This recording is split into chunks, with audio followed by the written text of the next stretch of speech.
Hello, hello, hello, and welcome to Ray's Easter Classic 2025, live from Leda Lanes in Nashua, New Hampshire. We will be focused on lane 31 today, but we'll be following the action all around the center to see who will become the next champion after Austin Barnes. This is a 20-string format, and it starts with Rich Hamill on lane 31 with the 4-7 in front. He's got Wood in front. And alongside me are many commentators, including right now, Kevin Burns. Hello, Kevin. Happy Easter to you, Greg. Good to see you as well. Sorry to have your levels up too high. Hamill's got a good chance here at this 4-7 with the plank in front. Greg, I don't know if you noticed that I did cover Rich Hamill at that St. Patty's Day hangover that you can see on Candlepin Bowling Network. He begins with a spare. He's ran that tournament. That's a great job. He's about a 115 average bowler. Bowls out of Buzzards Bay in Bourne, Mass. And as you know, I will be on the field today as Rich fills his with 6 in early 16. For those of you new to Candlepin Bowling, it plays the same as big ball, except you get 3 small balls per frame rather than 2, and 80 pins dropped on the plate, stay on the plate, and can be used as live wood, as we've already seen. His try just cuts behind the 10. Now, when we were, not talking, we were off air. We were talking about Mark Webber actually doing a two-handed approach.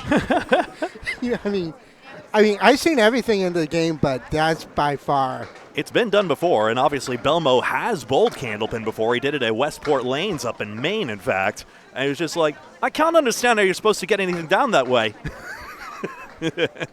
Well, what Belmo doesn't know, and I know most of the pros that you and I know will tell him, you want to bowl straight on. There's no oil pattern in Candlepin. And I think that's what he thought, that there was an oil pattern. Well, I'm sure he's kind of obliged to try. He is the pioneer of two-handed. Well, he's not the first person to do two-handed bowling, but he is certainly the most famous and successful. He has so many Pro Tour wins for the PBA that he's actually charging Pete Weber, believe it or not, on the most ever. Yeah, what a bid on that. Just 4 pins out, but the 7 pin didn't go. We'll get another look at that later. So that's him, and here we are in Candlepin land. That'll be out of the gutter for 9, I do believe. The bowlers to call that, of course, but we'll put down a 9 momentarily. In the center stripe there, I'm keeping track of head pins and splits. A solid white brick is a head pin, and the S is a split. Hopefully you can see that okay. Let me know if I need to make a user interface change, because that's the first time I'm doing it. 102 bowlers, Ben, and anyone else in chat. We are sold out again in Easter, which has not always been the case for this tournament, started in 1989. Kevin's going to be here. He'll be feeling the endurance, but feel free to keep coming back in and out as well. He's third in his rotation. There are 3 bowlers to a lane. Each goes 5 boxes at a time before changing up. Now, I say this all the time. This is my home house. I got to defend my turf. You know that. But anyway, for those of you who could not hear the announcements from Sean Howard, I don't think they did not. No. Okay. This is actually the last Easter Classic at this present location, and hopefully by next year or before Easter of next year, they'll be up and running again at a different location. Exactly. Hamill, only 3 of the 4 horsemen gets a 10 box this time. We annotate that X. And the best explanation for what's going on with Leda, everything Kevin said is true, and you can read their full letter to their longtime community members and pro bowlers on the Leda Lanes Facebook page. Leda is spelled L-E-D-A, as in Leda Semino. Who this bowling alley is named after, and Leda Semino was actually Ray Semino's mother. Exactly. Hence why this is Ray's Easter Classic. Yep. But anyway, I love this location. Yeah, it's in a good location, but hopefully the new location is a lot better. Hopefully they can build it the right way, and you don't have many, different obstacles that this current location has. Hamill needs a 3rd ball here. This 3rd ball is going to be critical. And yes, the building is about 65 years old, if I remember Sean's speech correctly. Well, actually, no. This building is not actually 65 years old. The first building, the first 10, when they first started, it was 10 links. So I'll hold that thought there just a second. I want to show this split conversion that Hamill had there. That was his best try for a second mark there, and it just didn't work out. As we turn it now to Andrew Therian out of Western Mass. But the original 10 links, they kept those. And when they built this building that we're standing in today, they just slowly adding stuff to it. The newest lanes here are 33, 34, 30, 35, and 36. And that's where the bar used to be. Yeah. So that's why it's, how it is. 139 good shot spare by Therian. We'll take another look at that one. Notice his same-footed delivery. Kevin has to excuse himself to go bowl third. So just me for now. My name's Greg Gouillart, and we are live at Leda Lanes. This is Candlepin Bowling Network on YouTube. Michelle Atherton also live on Facebook. So please check us out in both places. I know the frame rate gets a little choppy at times, but my understanding is you should be able to follow along with the action. It shouldn't be too terrible. Please do protest in chat if it's terrible. But did you see those 10 pins go on the plate? Goodness gracious. Andrew Therian with a strike on spare. Get that in there and take another look at that. Wow. So he's off to a hot start. Fumbling my replays in the excitement. Strikes are rare. It's a game of spares, but if he can manage that strike, maybe we might have another 200 single. Only 2 have happened in the entire history of the tournament. As Andrew gets a 3-1 split on his next ball.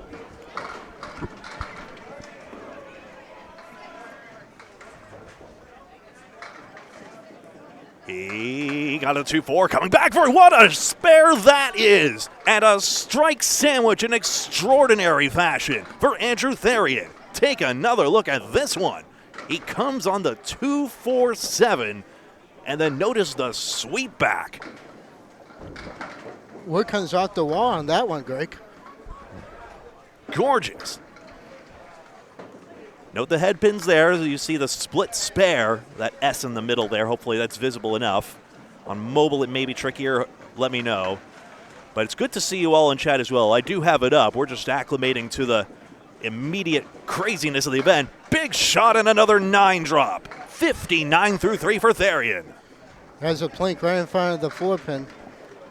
Shout out to Becky if you're watching as well. Your man's doing quite good for himself. His try with a plank, of course it goes. 4 marks in 4 to start his Easter Classic. Perfect through 4. So, Greg, as I was saying before I had to go. Of course. Take care of something. When they get to the new place, hopefully they can just do it as one shot where you don't have double-sided like it is now. That will be the best option. Yeah. In my opinion. Well, it might matter about lane maintenance and consistency there. Therian again on his head pin. Tough split this time is the 2-4-10. No wood. Yeah. He got a good that was a shot head at pin it. as well, of course. He got a good shot at it with the way But he's missed it altogether this time and will go markless for once. Any man would be happy with a 120 or even 110 average. Therian's got about 83. Whoops. Some pins get away there. We want to keep an eye on that. Consider in a 20-string tournament, every 1 pin more translates to 20 pins, and that's basically 3 spares worth. In this last year, 51 pins was the margin of victory for Austin Barnes over Jeff Surratt, you see. But you never know. It has been 1 pin before. Someone asked, as Cameron Green steps up, also out of Western Mass. We've seen him on the Pro Series as well. And you never know which pin will be the winner, and in that extreme case, Craig Holbrook over Joe Ashland in 1990 was the closest margin of victory.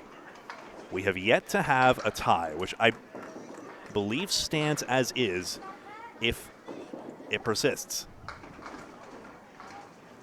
Get a better look at this. And now here's Green. We saw him last at the Pro Series here during the doubles knockout. And a good showing there.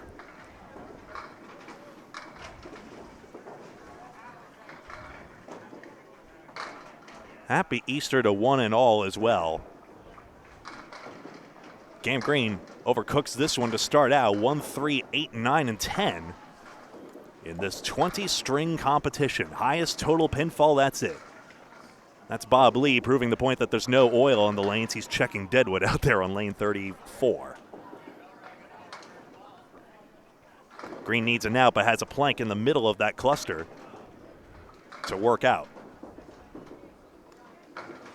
I have a lot of statistics here as well that I look forward to sharing throughout on the broadcast as well. Third ball is a good one, a nice out for 10.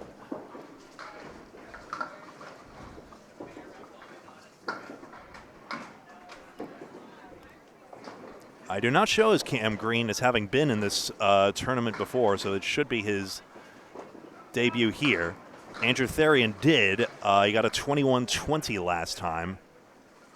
And I do believe Rich Hamill will check on him as well. I believe this is not his first, but we'll see. Five pins split here, 3 and 2. 2, 4, 7 on the left and 3, 6 on the right. Cam's try, right down the middle. Nope, I'm mistaken. Rich Hamill also in his first Easter Classic as well. So with a sellout crowd here, a lot of new faces, and this is what's so nice. We haven't had a sellout nearly every year of this tournament since 1989. It's only happened the past 2 times or so. So a lot of new faces as well. But when Leda Lanes put the form up to sign up, that got snapped up, and I believe they sold out within an hour or two. The demand to take part in this 20-string major tournament is up there, which begs that same question of what will happen when eventually this building is no more. But the spirit of the community it's created, as well as this major tournament that Ray Simoneau hatched an idea for to get some Easter traffic in the house, that surely must persist. And I think at bare minimum, this very popular 20-string format will be taken up by someone at some point. Green works out the split well on the third ball for a 9. Tough start to begin, but still plenty of time in this 20-string format. Austin Barnes' 26.72 was the highest winning score since Chris Bovair about a decade before. Bovair has won this tournament twice. Nobody has won it more than Jeff Surratt, 5. Now the 1-7. Almost at the 1-7-10. I've been informed by Angel Morales I have to call the 1-7-10 the high-low Jacques. For the beautiful white husky Jacques. It's like petting a cloud, honestly. He is the most adorable Candlepin mascot there is. Wood swivels behind the headpin, no-go for Green.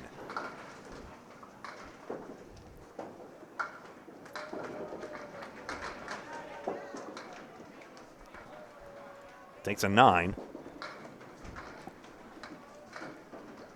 This tournament is toughest on those who have to throw 3 balls of frame. You could throw upwards of 600 balls if you never got a single mark. I don't think that will happen to anyone, but that's the theoretical maximum. Is Collins in? Yes, he is. I'll have to check on lanes in a second, but what I'm hoping to do is photograph this during some downtime. Pass it on to my colleagues to get that information out there. Half Worcester right side to start. Box number 5. Lane 31 we feature will have action on the other side of the house. I forget which lane Michelle Atherton said she was covering. I think she said 13. Good bit at this one. Here comes Wood behind the 610, but it skids to a halt.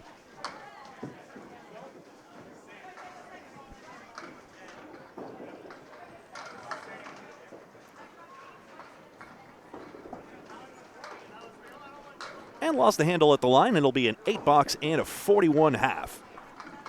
So we take a look. There the scores. Andrew Therian, that 83.5. We'll see that in just a moment. 4 marks, not on one at the moment. And then Rich Hamill also 4 for 5 on the headpin. But a lot of splits to work out, and he's just not been able to overcome them. Such is the fortune at times. But all these third ball opportunities will add up down the stretch as we go in this Easter Classic.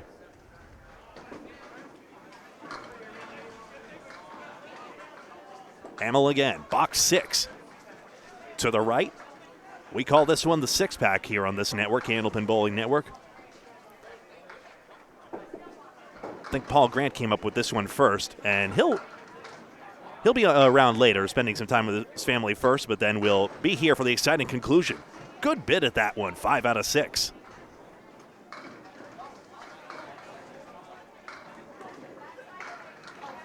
And collects the 10. Good string working here. Apart from that 7 box, has had a pretty clean string throughout.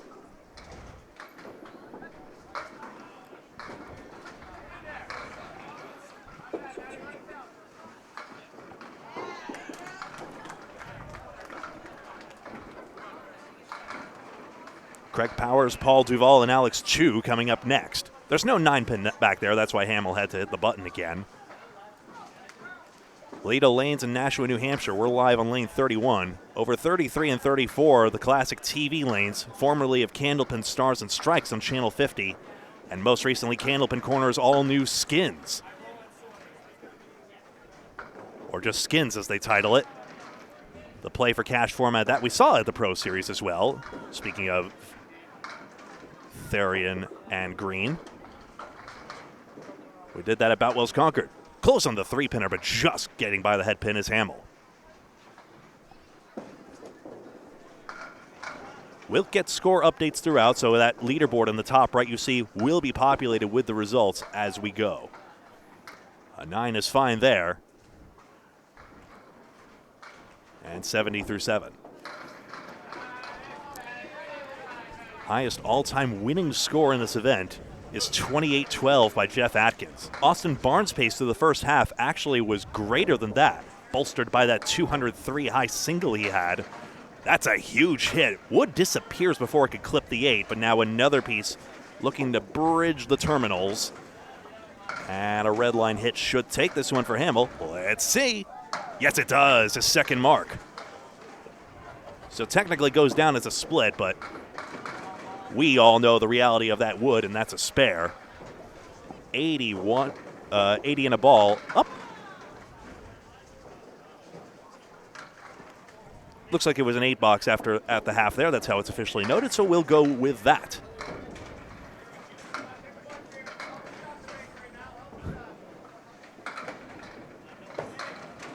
Got on his 2-pin, the 1, 3, and 7. Michelle Bisbee mentioning Michelle Atherton's on 10 and 11. Thank you. She's calling 2 lanes at once. My goodness. 1, 3, 7, straight down the middle. That would have taken the 1, 5, I reckon. I know what that's like, Greg. You said it, Kevin. I did that when we were covering Jeff Little here a couple weeks ago. The 1, 5. Yep. Not the easiest shot and not the funnest shot to make. I don't know if you saw on camera. It was visible. Okay. Did you see that? I almost made the eagle. I let the 310 for the last 2. Ooh, so you got that cut across, didn't you? Yeah, I did. Just not. I had a piece of wood that kind of killed the shot. We'll see that swooping overarm delivery. Hamill's got a similar predicament here. Eagle less the 10.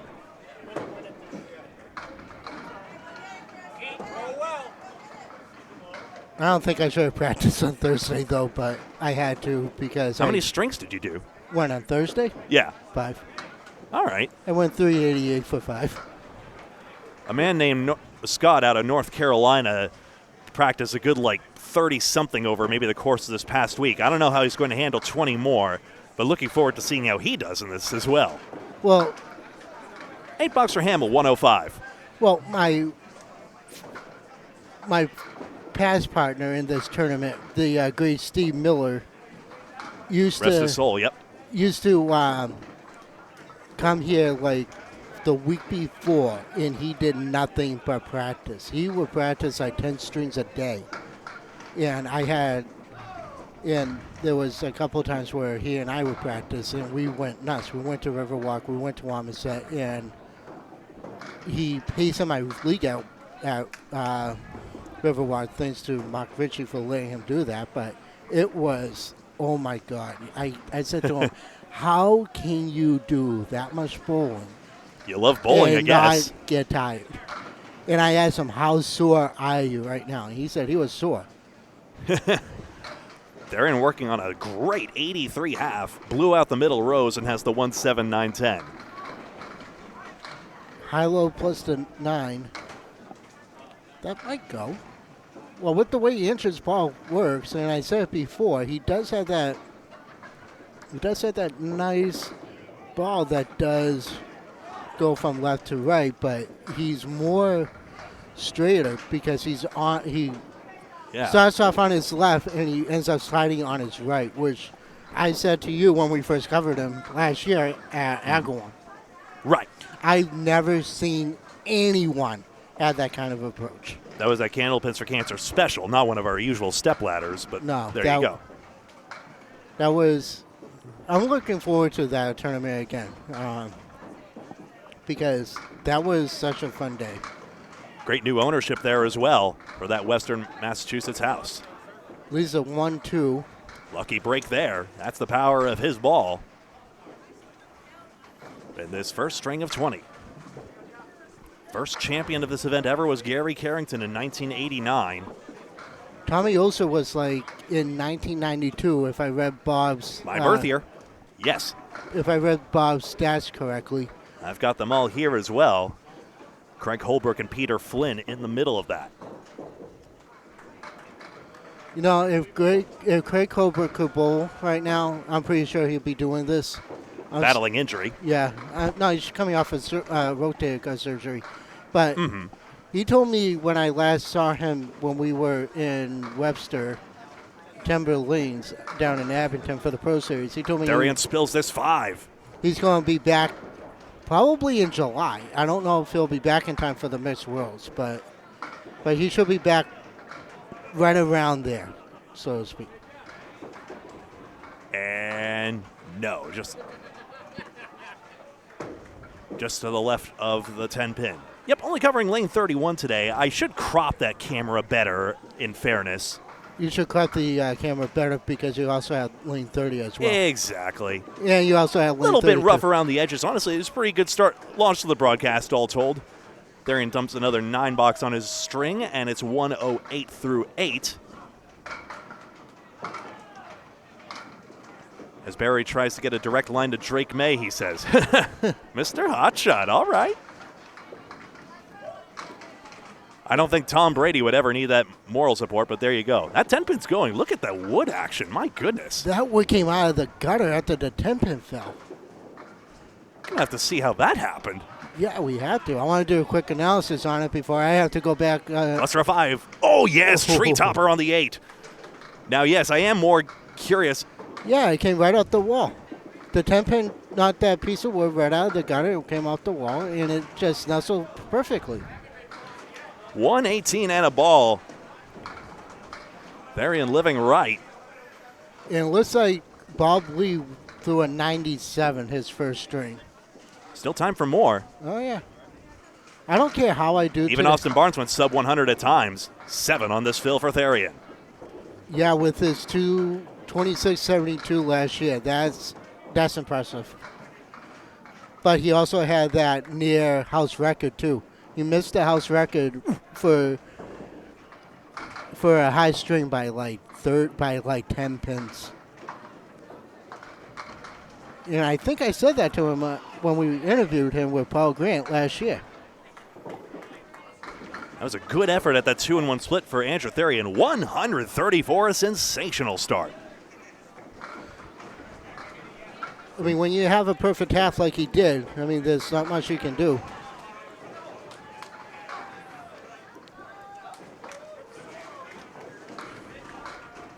So to my point, Austin Barnes had a 93 and a 92. So we had a couple of sub-100 strings as we see Cam Green step up. Jeff Surrett, who rocketed with a 162 string at the end to overtake Aaron Fontaine for second, never did dip below 100. So he was pretty happy with that accomplishment. Finished second overall, and down 51 pins from Arson, but whatever Aaron threw just could not recover because he lost by 90 to Arson Barnes. Hey, Becca's there. Yeah, your man started off with a great start here. Green with When's the last time you've seen a 5, 6, 8, 9? I guess you got a thin hit and then the 3-pin took it, but good grief. The action of Leda Lane's pins, I think, has been improving, and Kevin, you might know yourself from experience. Do you really want me to go there right now?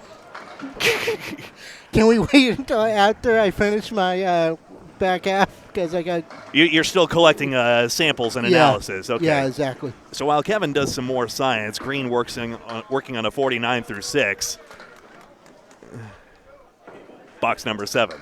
Sorry for that weird breathing noise. Good grief. 10-pin gets nudged a little off spot. 6 pins, excuse me, as the 9-pin went down.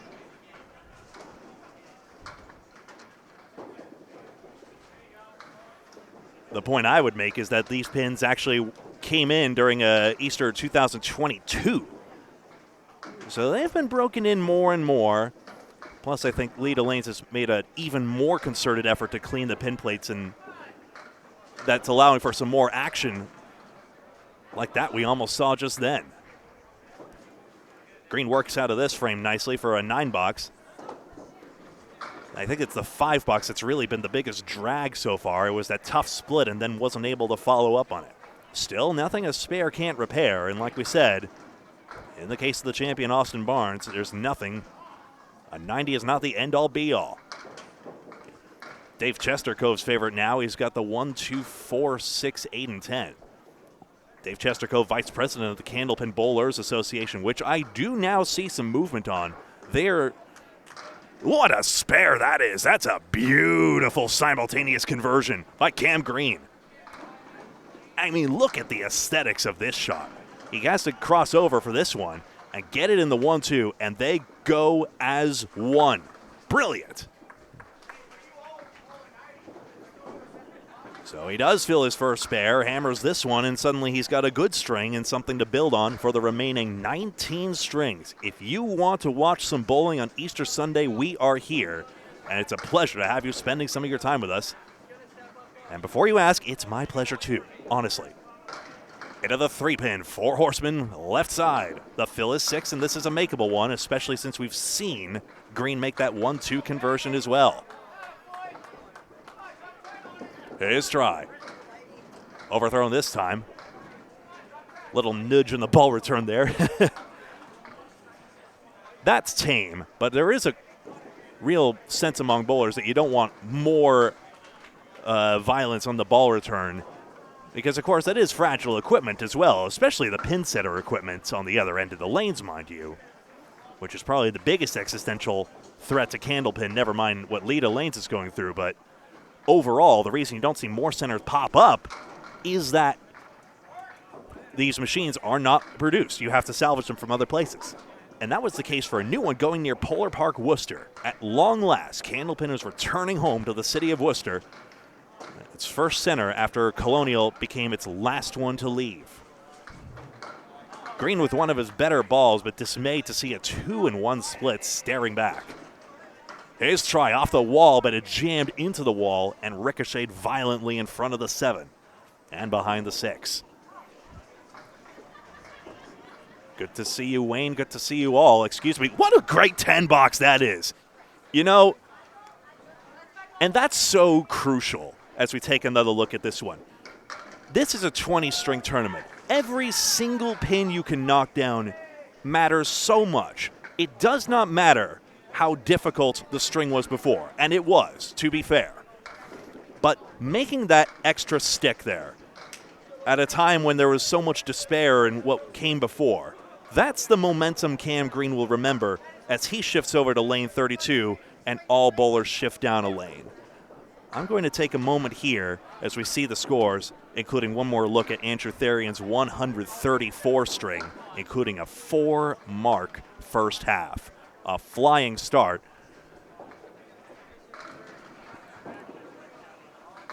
Last year, trying to see the high first string. I mean, Jeff Surratt started with a 160. Austin Barnes started with a 146.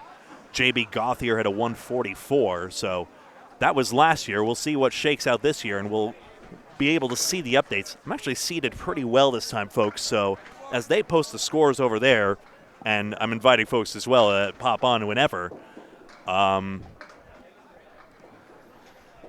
We'll be able to share these updates with you as well. I'm going to do a little cheeky thing here and actually fix up the boards here.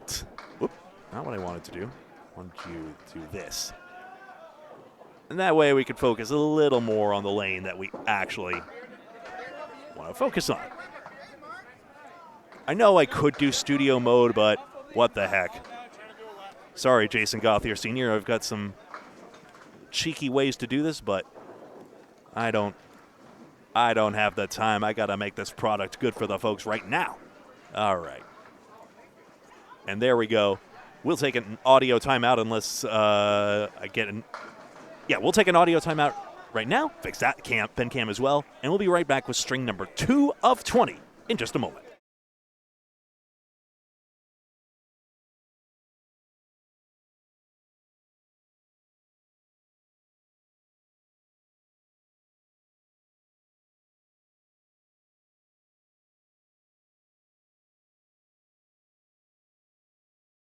But every now and again, I'll pop in with updates. Hey, Barry, I don't know if you're still there or if you're busy with Drake May. Charlie Collins, 176. Any more updates I happen to come across, I'll click on and let you know. String 2 of 20 upcoming once all bowlers complete. Be right back.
Stand by, folks. String 2 of 20 will be underway in just a moment here. There was a bit of a technical issue here, but it should be a one-off issue, and the delay should not be this long as well.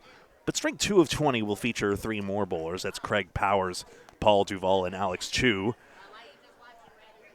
Craig Powers, I know, out of the amateur Candlepin Bowlers Tour. I confess I'm not as familiar with Duvall and Chu, but great to see everyone here. And, of course, we'll be following along. We've got a lot of reports of some hot strings around the place here. You saw Andrew Therian's 134. I've been informed that Tim Hazert was in the 150s. I now have Chris Bovair 156 per Michelle Atherton. Fontaine 170. Didn't tell my group properly. Yeah, Aaron Fontaine bowled in the 170s, not quite as high as Charlie Collins' 176. Aaron Fontaine 170. 170. There we go. So, pins flying all over the place. Chris Bovair 156. And Chris Bovair 150. Yeah, Chris Bovair 156. Duncan McDougall helping out as well, as he has on many a broadcast for Candlepin Bowling Network and Atlantic Candlepin Singles Tour. Computer's getting set here, and we'll be... You guys should be good to go. Just go ahead and press OK to play. I'll shut off that practice, and you guys are good.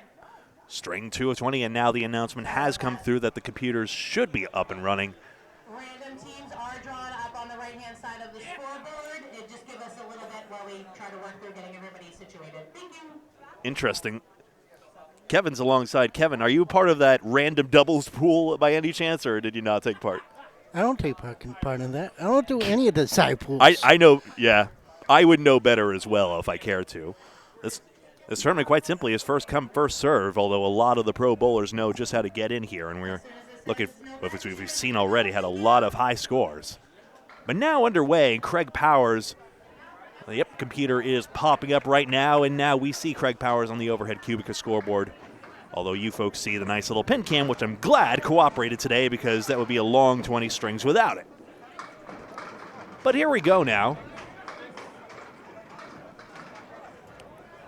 I struggled on lane 29, Greg. I mean, I had a nice 2-pinner, and of course my balls just dropped, and I lost a shot. But Powers starts on the 3-pin. That spills the head pin anyway. We don't note it as such on our scoreboard. But he will have the 8 and 9 as Deadwood comes out of play. Wood. Yep. That wood is too far forwards, though. Somebody go down and get that, and I'm not doing it. I got enough I got to do today. No. There we go. A little more of a view here. And that's one of the staff members there now waiting for a break and play. Your lane mate, Selena, I think is their name? I have Selena and Angie Scott this year. Normally I bowl with Bob, but Bob decided to bowl with Duncan and... Humph. Yeah. Bob Lee, of course, we mentioned the memorial that we've been having for Emily Smithley, his late wife. Very sorry to hear. And we've got the Candlepins for Cancer jar in her honor. Deadwood does have to be removed. They'll throw it down there eventually, and now an 8-9 predicament for Craig Powers for his second ball. And no wood. Not the easiest shot. Ain't that the way? If he can get something to go off the wall, might go right through the middle. Through the uprights, as they say. Oh, you call that a field goal in football. Yeah, Greg, you got me in that string. Oh, boy, oh, boy, oh, boy. Doesn't grab a stick either time. He signals, that's good, and gets an 8 to start. So you were talking about Paul. Paul actually bowls in my league on Wednesday nights. He averages about a 106, 105 in that range. He's been bowling here as far as long And which house? This one. Yeah. He's been tracking his average. He always likes tracking his average and how the house affects as well. 106 is a pretty good average, all told. Of course, the guys really want to be in the 110s, 120s, but he's working his way up through the ACST, as we've seen before. And obviously, we're a little bit biased. We're proud of our executive producer, even though he didn't care to come on our TV lanes. How dare? Well, probably because he was on TV yesterday. I believe It was either. Oh, that's right. He did do ACST.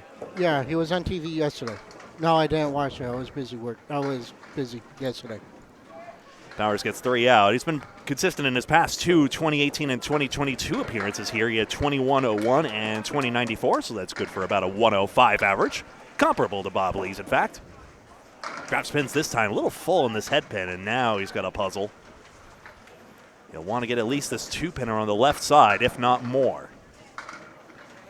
This is the grind of the Easter Classic, and we're experiencing it already here. Every pin's so significant. That was a good third ball, but unfortunately flat on the object and a 7. So, earlier, before I had to do my back 5, you were asking me about the pins. The pin action and the difficulty, in essence. Okay.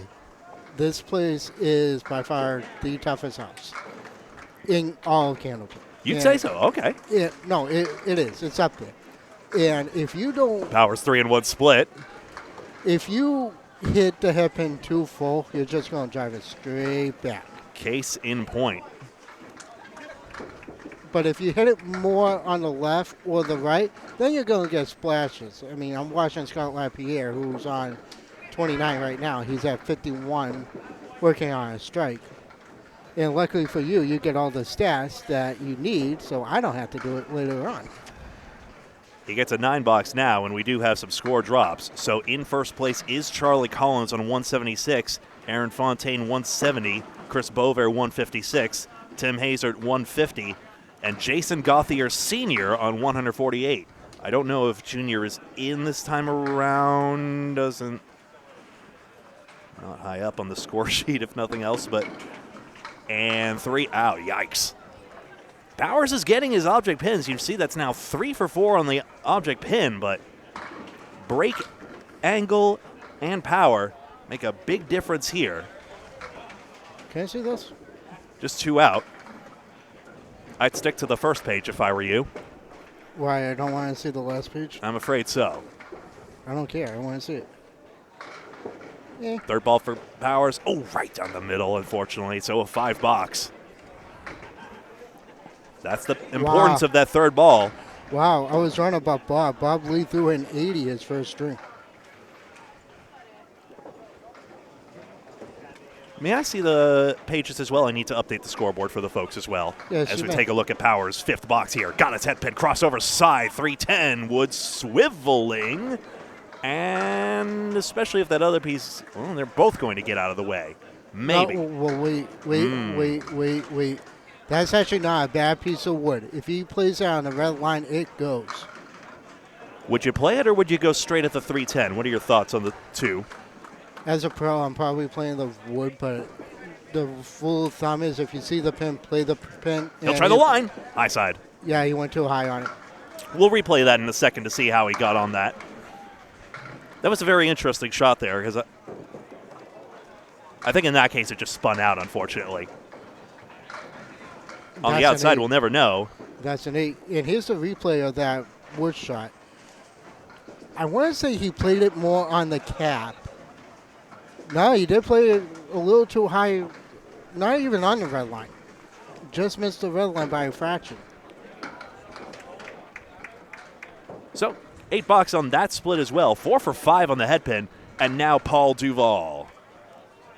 Like I said, averages about 105 on Wednesday nights here at Leda. His try starts with a half Worcester. And I think this is his first time on TV, too. I could be wrong. But I'll find out. I don't recognize him myself. A pleasure to have him now. I'm a little tethered down here. Otherwise, I'd ask him his life story. Not to be weird or anything.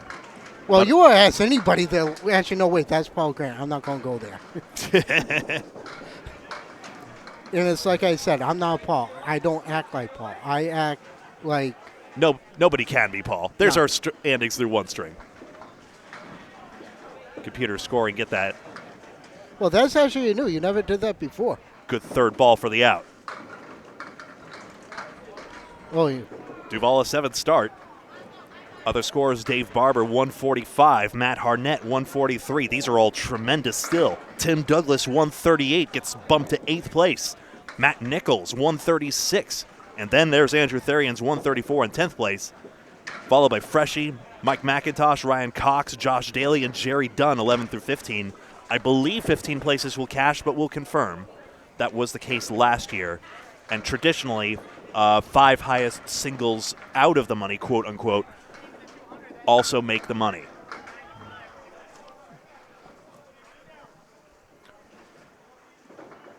We'll go over more of the history and the stats when we get a chance. Duval from the left side of the lane, but curling it in. Ooh, boy, just no drive. 5, 7, 8, 9. It looked like a pretty good shot there, but maybe too glancing on the head pin. Wood is there, but I'm worried about whether it covers the 9. He tries on the cap side. Look at this one. He goes around the 5. Good to see you, Rocco, Dana. Hey, Craig Wester. Yes, Michelle Atherton is live on the other side as well on Facebook. So I'm here on YouTube on the high-numbered side of the house and Michelle Atherton on the low-numbered side of the house.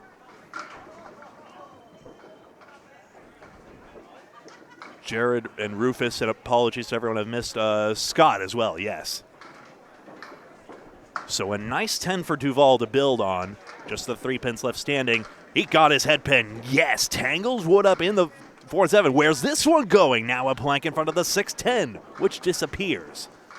And now he's got a 2-pinner and won't even have the chance to play the Wood on this one. He'll just have to go direct. His try. Just into the 10-pin.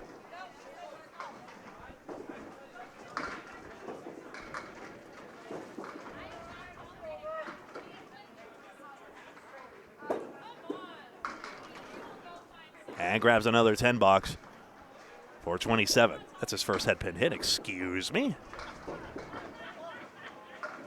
Got to keep better track of these. He's had 2 of his head pins. He's wearing a t-shirt for the Delane Band, a Dutch symphonic metal band. Nice. I've never heard of them myself. I'm not sure if anyone's more of a metalhead than me. That's a pretty driving rock tunes to start today. I'm wondering who put that on. My money's on Matt Susi, but I'm not 100% certain. 9 drop here, and the plank grabs a piece. So red line right should take this one. And yes, that covers. So Duval finding the range, has his last 3 head pins, now has this spare. Dana, you like lane 1, huh? Kegler's Den is nice. There were some concerns about the leveling, if I recall correctly, but being near the food is always a good bet, especially the stuff here. And there will be a halftime lunch for us here. Sorry if it don't mean to make anyone jealous or anything, but obviously we could use the fuel. Tough split here, but Paul's still working through this well. 3, 4, 6, 7, 10. His try. He could curl us in with his ball, but the Wood only planks there and then disappears, and he'll go out back. Now he'll probably go the prudent route, and yes, you see he goes intentionally left, only grabs the 1 stick, so that should be an 8 box and a 50 half.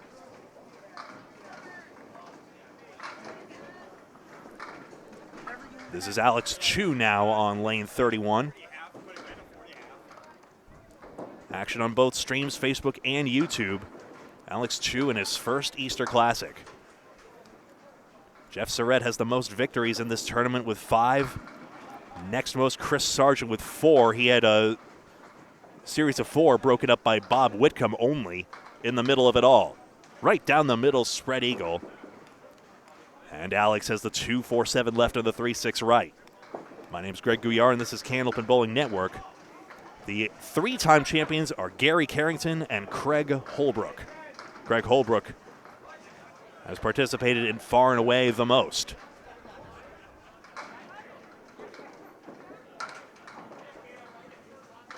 The 3rd ball. Into the 2-4. Across it comes. That'll take the 6. Sure, we've seen these high scores, but an 8 to begin for Chu. And I meant that with all sincerity when Green made that 6-7 split for that 10 box. You never know which pin's going to be the winner. The margin has been 1 pin before, and even though it was 51 last year, I think Barnes' 200 really put him way ahead of the pack there. You just never know. 3, 4, 6, and 7.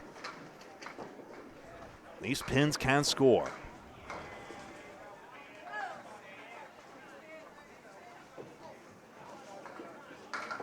Alex's try. You see him trying to apply some brake to that ball and unfortunately overdid it. Now he'll just go for the 2 on the right side, you would think. Place the plank and only goes into the 6 pin, and that's a 7 box. Most recent champions, Austin Barnes, 2024 defending champion. Tim Douglas before him in 2023, and Chris Merrill in 2022 and 2021 back-to-back. And then COVID-19 won in 2020. Grumble, grumble.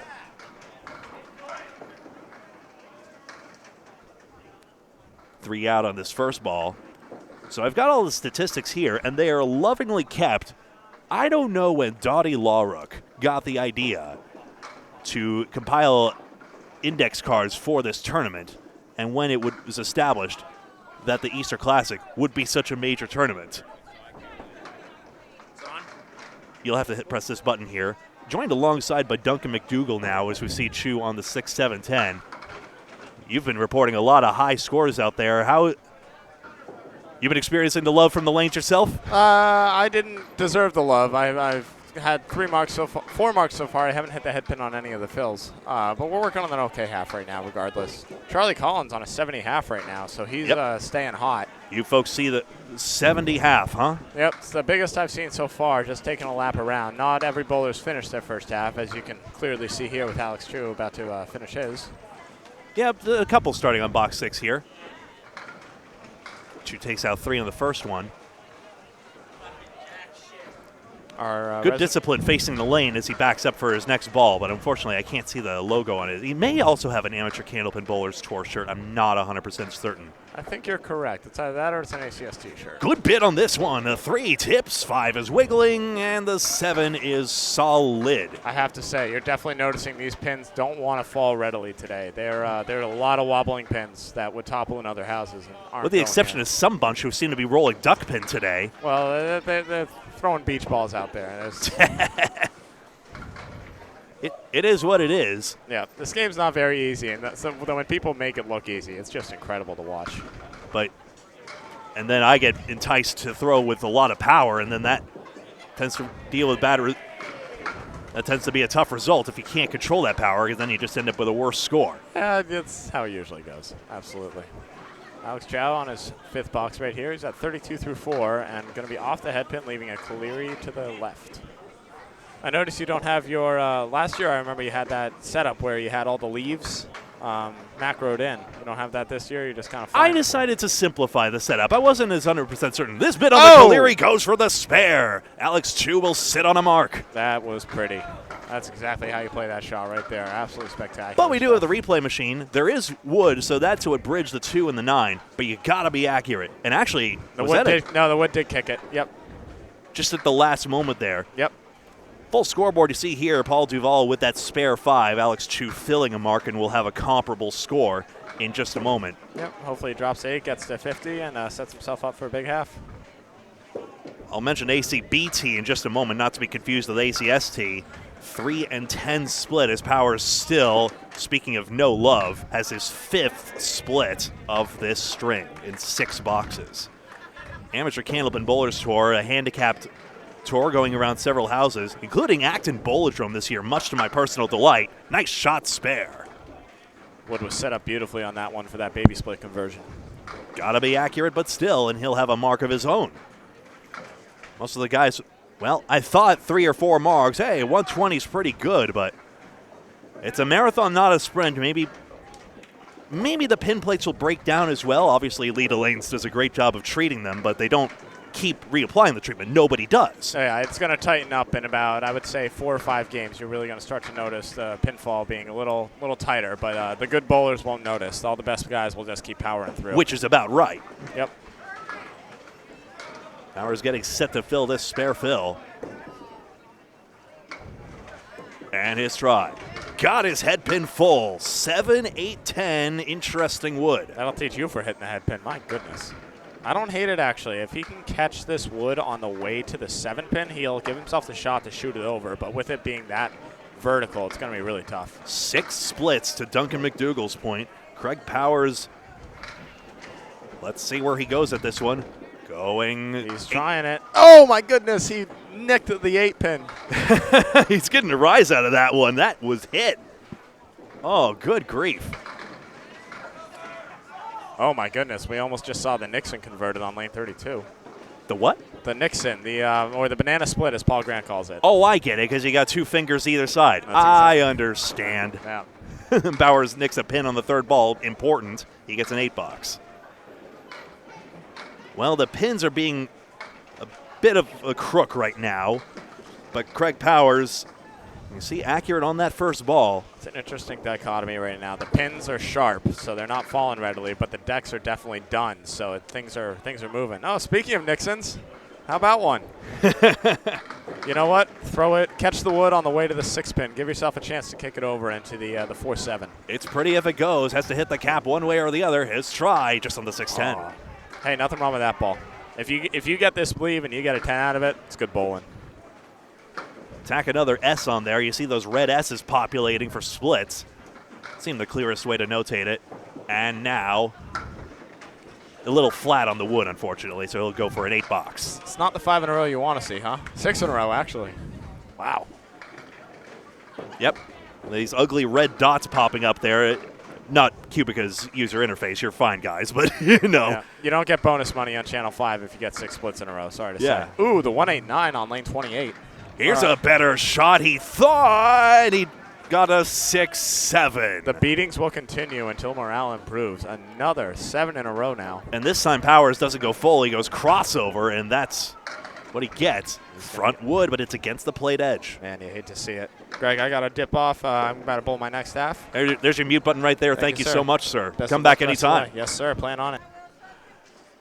Front wood does not cooperate for Powers. Selena Fox, Angie Scott, and Kevin Burns coming up next on lane 31. With some heavy hitters to come as well. Powers takes a 9-box, still in split hell, of course.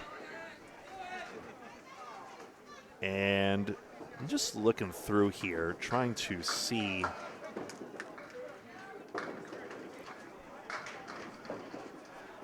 More amateur Candlepin bowler or stats. Now that's a better split, and that is the 9th split for Craig Powers in this string.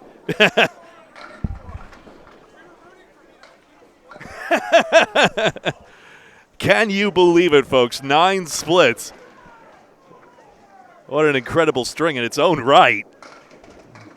Does the red line take the 3, 9, 10? Let's see. He's got the cap spinning in front of it, and he's robbed. Oh, no. The scorpion tail kick took one piece of wood forward into the left gutter, and it does not go.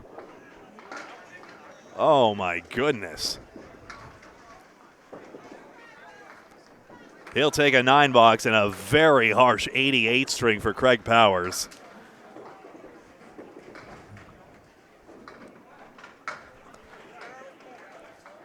Yeah, so the Amateur Candlepin Bowlers Tour, as we move on to Mr. Paul Duvall for his second half of second string. The tour stops the Amateur Candlepin Bowlers Tour will be Ryan Family Amusements in Millis, a Scotch doubles 10-stringer. That's in June 2025, so it's a summer tournament in essence. Bayberry Bowlodrome, 10-stringer out in Western Mass. Harvard Lanes, I was just there to cover an ACS team match. Beautiful refurbished, formerly 204 lanes for the so-called Ultimate Ladder. And then a new one, August 24th at Acton Bowlodrome, new bowling center in terms of tournament scene, first time in a while, with the so-called Thorn in My Side bowling tournament. And I have no idea what that format entails, but I am intrigued. Can I take a stab at that one, Greg? Stab with a thorn? Sure, you can. I think it might be like the rose in between two thorns, where it's 2 men and a lady. What a bid on this one. Around the 4-pin, Duval denied. I think it might be like a lady and like the rose in between 2 thorns. As seen in the Chicha tournaments with Mike Machichi running it. for 1. So possibly this piece of wood is way forward of the deadwood line, so it has to be removed. For those of you newer to the sport, there is a line in front of the pin plate, so there is space for the wood to exist in front of the plate edge. 2 feet. 2 feet in front of the head pin as measured. If any pin is 2 feet in front of where the head pin is supposed to be standing, it has to be removed. And a line is drawn there. So, Greg, you were asking me about the pins a while ago, and I never answered your question. Well, 9 splits for Craig Powers while you were away in his string. So, if you really want my analysis on the pins, yeah, they're still being broken in, but they're actually cooperating. I know on Wednesday they just redid the approaches and the deck, so they're actually starting to behave themselves. There's that high-low for Duval. Paul's got the 1-7-10 and an annoying plank. Plank that's right next to the head pin on the right-hand side, and it's not going to do much. And during warm-ups, he made the high-low. He did, huh? Yeah, he did. They're right next to me. There is lane neighbor on lane 30. We'll see you in just a moment. Yeah, I got to get Nice shot at nice 10. That's a PG special. I'm not going to say who.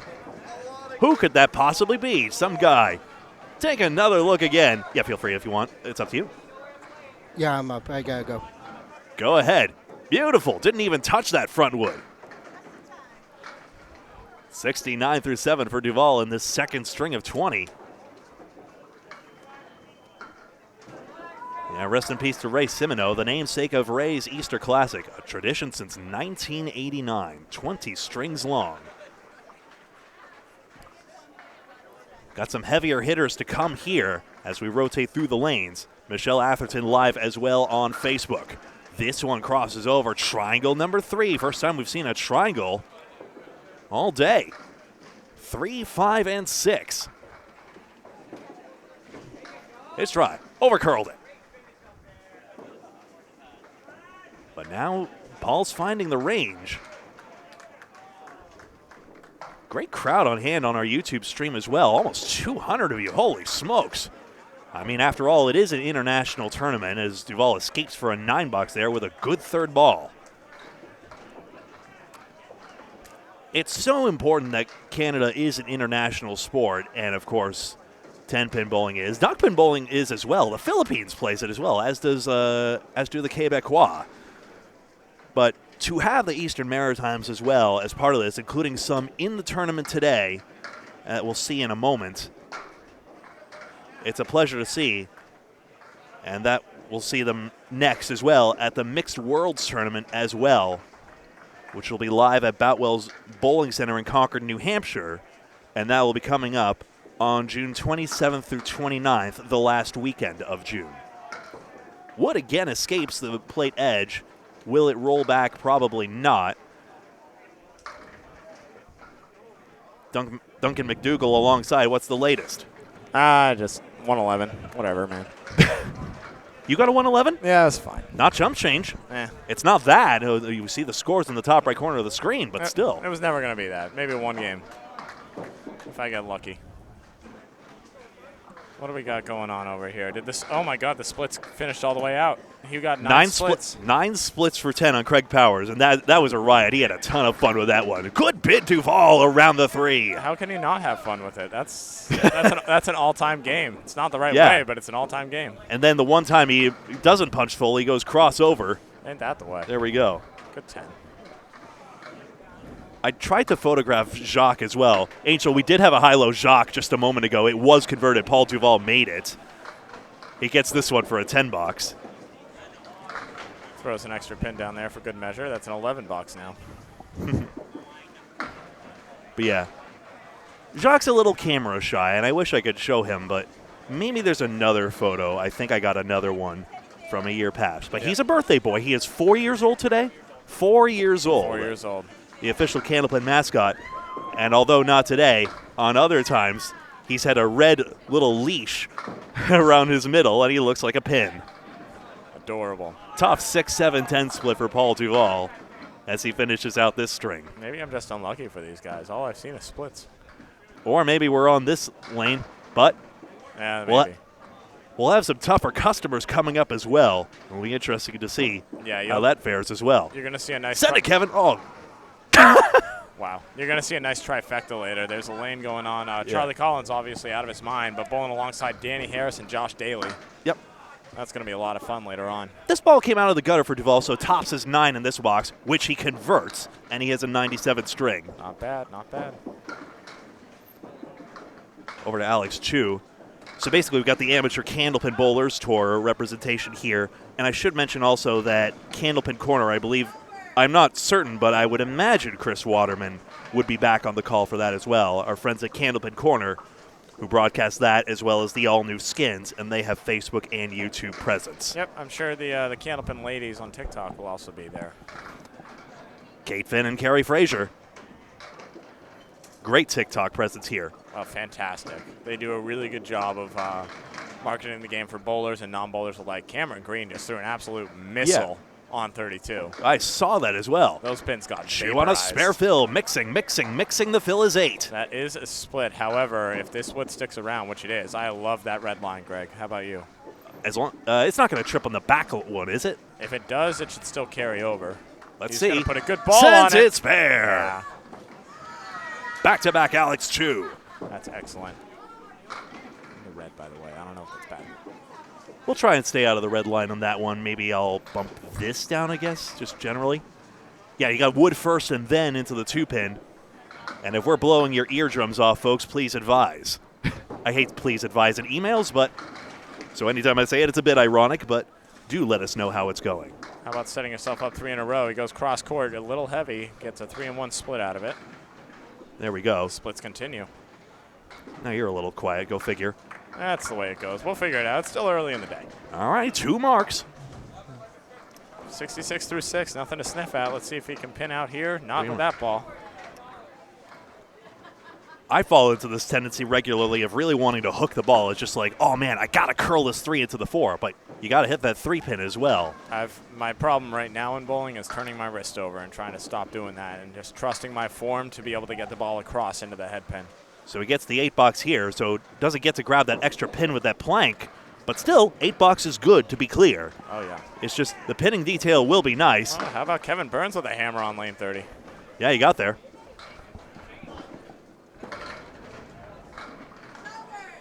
You see the standings on screen right now, and also should be on LedaLanes.com. I'm not 100% certain. I haven't confirmed that myself, but that's not a confirmed top 5. Okay, I'm sure we'll be able to get that up and updated for you later on. Half Wester Chu.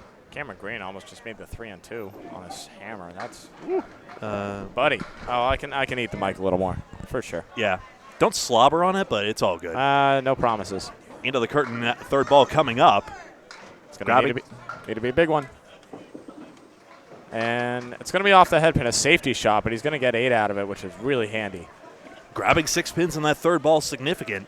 Want to get 9s or 10s ideally, but that third ball, very important. So again, want 2 of those follow-up balls to really make sure you're not losing too many pins there. The lack of a 10 box is holding this 2-mark string back. But still something to build on here. And now this. That was a little light, but it didn't feel that light. That's a mean leave. Although if he hits that pin, that 3-pin, or the 2-pin, if he hits that on the left side, he gives himself a good opportunity here. LaPierre going on a journey to retrieve that ball, and now over to Chu. His try on the 5-1. On the object, does nothing. Goes to the corners. I think it was just a hair heavy, but that wood also deflected some of the energy away for sure. It was too tight. He'll stick with another 8 box, 2 more pins out, and it's 90 through 9. Might have been one of those shots. Occasionally you have shots where it's never going to go unless you throw it 50 miles an hour.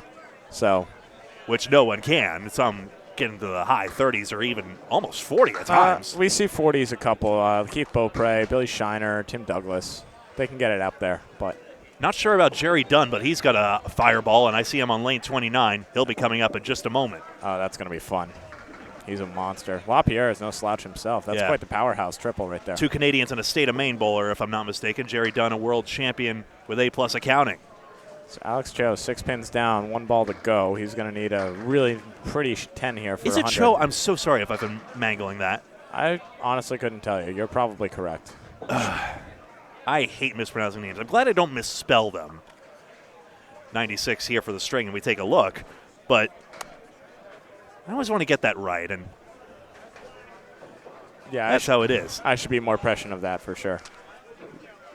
So I'll note these scores here as well for you folks as well. 88, 97, 96. Yeah, Dan, the guy in the blue is Kevin Burns. He has an unorthodox delivery, but he makes it work for himself. Yeah, Kevin Burns, you've heard from him already, and there you go. We'll see him, Angie Scott, and Selena Fox in just a moment in reverse order. And then after that, Ryan Cox, Scott LaPierre, and Mark Smith. Will Damon, Chris Merrill, Paul Campos coming after that.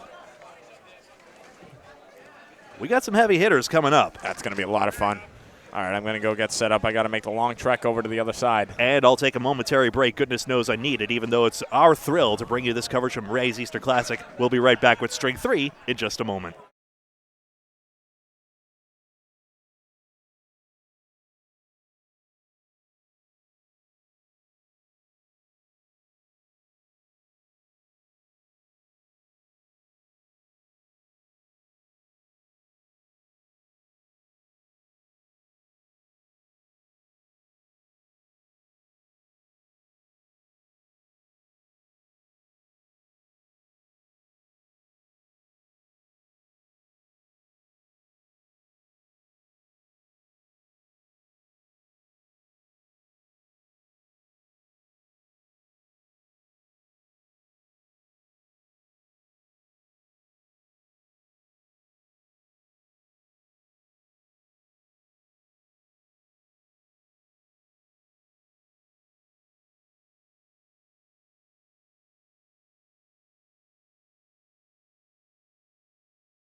And welcome back. String number 3 of 20 here at Leda Lanes in Nashua, New Hampshire.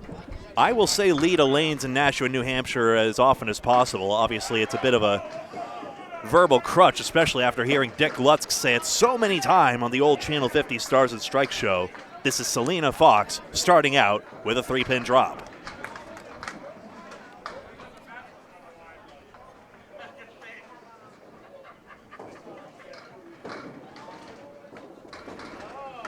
Now the four horsemen working left to right. Kevin Burns alongside. How's it going out there? It's going. See that strike I had?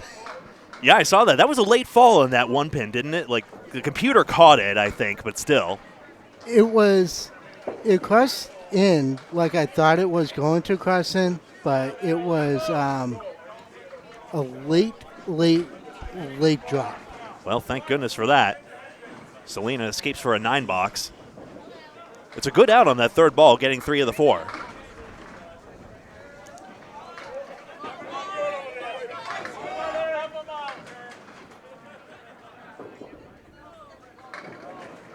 Well, Selena with an 8 drop. Got a nice leave there.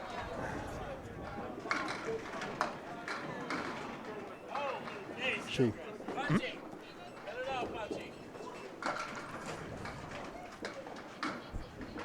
Trying to curl into the 6 and 9, overhooks it. Seen that happen a few times from the bowlers we've seen so far. What a fantastic arm sleeve she has. Gorgeous. I'm not one for tattoos in my own life, but I respect the handiwork.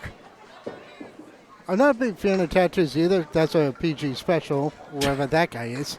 Who's that? We'll see him later, by the way, at about 7 o'clock. He's spending time with family for Easter right now. I'm not even going to go there. Yeah. Yeah, tattoos are gorgeous. I think the best tattoos in the game, from my money, are Brittany Underwood's. But I love it wherever I see it. I have a teammate who's pretty much covered in tattoos, and he gets a new one almost every other week, and it's amazing on what he has. Power to him. I don't know if you noticed, but today in the field we have Irby Cafals. Yeah, John Cafalas. Irby 4 on YouTube, if I recall correctly. Fox gets one more pin out here, has 5 to go on the third ball. Tough leave, head pin, Yep. 2 pin. Excuse me, I got to mark that head pin accordingly. I'm trying to put that white brick in the middle of the stripe there to indicate head pins. Just get stuck with a 5 on this one. Such a narrow pocket to aim at, just the 1-2. So tough, no oil pattern, no ball course, no mercy. It's candlepin bowling. You gotta be accurate, like Scott LaPierre was on lane 30. We'll see him next. What a bomb that was. His went a lot quicker than mine did. No, I got. He's having a tough go of it right now. Looks like he's 207 through the first 2. Fox in there for 7, and Wood trying to coerce the 4 over, not quite. I can say one thing, that strike helped my game out big time. Nothing a mark can't repair. No. After starting with a low string, at least it came back, and it's slowly coming back. Chance gets away, third ball coming up. This third string was where Austin Barnes threw his 203 en route to his victory. He held on despite stiff competition from Jeff Surrett and Aaron Fontaine. Selena disappointed as the wood hits the 7 but doesn't take it. 9 box. The only thing I'm disappointed in with the strike that I had was the 2 fill. That's the only thing I was disappointed on, because I buried the pocket for the last ball and I leave the 5 pin. But you know what? I'll take that any day of the week. Take the breaks wherever you can get them. Oh, especially today. Fox plunks into the corner pin there. You don't want to be off today. You got to be on your game, like LaPierre is right now. The margin of victory was 51. Yeah, LaPierre had a double strike, in fact. How about that? Selena again working left to right. Fox has 8 pins remaining. Going to see another same-footed bowler in just a moment, having seen Andrew Therian earlier, Ryan Cox. Thank you so much to Lexi Howard-Booley, I say here. Good out. That turns it into a 7 box and a 40 half. Okay, so there's a lead change. Aaron Fontaine is now in first place with the 298. Charlie Collins, 296. Tim Hazer, 281.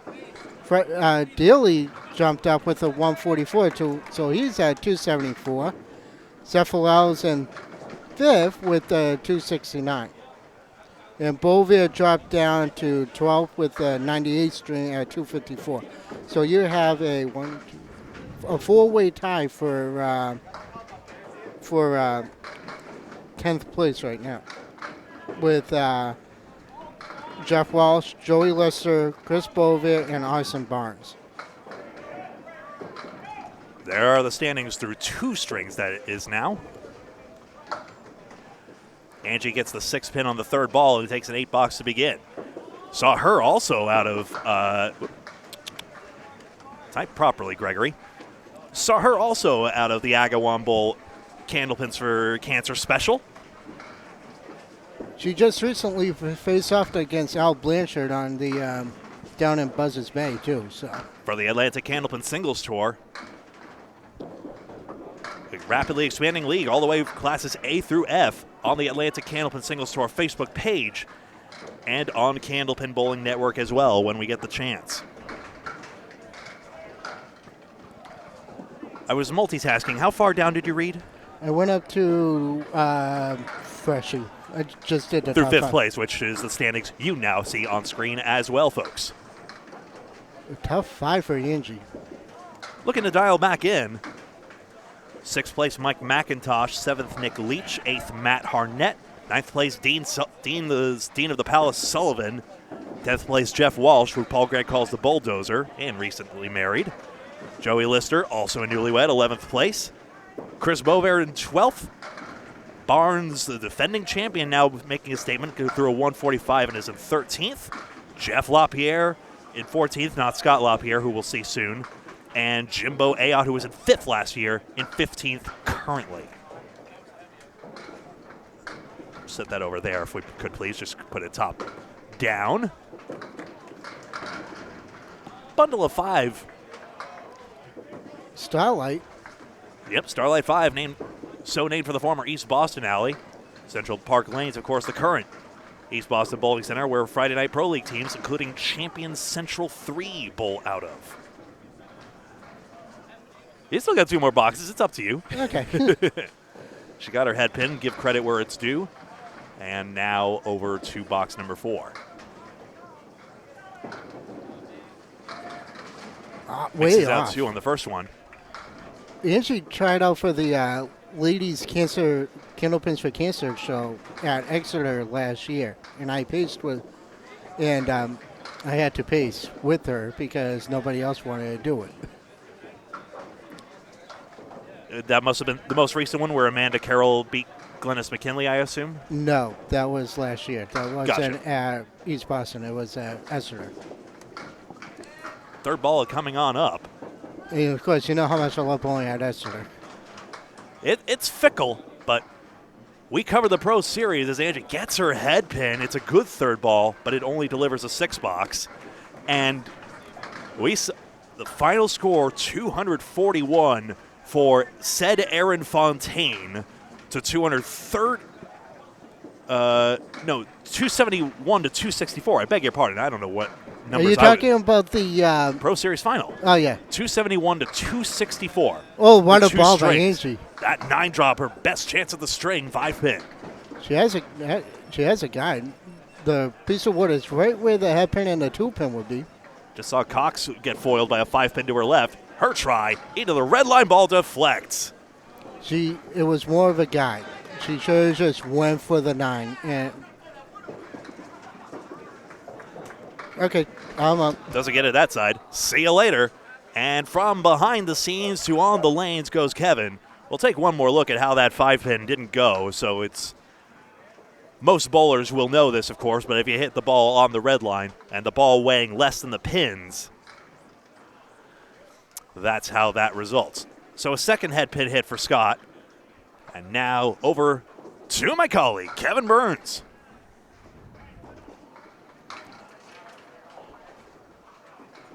He does have that unorthodox sidearm delivery there. And he starts with 5 pins out on the first ball. Kevin, of course, taking the news about Leda Lane's tougher than most, of course. He's already had to go through this after losing Masons in Leominster, Mass. His former home house and employer as well. He has the 6 pins on the right side.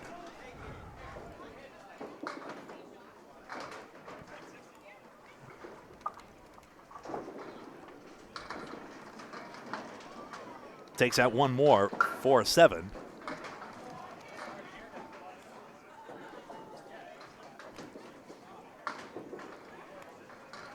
looking for, there we go.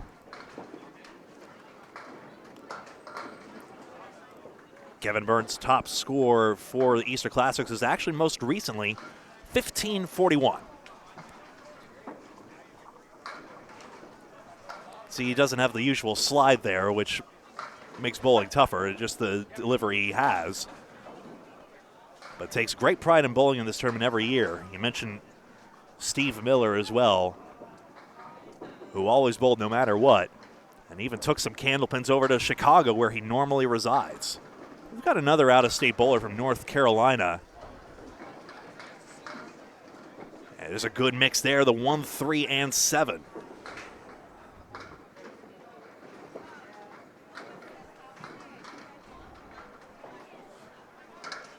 I'm trying to look up something here, excuse my silence. In there, 1, 3, but it bounces in front of the 10, and no go.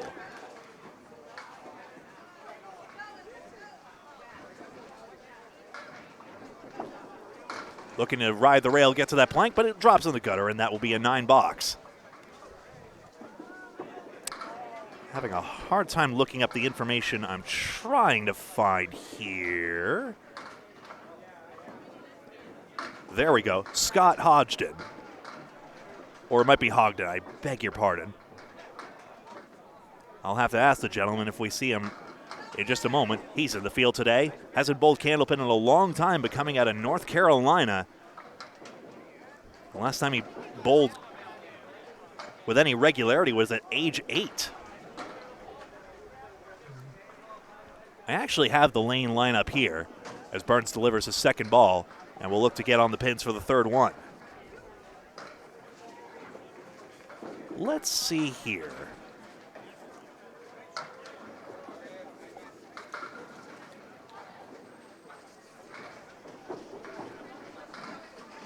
Third ball, that'll grab a couple of pins.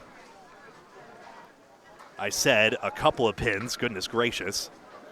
You never write 0 anyway, you write dash, either for the first box or if heaven forbid no score occurs. And Scott's on lane 25, so we will see him in just a moment. He'll be alongside Keith Miller and John Froggy Sear. Michelle Atherton here as well. She's covering lanes on the other side as well. On the other side here at Leda Lanes in Nashua, New Hampshire. Besides the Friday Night Pro League, this is the best Candlepin bowling day of the year. I think you've got a very good point. Maybe you could argue the World's Internationals, both mixed men's and women's.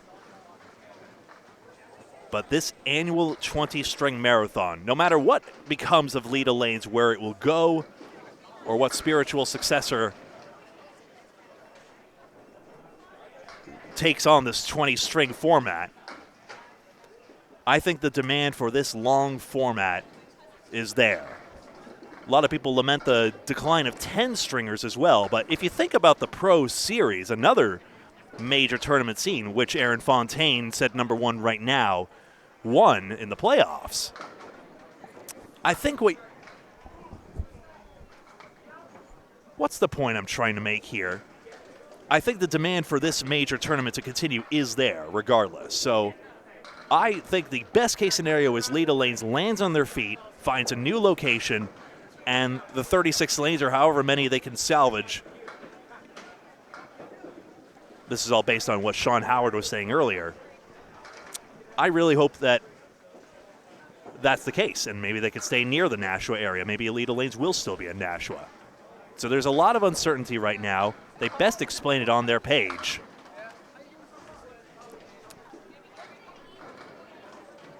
And it's a great letter to the bowling community on the situation here, the strategic steps Sean has taken. He's been through so much, including the 2008 recession as well, which nearly shuttered the place as well. Kevin Burns a 30 half, and we see all the scores here. 40, 34, and 30. And yes, you can kind of see between, Chris, to the point of your second comment you've left, the yellow fixtures as well, and I'll actually take the claptrap away so you can see that properly. See those yellow lights up there? They haven't moved ever. and they still use them for the all-new skins, just like they did 25 years ago for Channel 50 Candlepin Stars of Strikes with Dick Lutzk and Mike Morin. Now, I think that's a spilled-out head pin for Selena Fox, but she'll be thrilled with this. A 4 and 7. Where's the wood going? It's a little mischievous in front. Well, that was tough.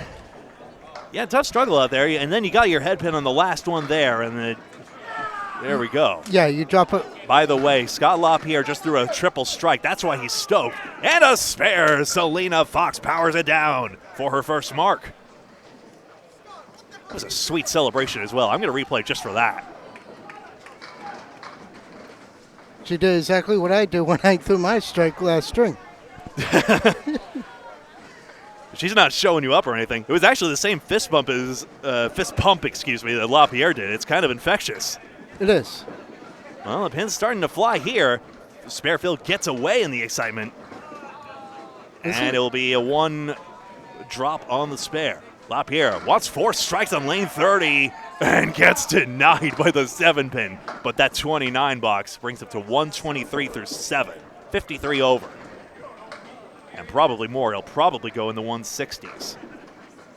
1, 2, 4, 9, and 10 for Fox's third ball. So Scott LaPierre, remember Jeff LaPierre is the one in the top 15 right now. Scott LaPierre with a big string working. 1, 2, 10 is what remains. And Fox picks up a 7 box.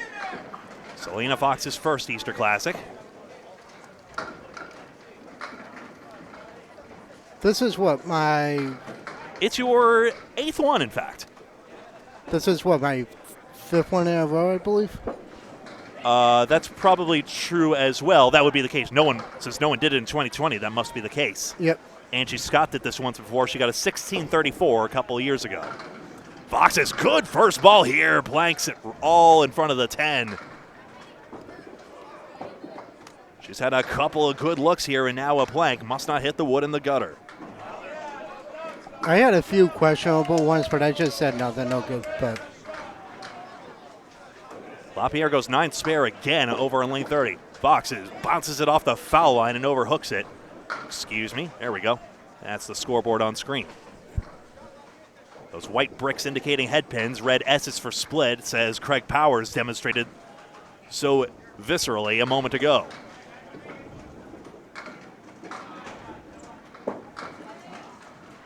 that's a foul. Should be, yeah. Bowler's call to make, but it seemed pretty clear that it hit that out of the gutter. I'm still a little pinched in on this pin cam. I'm not sure why. That's,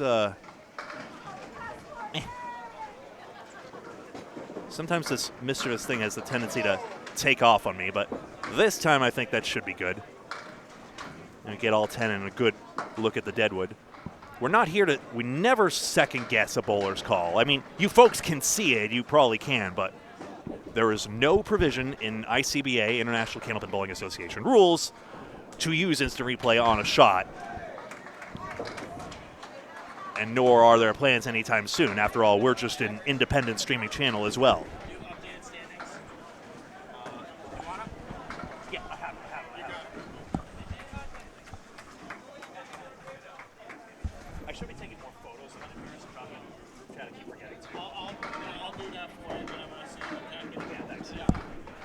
Just coordinating some things with my colleague Duncan McDougall a moment ago here. Al Johnson, good to see you in chat as ever.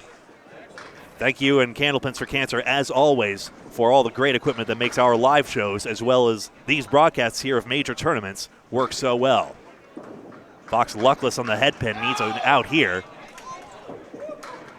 Look at this shot by Scott LaPierre. I just hit the replay button in time, I think. This is lane 30 we're going to focus on. He made a 2-in-1 conversion. We're going to have another look at lane 30 here. Wow, what a shot. That's Played the 2-pinner. That's a sweet slice. Up over 160. Yep, he's at 169 in a ball, in fact. Four fill, so that would put him at. He got spoiled. 173, Scott LaPierre in his third string. That might put him up in the standings, but who knows? Fox is a makeable one for her 10th box outpost with the Four Horsemen. The power of a triple strike, as Paul Grant would say. I said it first. What? I said it first. Grumble, grumble. Trying to curl it in there and a high-low Jacques. By the way, I'm dying to know, did you notice the banana split I dropped? Oh, I did. You didn't say it to Casey, I hope, right? Oh, well, now you've said Casey's name. Grrr. Trying to convert it. Oh, It's gone already today, not this time. Where are my lane lineups? Speaking of grr, I've dropped the roster. Oh, heck. Is it over here? I don't know. I mean, I'm not. 9 bucks for Selena Fox, 83 for the string. Sorry, folks, just losing paperwork here. Oh, is that? No, No, that's these are roster. standings. All right. Enough of our rambling aside. Our viewers couldn't care less. Now over to Angie Scott with the Four Horsemen left side. Well, when you get a quick break, you can take a look for him. Yeah, puzzling. Anyway.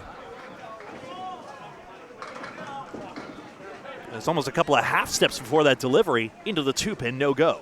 Did you put him underneath your notebook? Because you do have a 10. Nope. Okay. I do, but I didn't. The mystery of the missing paperwork. The worst Sherlock Holmes ever. Good third ball, prudently on the left side for Angie, and Scott has 43 through 6. Do we need to call Scooby-Doo Mystery Inc. for that? Zoinks, let's not do that. Angie also was one of our guest bowlers when we did a special event at Bowlerama. I can't remember which Candlepins for Cancer event it was. Well, I know Angie participated in the bowl with the pros and the legends kind of On thing. the outside of the head pin. Kind of deal. That's right. Because I did that too, remember? That's right. It was a special charity event. Hello again, Willie Merrill. Good to see you. Angie Scott takes an 8. Willie joined me for a lot of the coverage last year and was on battery retrieval duty, if I recall correctly. I don't have the speed radar gun this time, though. Oh, Bob didn't bring it this year? Actually, he might have. I don't know. Because I know how Bob is. Bob I wants have not to- asked. And please don't. Well, I'm not going to interrupt him while he's bowling. But you will interrupt him during lunch. Yeah. Oh, sure. Scott on the head pin. That's a similar hit to you in the box 5, and it's a 4-6-7 similar leave. What do you call that? You call that a brownie sundae? Why? Oh, because some of it melted? I don't Yeah. know. Not quite into the 4-pin. One more to go. Oh, it's the reverse lemon drop. Larry Wentworth, good to see you as well.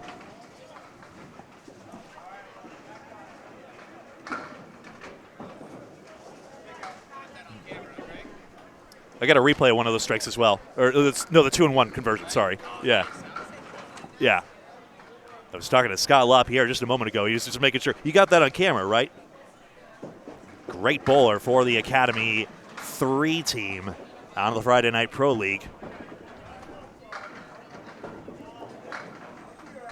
Angie is a little off. 7 pins to go on this one. This is a typical Leda shot anyway, if you missed a head pin. Or trying it. Looks good for the pocket, though. Got on it. Gets rid of 5 of the pins. Important. Every pin matters in this competition. 20 strings. We're in the 3rd of 20. Al Blanchard just said that he met Angie a couple weeks ago. Ooh, come on, you're hit. I'm reading one of your comments. Angie, Alex just said that she met Angie a couple weeks ago. I actually saw some of that match when I was at work, but I was stopped, Yeah. of course. But she is nice. I mean, I'm happy that I'm bowling with her this year because I promised her a couple years ago that I would. And to your point, bowlers pick their lane mates and lanes. First come, first serve. Yes. But what a lot of people have done, they get in touch with people that they really like to bowl with. Like, normally I bowl with Bob. Right. But this year, I already promised Angie I bowl with her. So I said, you know what? I'll bowl with you this year, and when this starts back up again, depending on how well the three of us gel together, we'll go from there. And I'm up. 73 for the strings. See ya. Run, run. Well, don't hurt yourself. Hey, there's my... Kevin Burns was sat on my lane lineups the whole time. Why did I put it there? That's a good question, in fairness. Good to see you.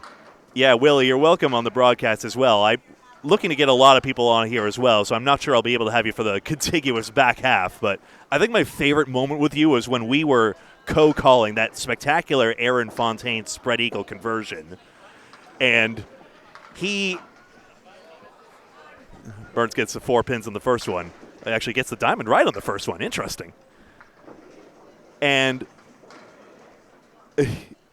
then Fontaine goes to high-five Freshie, Nick Zuffalato, that is, and it kind of injures him in the excitement as well.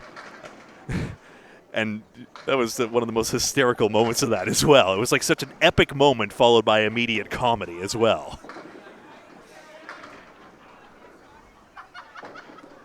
Yeah, that's right, Chris. It's a unique feature of this tournament in particular. It's an individual tournament. Don't get it twisted. Burns gets an 8-box. Excuse me for not having the scoreboard up. A good third ball. But that's right. Thanks, Nico Pujar, who we'll see later with social media help.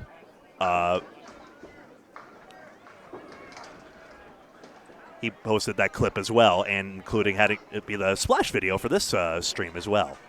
The link for strings 11 through 20 is already up as well, so you'll want to note that. But the best way to be in the know is to make sure you subscribe and hit the bell icon as well. And I never asked this on time. Please like the video if you are logged into YouTube specifically, so that people know that this stream exists and that the magical algorithmic powers in B can push us to more folks. Burns chance for a 10-box here on the 1-2. Yes, gets those two and gets his first 10.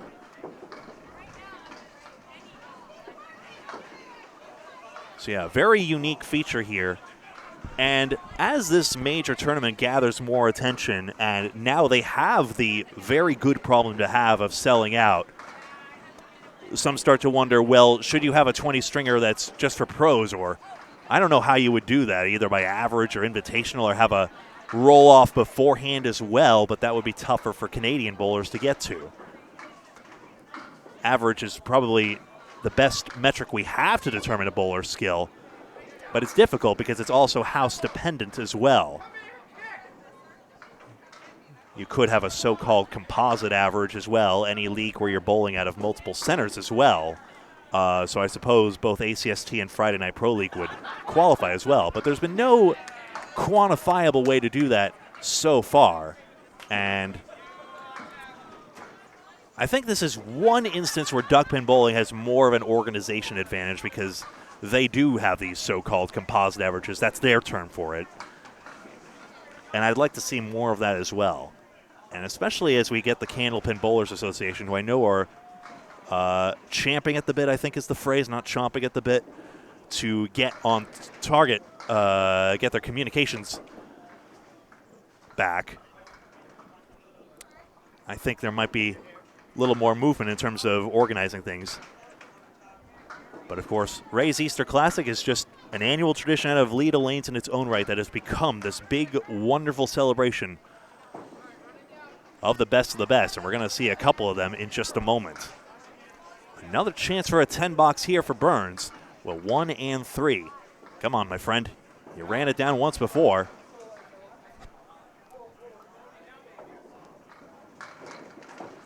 That's Jerry Dunn you see to his left. We'll see him. And that 3-pin was hit and will get over, yes. So another 10. I saw Kevin on stream the first time in 2022 when we first did this on Candlepin Bowling Network, and that was pretty cobbled together with an iPad camera as well. We've come a long way with the production qualities, tell you what. Box number 10. Well, at least he didn't get a lemon drop here. But a couple of threads here to Candlepins for Cancer. I mentioned already the ability to have this technology not just for our live shows, but at these majors as well. And apart from some buffering issues I know we're having here at Leda specifically, I think it's watchable anyway, so you never miss out on anything. Good bid on this head pin, but the 2-9 stays put. Greg Gouillart here. This is Candlepin Bowling Network, founded by Bob Lee in the throes of COVID-19, taking a lot of the TV shows off the air. Pleasure to share this with you now.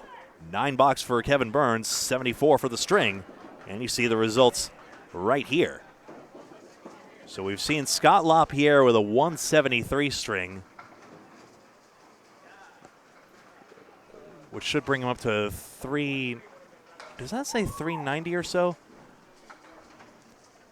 I actually had a bit of an issue, and I don't know if I'm mistaken here, but I'm having personal issues with the live score link that we've dropped in chat. It absolutely worked last time. It was not wrong what Nico did, but for some reason it's not quite working here. So let me know if anyone else is having some issues with that, and we'll maybe have to take that down if that's not quite behaving itself. I tried doing it the other day, and I even had a hard time getting into it. Oh, you know what? I think the site itself is somehow... It might be down. Who knows? But Yeah, I think... Yeah, I can't actually get on it myself. I don't think you could... I wonder That's if we... very interesting. And sorry for the waffling, folks. I'm just trying to get this information in for you folks, but... Oh, no. Wait. Let's see if we can find this for you folks. Now, what I want to know is, you know that last shot that I was just shooting at, and I just missed the head pin and I hit the cap? Mm-hmm. I didn't miss that by much, and I know I did it. That's how it is. 74 here. And we'll take an audio timeout here. String 4 beginning in just a moment. Jerry Dunn's on his last box. So another bowler's down to about 3 boxes or so. We'll be back in just a moment.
And welcome back. Scott LaPierre is first, Ryan Cox, and Jerry Dunn on our featured lane, lane 31, here at Leda Lanes in Nashua, New Hampshire. String 4 of 20.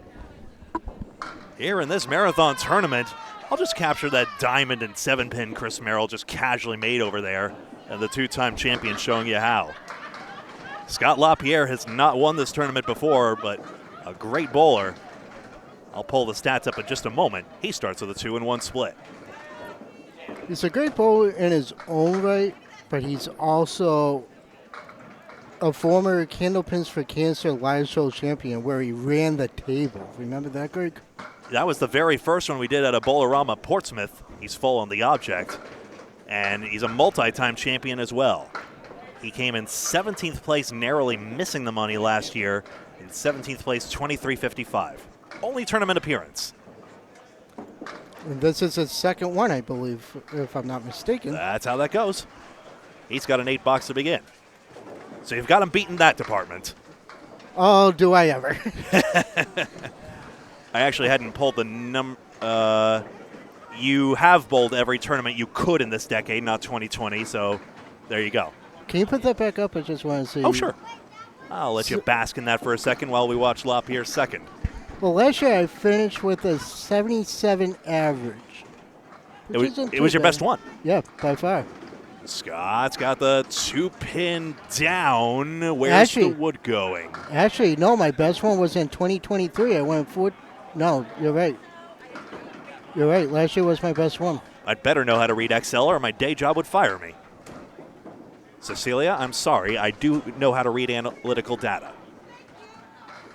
9-10. Good luck with this. Right down the middle. So this is my 5th year in a row.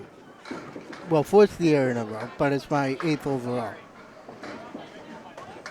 Clips out one more pin for a 9-box.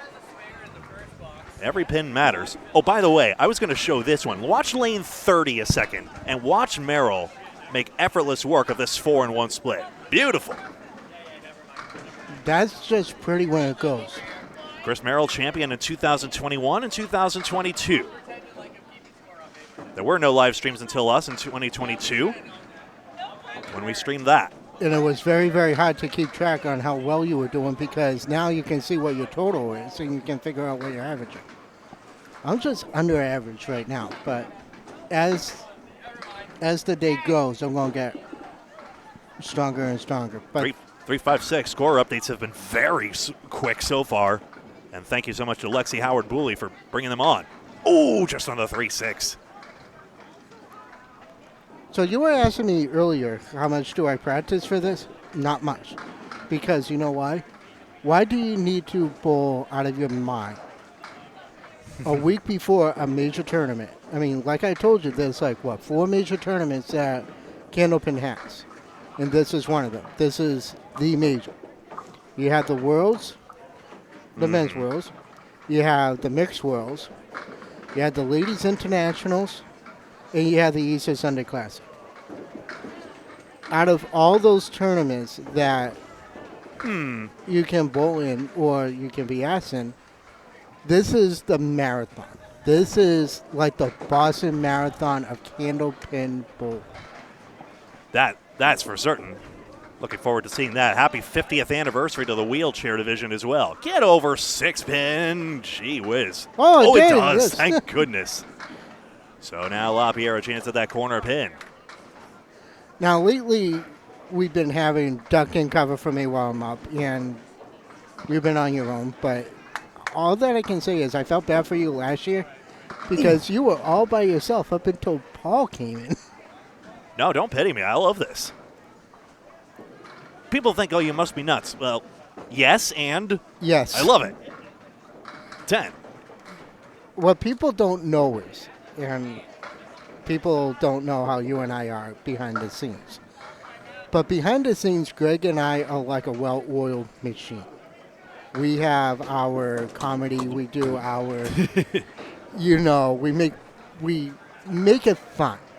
But when you add Paul Grant into the mix, it's like it doesn't work almost. Casey, you missed me dropping a banana split if you care. It's tough with three-man booths at times as LaPierre spills this head pin out. Where's the wood going, I wonder? Nowhere. Might be Nowhere. dead wood. That's out. That is out. I can tell from here. Yeah. So. But I've gotten good. I think the one broadcast that was the toughest one is I need a much better approach to covering the skins format of the Pro Series. That was a madhouse because there was no expectation that bowlers go ball for ball, and yet when you have 4 at once, it's a madhouse trying to spot all the scores. So I need another approach to that one, even though there was some good bowling and it was fun to see. Or how about Kevin running a mile a minute while trying to do the play-by-play while you're trying to keep up? I think that was actually the first time I actually took on the play-by-play all by myself up until Paul came in to help out. Kind of had to. It's just, oh man, I got to take photos of the scoreboard. 3-6-10. Yes, it's gone. LaPierre does get a mark on that. And he's 46 in a ball. Off that 173, a tougher string this time, but he was 5 for 5 on the head pin is the thing. You see those white bricks stacking up in the center stripe, including a couple of splits. And now over to Ryan Cox. And I'm almost up. You're the third person on your lane, as we've seen. Yep. I assume there was no provision for turn order changing. I think. No. Why would you break the? No, because I'm so used to anchoring anyway, so I would just rather anchor because Makes sense. There are times where I should not anchor, and I can actually say a couple weeks ago I shouldn't have anchored because I was going back and forth between helping you out cover that singles tour match, and I was trying to bowl at the same time, so it was really, really, really tough. Makes sense. But today, it kind of makes sense because, one, I'm not too far away. But when I go on to the other side, that's where it's going to be like, what do you do? Cox fighting for every pin on that one. Good follow-up for a 9-box. Again, turning those 8s into 9s. We've seen a few bowlers not get any purchase on both of their follow-up balls. So getting that extra pin there for Ryan Cox is important. He appears to be he's at 334 through the first 3 strings, so a 110 average. Pretty good going, but we've seen even hotter bowling in terms of who will be the best of the best. Even though Ryan Cox, I do believe, has made a men's worlds team. I'm trying to remind myself which one. Oh, Nico's online. He's back from his church service. Well, good to see you, Nico. I'm glad. Hopefully it was a pleasant one. 1 and 10 for the third ball. Usually with a tough 2-box. Cox is an 8-box, 17 through 2. Sorry, still looking for that. Maybe it'll be easier if I look on, On your regular computer? Yeah. Oh, usually with a 9-drop. At least a 5-pin. But this one, she has it in a better shot at it, but no, she went wide. 3 pins out of the first ball for Ryan Cox on lane 31. Same arm and leg. It's the 1, 2, and 9.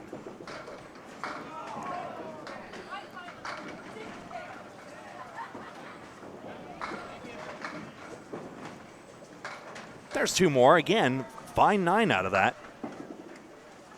It's a struggle string to begin, but still, every pin significant as we go down the stretch. Obviously, we're not down the stretch just yet. Yeah, Team Able, of course, captained by Mike Brown, alongside Glenn Murphy, Garrett Martin, Lucas Nickerson, Sean Bernard, Chris Cooper, Paul Yaden, and Darren Martin. That's on the Men's Worlds Championship, which should again be at Fairlanes in Moncton, New Brunswick, if form holds. Alternate countries, of course. And Fairlanes in Moncton is the only one capable of holding a big tournament. Good shot, spare. And let's see that again. Yes, please. Buries the 1-3 puck. No, he just went on the outside of the head pin and it just went. All right, I got to go. Bye-bye. Thank you, Lexi. We got some standings dropped here. Aaron Fontaine is in front ahead of Charlie Collins by now 25 pins. Aaron Fontaine dumped to 146 and is now at 444 through the 3 strings. Ryan Sparefill is 6th, the 4 horseman left side. Struggling to find his head pin, but that was a key mark there to get back on track.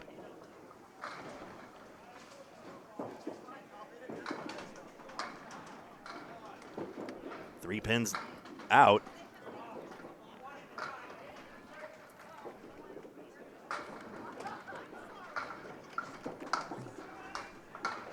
And a 9 bucks gives him a 51.5.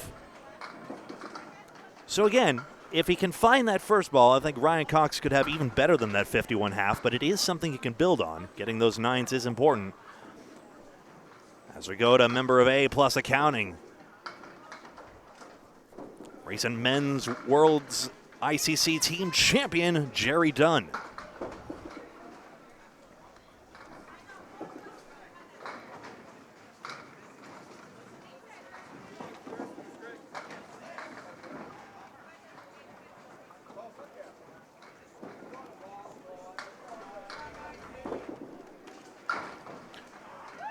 He gets 5 pins out on the first one.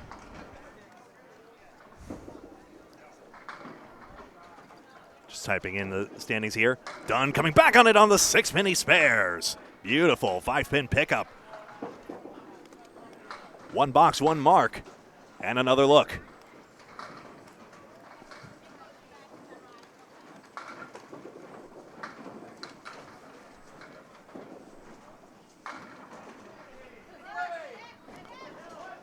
So he'll fill his first mark there. American notation you see here. Triangle in top left corner indicates a spare. 2 triangles indicates a strike, excuse me. This will make everything better. Of course, in Canadian notation, it's sort of a similar thing, except a solid square indicates a strike and a single triangle for a spare. Dunn gets an 8 on this one and now has a split for the second one, 2 and 7.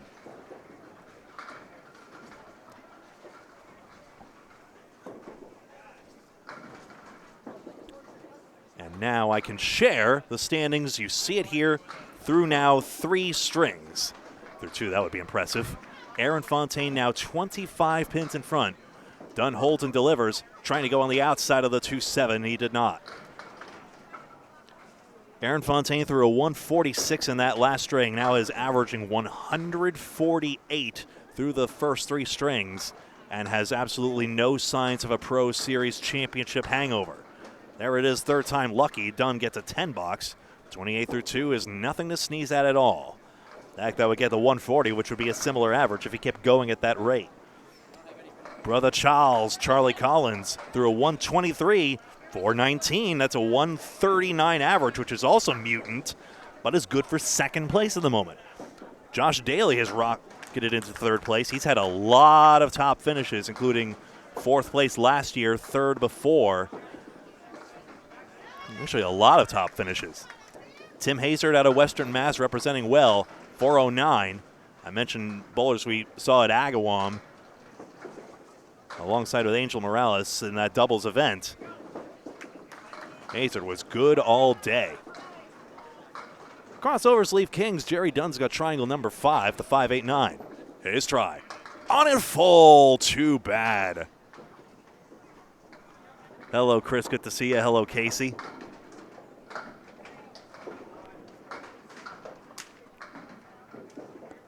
And he's got a 9. 37 through 3. Other folks in the mix, Josh Daly. Jason Gauthier Sr. had a 151 to rocket himself up into the mix. He's got that 391. Then we got Nick Suffalato. Nick Leach is thrown 129, 128, 129. A remarkable consistency to put himself in 7th place. Then Dean Sullivan in 8th. Dave Barber 9th. Joey Lister 10th. Joey Lister at 384, just to give you a sense of where everyone is. 384 is only good for 10th place right now. And then Scott LaPierre we see just now in 11th place. Big 9 drop and the kingpin spills from behind. Strike for Jerry Dunn. It's that power that has delivered A-plus accounting so many championships. Had that deep playoff run as well. And here you see, and watch that piece of wood just spill the 5. First strike we've seen in a while. Even Kevin Burns had a strike sooner than some of our featured lane bowlers. Scott LaPierre 11th, Justin Waters 12th, Jimbo Ayotte 13th, Jeff Surrett 14th, here he comes again, and Matt Nichols in 15th. Ayotte was in 5th place, is in 13th right now. The strike fill starts off great, 310, denies a double. Blank sits in the middle.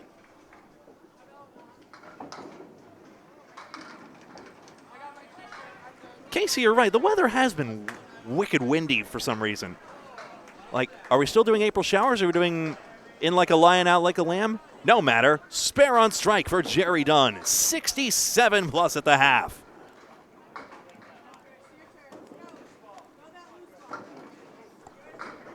Have a look. 67 plus. LaPierre's on 46 plus.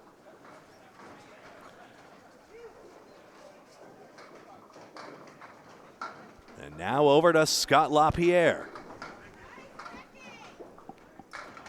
On a spare fill, on a eye for 5, head pin perfect start.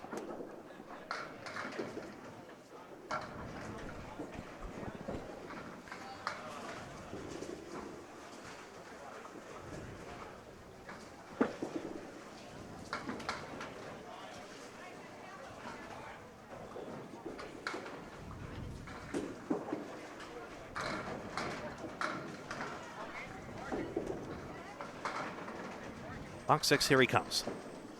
On a spare, on the head pin, split. 3 and 2 split. Yep. Put the S there, silly. No, there, silly. Looks like it's the 3. 2, 4, 6, 7, 10. Yep.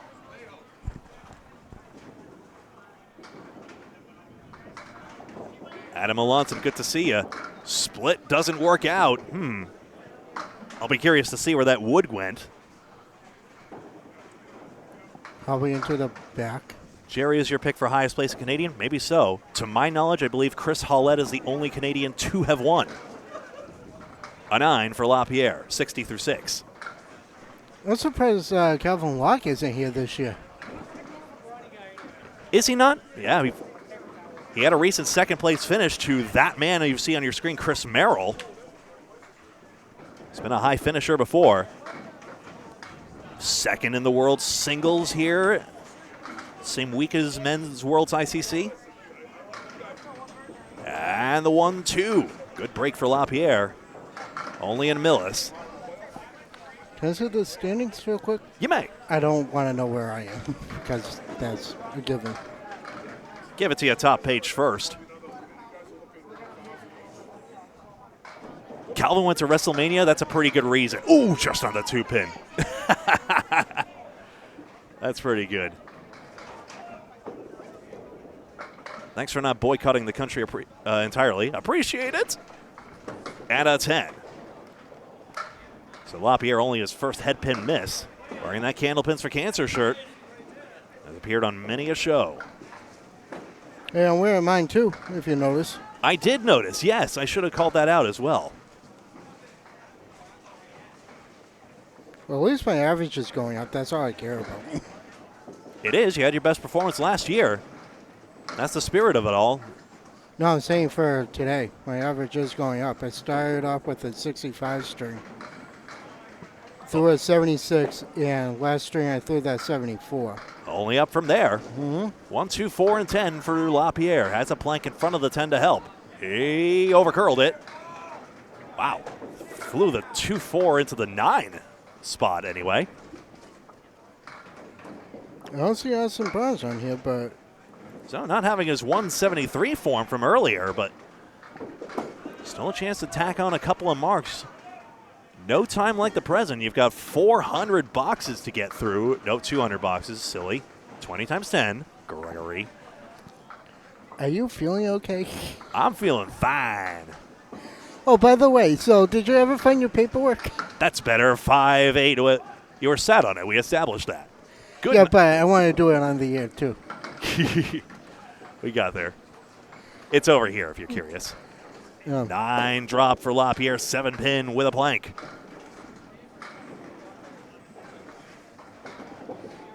He got the spare. 89 in the ball through 9. Coming up next will be Chris Merrill, Will Damon, and Mark Smith, the main connection. Oh, man. You took my line. I was going to say the main event. Well, that's a good one, too.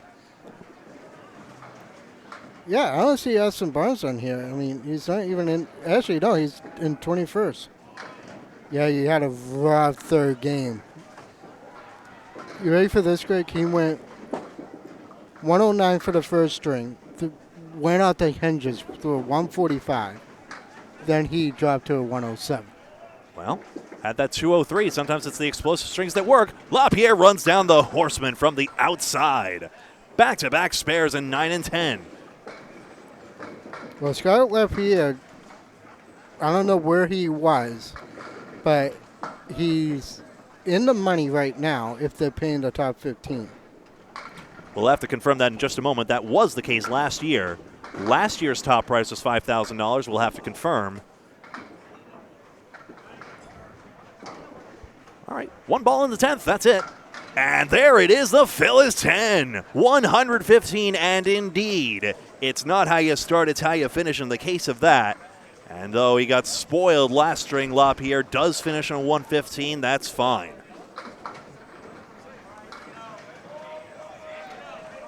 Over to Ryan Cox. That was a headpin-less half. Individual competition, but bowlers pick their starting lanes and lane mates first come, first serve.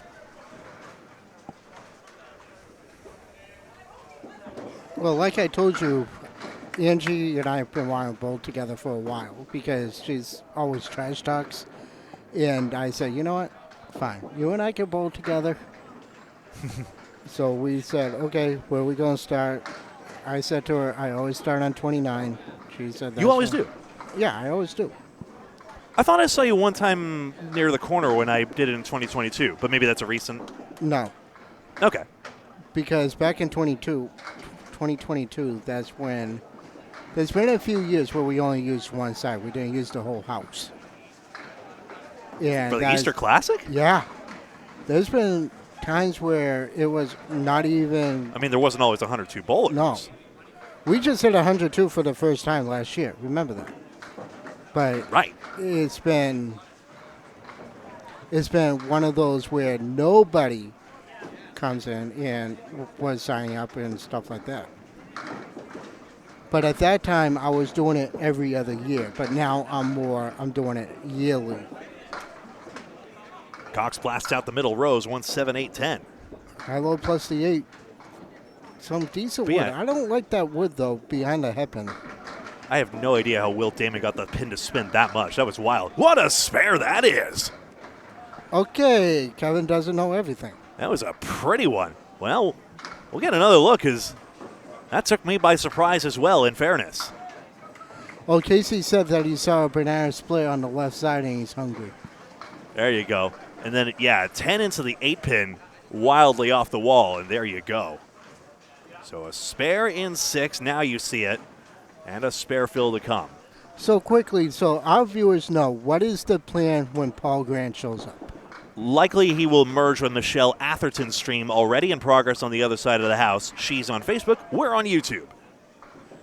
Candlepin Bowling Network is always on YouTube somehow. Whether we have Facebook is 50-50 depending on the day. In this case with Leda Lane's streaming conditions, it's best to have a 5 fill, thank you.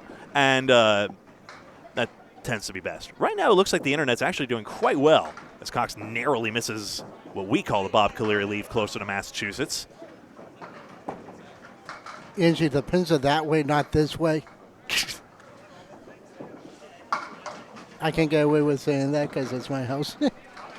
Just dishing the trash talk back, right? It's all reciprocal. Yep. Mischief all around. Mischief and Candlepin Bowling. You want good mischief? Tune into Candlepin Bowling Network with Kevin Burns and Greg. Go at it every time. Da, da, da, da, da, da. You know what, Greg? If I didn't love you, I wouldn't make fun of you like that. Love you too, bro. Ryan Cox did this tournament last year, came in 13th place. He cashed $23.98. So he's going to cash again this year. I mean, I'm bowling next to Jerry this string. And the both of them are on, but they're not missing their shots. He's going to need to up it to about that 120 average he had, the 23.98, I think. And there's another Polaris player on lane 33. There we see. I try to give a wide shot of everything so that you all can see.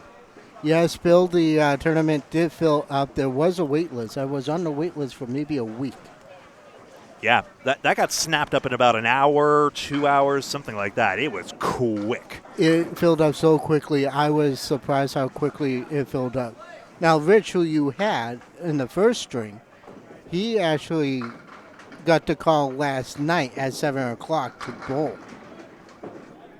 for a last-minute dropout. Still Ryan looking for the head stick here. He's got the 1, 6, 8, and 10. Will Damon just missed a nice shot. Yeah, I saw the body language there. 1, 6, 10. Yeah, the atmosphere at Easter Classic is unlike any other. I mean, especially as it gets down to the later moments. Like, you have people congregating around.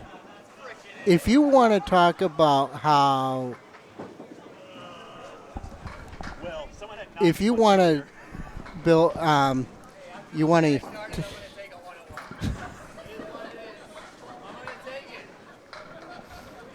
Bill, my odds of winning this year... That's head pin. That's a 9-drop. My odds of winning this year are probably slim to none. You still got 16 strings left. Yeah, I'm not going to throw a 390 that I need. All right, I'll be back. Keep fighting for it. And Ryan Cox gets that spare. Speaking of, that's his third mark. Didn't have a single 10 box there, but nothing a spare can't repair. So consider LaPierre, in contrast, having all 9s and 10s, plus he had that 20 box in the end, though. If Cox dumps 10 here, a comparable comparison. He blasts out 7, and he'll be, I think, pretty happy with his 108 all told. It brings us over to Jerry Dunn, who is having a blinder of a start. 3 for 5 on the head pin, and 3 marks, including a 20 box. I remember how nervous he felt when he thought his 10th box in that last string in Moncton almost gave the tournament away to Fenway Academy, speaking of Chris Merrill and co. But Jerry Dunn and co. got it done. Why am I so hung up on the word co and company? I will never know. 5 fill, 72 at the half. Aaron Fontaine in front, you see it top right, 4-4-4. Charlie Collins, 419, having a career best so far in this tournament. He started with 176, Fontaine with 170.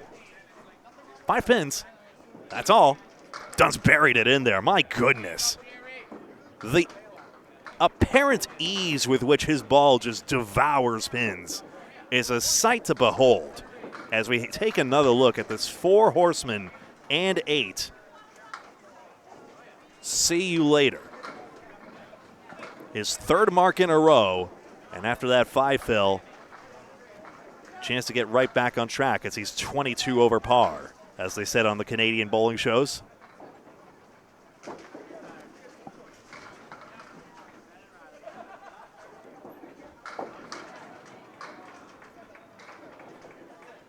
One, 4, 7, and 8. The finest calves in bowling, Adam? Let me guess, the socks accentuate it. Thought I had the graphic there.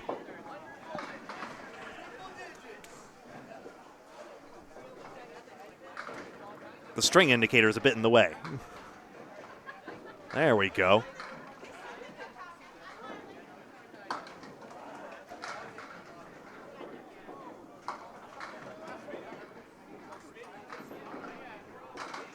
Just into the wood.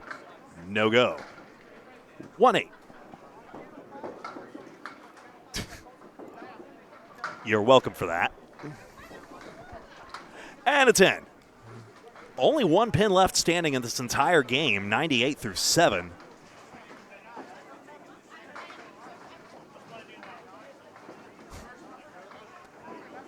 Jerry should change socks after each string. Tim. Some bowlers will change their shirts after the halfway point. You can imagine why in this 20-string bowling marathon. That's head pin. That's a 5-pin spilled again. 2 strikes, 5 marks, 108 plus 2, and another activation of the replay machine.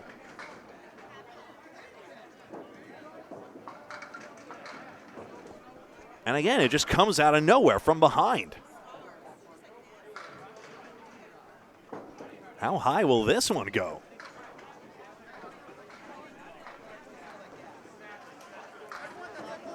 Give a shout out to Owen Marr, who posts a lot of YouTube shorts of his Nova Scotian bowling, and Jerry makes some features on there as well.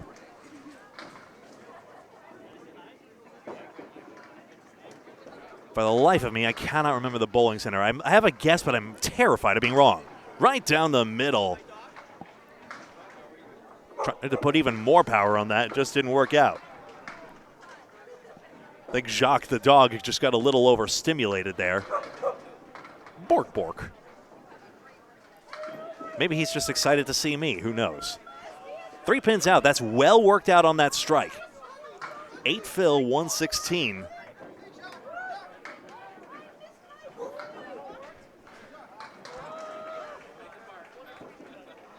That's well pinned, even if it happens to be only 9. 125.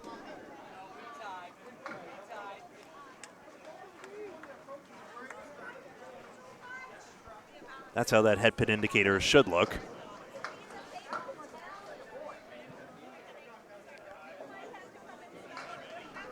Head pins aren't the end-all be-all. Remember, Jeff Surratt threw a perfect string on our cameras in the first game. He didn't have every single head pin. In 2022, we had Chris Merrill featured first, as it happened. He won the tournament. And meanwhile, in 2024, Michelle Atherton has covered Austin Barnes first. In looking through, I believe we get him at some point on our camera as well. I'll need to check in, though. Yes, in fact, Austin Barnes will be 20th. String 20 of 20, we will get the defending champion. So it starts with Michelle, and it ends here. I'm Greg Gouillart. Jerry's waiting for Kevin to his right. And now done. Spilled that head pin just 247. I'm not sure how fond he is of that plank right against the plate edge, but if he can torque this the right way, one or the other, he's got to play for it. His try. Gets on the left side of it and doesn't curl into the 7. So indeed, for a skilled bowler like him, he did not want that obstacle in the way. In the olden days of Candlepin, you could clear the wood away willingly. Jerry Dunn 134 string, speaking of not in the olden days. But you could ask for the live wood to just be removed, but obviously, after a very short while, people realized, okay, no. Wood is part of Candlepin. It's literally the calling card of it. There's many forms of small ball bowling, which is more prevalent than big ball bowling. But in Candlepin alone, the wood is live when it's on the plate. 134 for Jerry Dunn, 115 for Scott LaPierre, Ryan Cox 108. We'll get some score updates and get started with string number 5 of 20 here at Leda Lanes in Nashua in just a moment.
You know, I realizing as we are about to start string 5 of 20, I didn't realize I never got Jerry Dunn's statistics out, admit it all, and I really should have. 2023, did you know Jerry Dunn came in 7th place and had a 23.93, and then that was good for 7th place in $800 US, and then 2024 had a 23.04,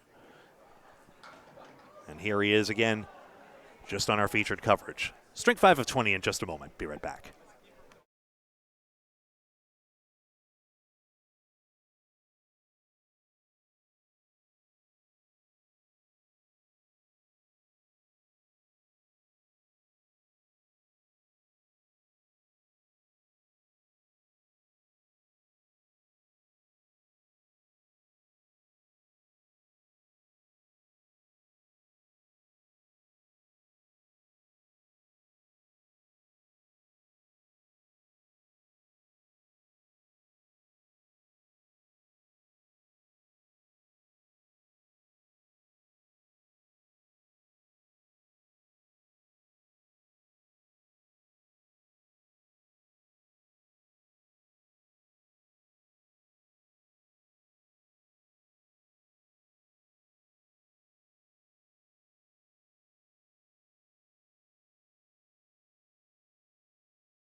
Welcome back. Chris Merrill on the head pin to start 2, 4, 6, and 10.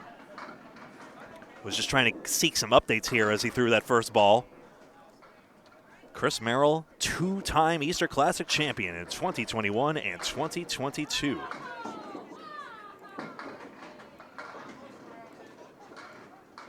Oh. Do I not have my... That's better. That's a great split spare to start off. There we go. So evens up, converted by Merrill. Gets on that 3-pin, and he gets a 3 fill. He says that's 3, that's not 2. We all know what he's referencing. Anyone who watched Men's Worlds last year, what a valiant effort Fenway Academy has now put on twice. You don't become even a runner-up by accident. Magnetized to that part of the curtain, he'll look for an out. Wearing the shirt of Stars and Strikes out of South Paris, Maine.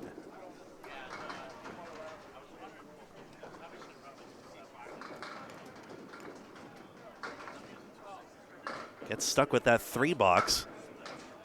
That's back on the head pin. Crossovers leave that. 5, 9, and 10.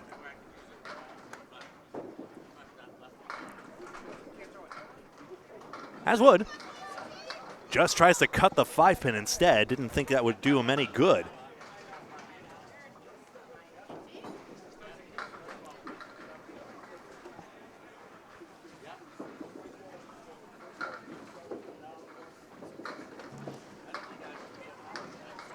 And there's a 9 box. Is John Blaze in, asks one. I'm not certain. He has bowled this tournament before. I'm not seeing it, but I might be missing something.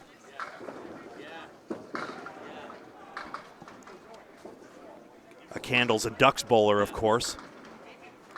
Rumor has it there might be a move in his future, but of course that's not the end and all be all. Mike McGinty moved to New York, but he's here today bowling in the Easter Classic. On his head pin, Merrill collects this for another great spare. It's so pretty the break he has on his ball, and watch the deft touch it takes to get the 6 pins to go. Utilizing the sidewall, and yes, it was 2 pieces, 1 off each wall to collect that spare.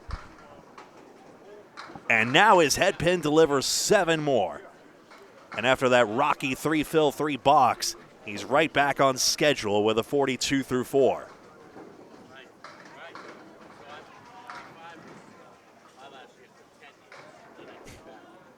Sean Dion, good to see you. You can't substitute for him here. John, of course, a world's teammate.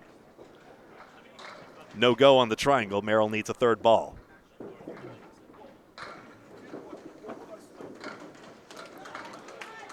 And there's the 9, 51 at the half.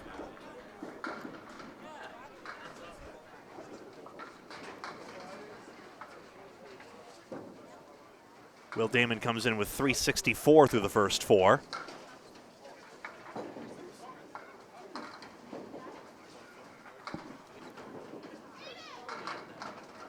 Mark Smith looks to be having a better go of it, 455.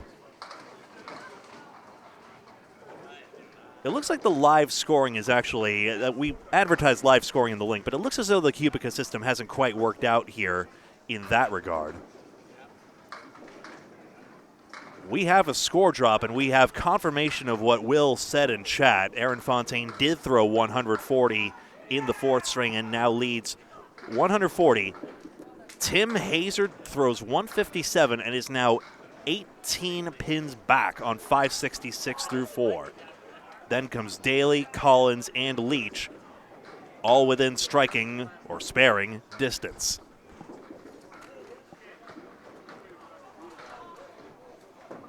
Will Damon getting set, wearing the high-low dispensary shirt from the Mixed Worlds.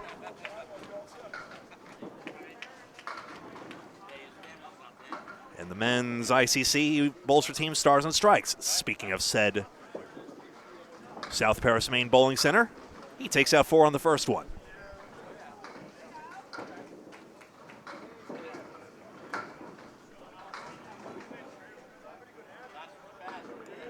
We call this one the 6-pack on Candlepin Bowling Network. He gets rid of 3 more and has the 1, 5, and 9.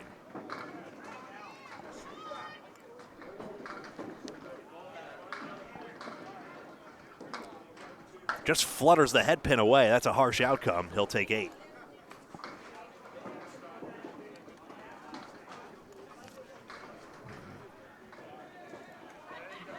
Sorry for the XL gore on that one. I used to have that scoreboard, of course, where I would have absolutely no cursor on screen. I've relented a bit, but would love to go back to one where I don't have this, frankly, janky cursor.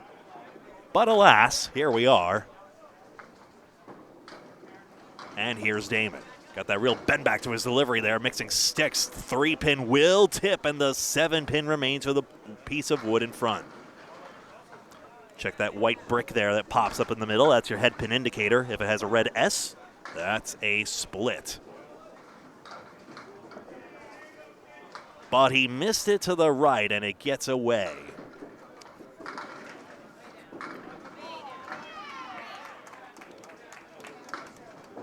There it is.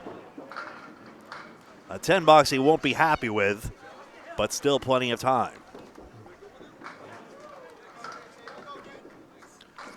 Just fact checking myself before I put the scoreboard back on. And there you have it, through 4. Through 4 strings. Thanks again to the Howards. Tournament since 1989. Ray Simoneau, now Sean Howard and Lexi Howard, doing a fantastic job running it. What I'll be most curious to ask, and maybe I'll get a chance to ask Dottie Lawrock, who's chronicled these stats so thoroughly for you folks to enjoy as well, modern day on our stream, is when she first got the idea to chronicle the stats. I mean, how can you know after the first tournament that it would be so good? And that shots like that, the 1, 3, 6, and 9 being converted. How did you know that just because it's 20 strings that it's not, just a gimmick and that people actually want to bowl this long and that it would turn into this major marathon of pro bowling? But whatever the reason, she has a very carefully cataloged array of index cards, which is how she does it as well. At some point, I've mentioned John Zappi, previous champion of this event, who has binders full of the original printouts, including from the old Pro Score system that used to be here. The Pro Score being the one that really automatically tracked the pinfall. There were no buttons really to press. 7 drop here on the spare for Damon.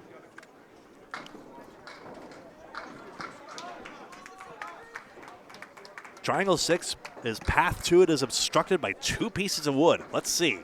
On the right side of it, yes, off the wall, it's good. Another one, and back-to-back Will Damon after missing that 9 drop. He's suddenly finding the range as well. You do have room for error in this event, one would think, even though we see juggernauts like Aaron Fontaine just getting everything done. And I guess one counterexample of that would be Sean Baker, rolling 264, but had that missed single in the 9th that cost him everything, despite the fact that his bowling continues to be legendary in his own right.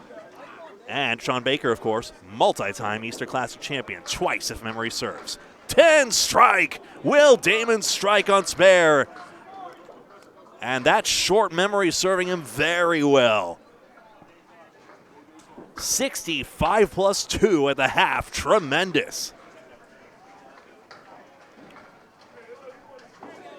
Down we go to Mark Smith, 455 through the first 4. It's a good average, but it's good for 37th right now. Full standings available at LedaLanes.com as you see at top right of your screen. This is Candlepin Bowling Network, independent broadcaster. I'm Greg Gouillart. We're live on YouTube, and we're live on Facebook as well, thanks to Michelle Atherton. Paul Grant will be alongside her later for that Facebook stream. We've had a lot of climactic moments on that B stream, especially as they have the luxury of being able to chase down the winners. Maybe there's some way I might be able to finagle this camera in such a way that we can actually follow the winners a little bit ourselves. Mark Smith spills the 5. We saw Jerry Dunn throw hammers like that. He's actually alongside. He's talking to him, too. Ha! And there it is. As you see, crossover had the 5 stood for a while there. Am I ridiculous in my crossover sleeves Kings comment?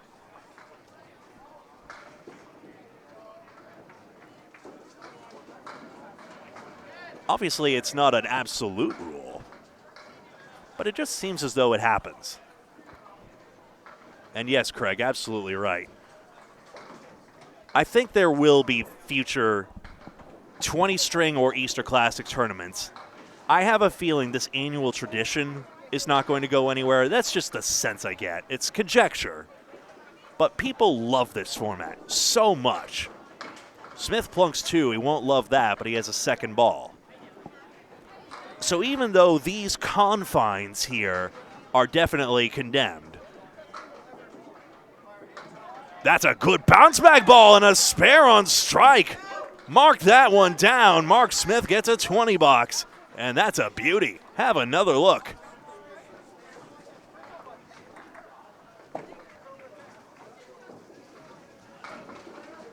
Yeah!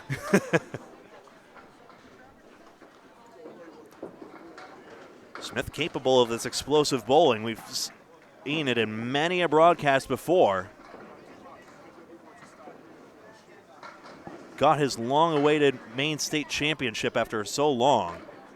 He has cashed once, twice, thrice, 4 times, 5 times as recently as 2021 and as early as 2007. He has the 2 and 5 and drops 8 on the spare. White bricks should indicate head pins if I'm not falling asleep at the wheel. I've held up through the 20 strings before. And around it, unfortunately, and no 5-pin, no spare. That's the stick. You never know which pin will be the winner. He's got 48 through 3. I've missed. For Chris Merrill, of course, we know his 2 championship wins in first and second. The first and second years he did it, no less. First, he came 8th in 2023. Fell off in 2024. But looking to make another run this time. Into the head pin goes Smith. And the man Paul Grant calls Hollywood has a bundle of 5 on the left side.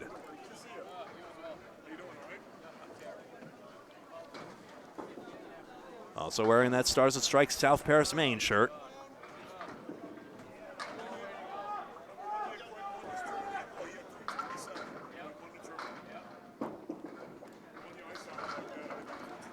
And the bundle of 5, he's crossed over in the back pin, left standing there. Indeed, the Stars and Strikes Men's Worlds team Mark Smith is wearing. Remember, Chris Merrill, of course, Fenway Academy. Settles for 9 this time, 57 through 4. Misses the last pin there.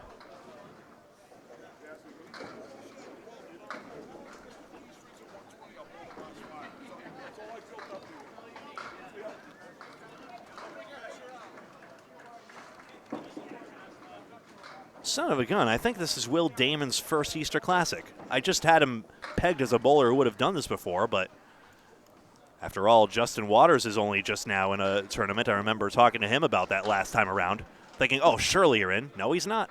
But now he is. 2, 4, 5. Mark Smith 4 for 5 on the head pin through this string. Great to see you here. Fantastic crowd on our YouTube Live. And available on Facebook as well with Michelle Atherton. Just wide. Michelle, of course, has called many a Maine State championship alongside Paul. There it is, just 2 more pins. So, again, Mark Smith going across the face a few times, but that's a nitpick compared to that 66 half. Though then again, Will Damon on a strike, remember.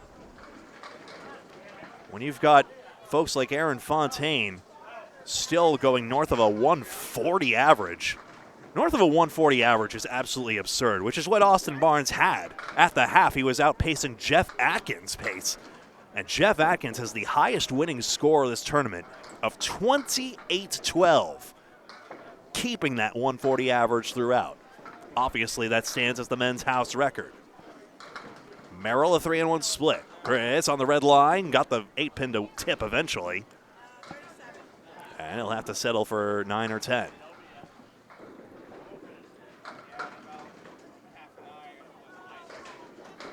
Wants to erase that 3-fill-3 box he had earlier. He'll stick with 9.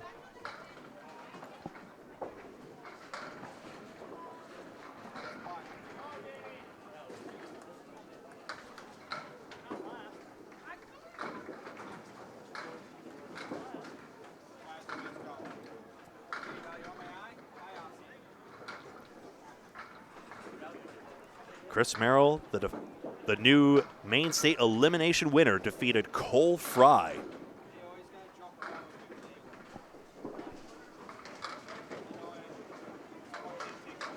That's DJ Fry you were seeing to his side. You'll see him coming up next. 4 horsemen in the 8-pin. That wood's not as helpful this time. It's not, as opposed to the time we saw it go before, it wasn't really in between where you would want it, between the 3 and the 8.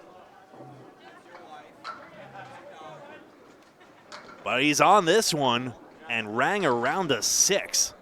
It's hit, but does not go. Deals right at it, that's 10.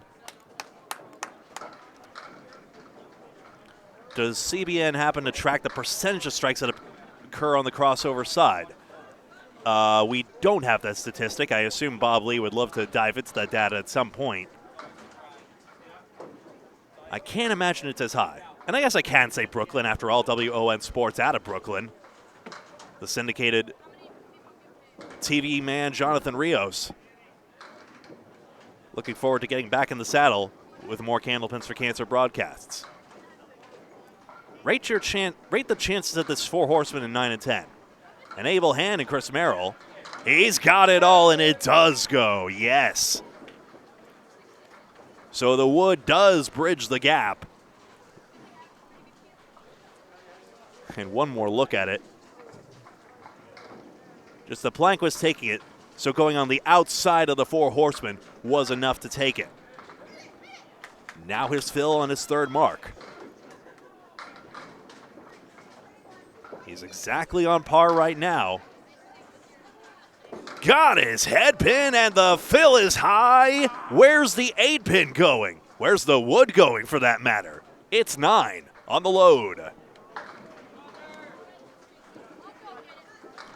Assistance, please. It's not going to roll back, I don't think. If it did, that would cause an interesting situation. It's moving. It's moving, actually. Wait a second. Watch this wood, folks. Here it comes. It's coming off the plate edge. Where's it going to go? Is it going to hit the 8? Yes, it does. A strike. It has fallen, and the slowest 20 box fathomable has occurred. Oh, my goodness gracious. Somebody get the chronograph on that one, please. Or a stopwatch, to use a more normal word. Strikes, but they continuously get slower. Yep, 2 fill. Well, the start in this one.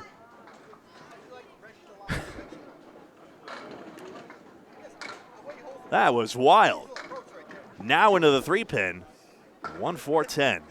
The most extraordinary thing about Chris's professional bowling is that he has limited vision in one eye, as he's mentioned on the past Candlepins for Cancer broadcast.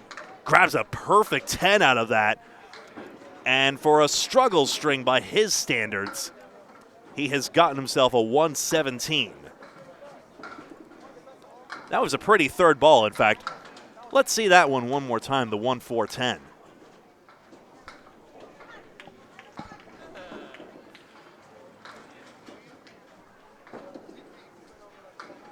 We'd all like to be disappointed with a 117 in our life, as Will Damon works on his 3rd mark in a row. James, it's our pleasure as well, giving you this impossible bird's eye view of the lanes as well. Damon on a strike. On his head pin! It's a double strike for Will Damon. Oh, baby, let's have another look at that one.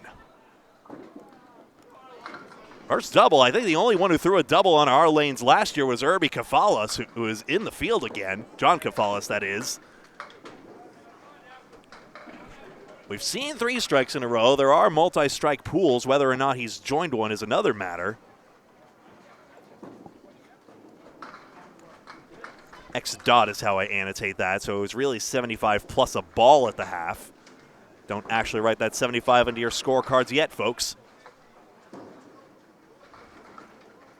Some people would write the double strike annotation with 2 more corners filled in, but I reserved that for box 10 like they did on Channel 5. Damon again. On his head pin. Where's the 5 going? How does that wood stop there? 19 on the first fill, and the half is 84.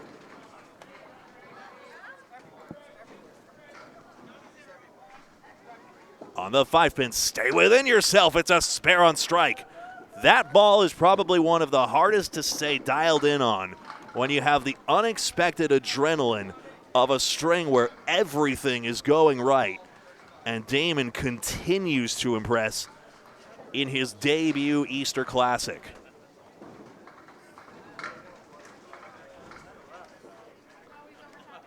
String 5 of 20. It's a marathon, not a sprint, but you make the most of these sprints when you can. Is it just me, or is there more arm movement to this one? He's getting continuously amped up by this. Launches it into the 2 pin this time, but got a corner hit.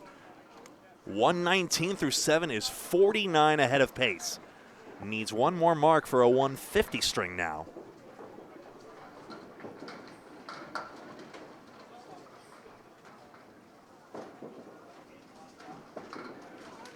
In there, where's the wood going? Into the side of the 8-pin.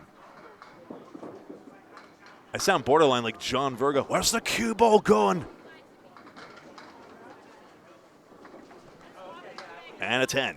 129 through 8. So the headpin streak stops, the mark streak stops, but still 2 more boxes with which to build on this.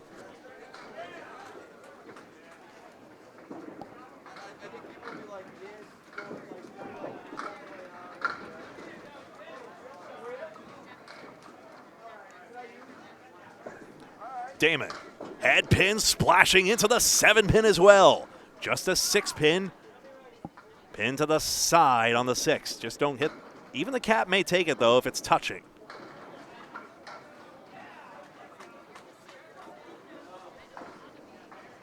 And it goes on the other side of it. 139 plus through 9.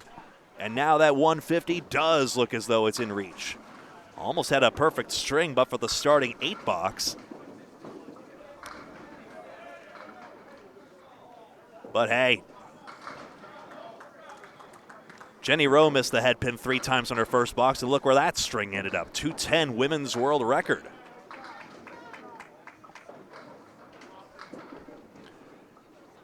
Head pin again. Now he's got a split. That's more of the fortune the bowlers have been experiencing. 6 fill on that. When you're going 3-1 splits seem easier. He almost got the slice on it. He missed that by a board. Goodness gracious, what a string. It is 8. It is 153 for Will Damon.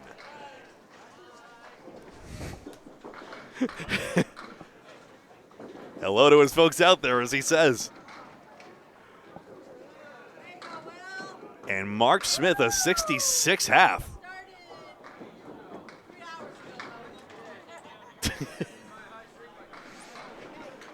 That was for my family in Florida. Here, say that again, sorry? That was for my family in Florida. So love That's you what you were guys. shouting out just then. That's right. Thanks, Greg. Hello to all you folks out there. A lot of good bowling community, and you know, Florida could absolutely be an outpost of the Candlepin community, you know, if we could actually, you know, start manufacturing pin setters and start shipping lane beds down there. There's a lot of good talent down in Florida. Maybe some of them retired as well, but still. I know there are at least a few pros who are considering the move down south.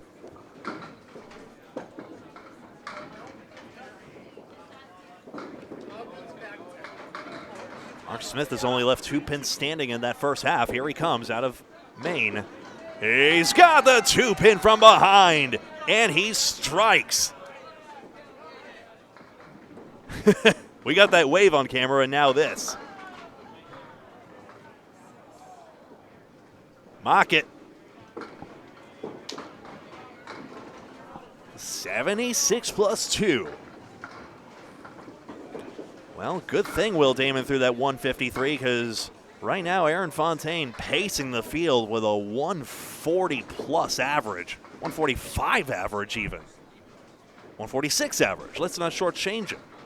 Every pin in one's average is significant, which is why the third ball is every bit a part of one's success, no matter how good the string is going.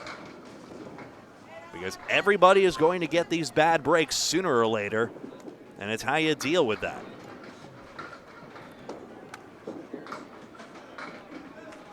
So, 1-3-10 doesn't look impossible. Not sure the wood is a factor, but the pins themselves. Outside folks, what do you think? Clips the wood instead, and indeed, it does not cover the head pin. 9 on the strike, which may have been a safe shot.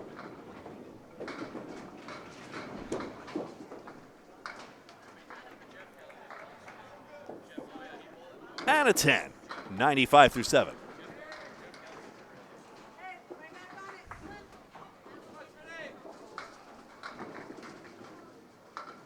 Larry, I'll tell you the honest truth, I don't get the appeal of Florida either.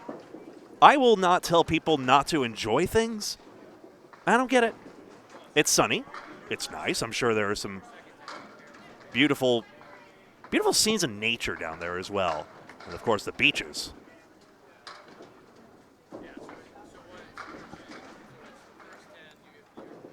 I don't know, but I guess Floridians aren't in a hurry to sell us on it after all. Who wants it overcrowded down there? 4 horsemen and a 7-pin.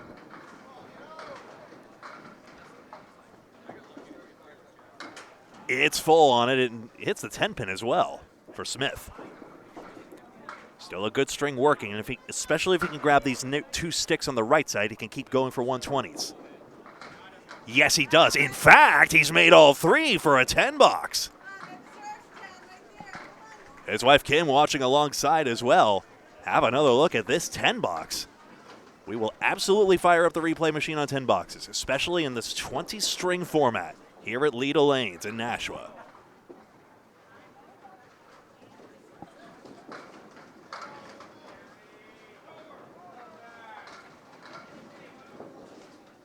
As I left a pin for 3 boxes, this time a corner hit produces the 1, 3, 5, 8, 9, 10. Candlepin Bowling Network, I'm Greg Gouillart, joined by a rotating cast of characters. Great to see you all here. Speaking of, Kevin Burns in motion on lane 33 as I speak.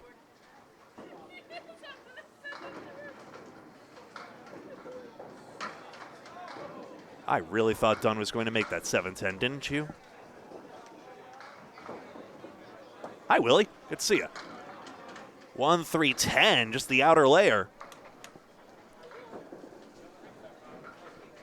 Now you get to the nectar in the middle, hopefully. 3 more pins, another 3rd ball to challenge Smith. And he only gets 1 this time for an 8 box. Still fine going. Who will be the next champion after Austin Barnes took it in 2024 with a highest score in a while, 26-72. Part of that is the pins getting broken in.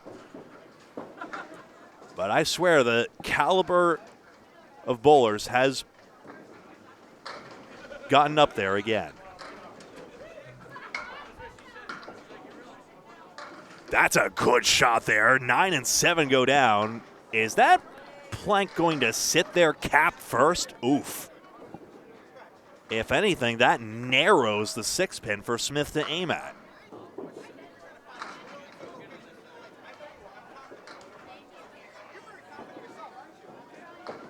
Mark's try. Got the cap around it. Curses. Idaho, huh, Sally? Nice.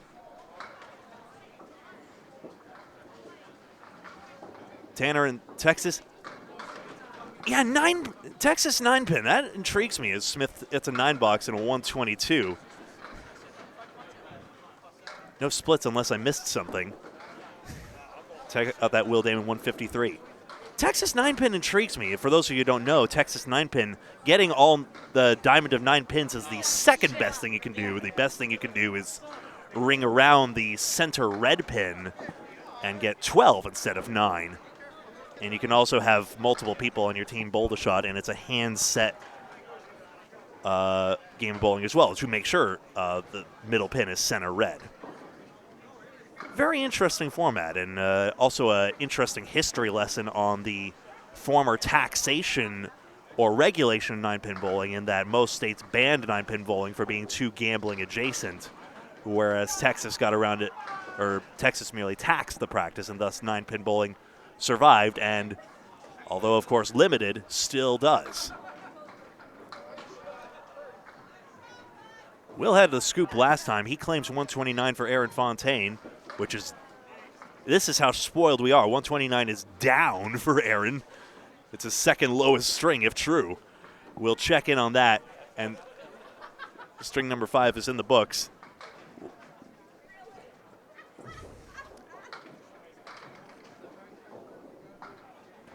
And Kevin alongside me as we take a break for string number 6. What's up, Kevin? Just threw my highest game for the day. Oh, how much? 80. All right. Your average is going up. Well, after throwing a 65 in the, is that current? That's through to 4, and that's what the folks see as well. Yeah, after throwing a 64 at 80 to that's going to bring All the right. average up a little bit. Hopefully no more low games. Can't afford them. Every pin matters. Yep. We'll get set for string number 6, and we'll be right back after this.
And welcome back. Stacy Bedard is up on lane number 6 alongside DJ Fry and Paul Campos.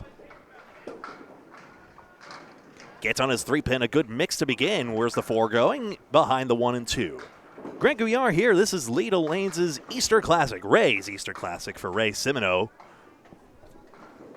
20 strings, this being the 6th of 20. If you want to watch some bowling on an Easter Sunday, here you are. On the head pin full, ouch.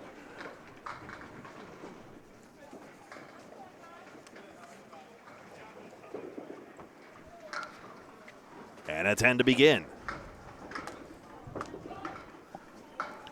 At the current moment, Aaron Fontaine, fresh off that Pro Series championship, appears to be in front. We'll see if that holds. Tim Hazert out of Western Mass.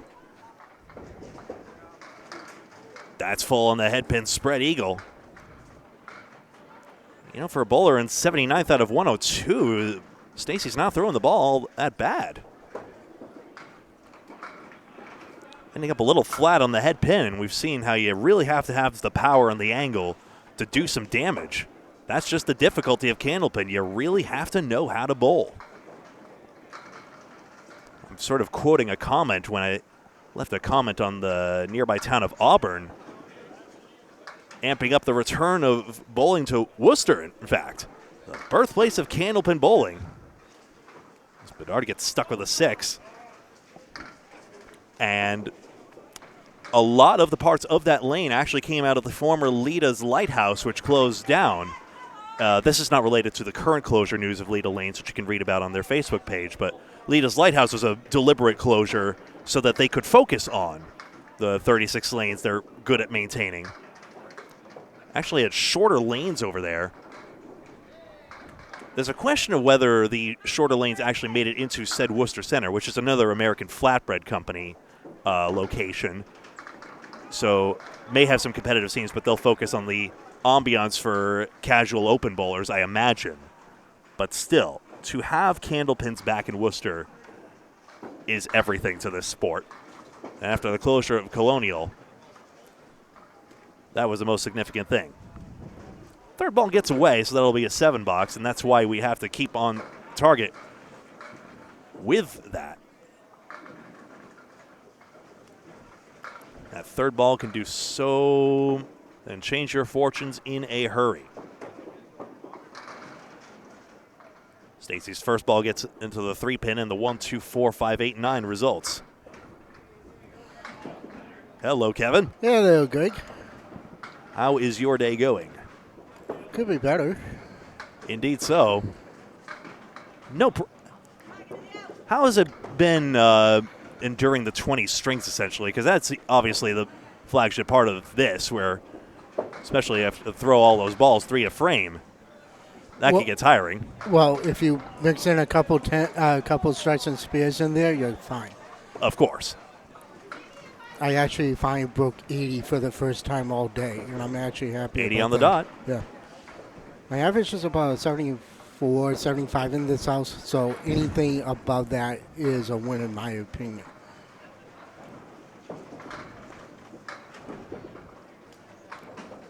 Fifth box now.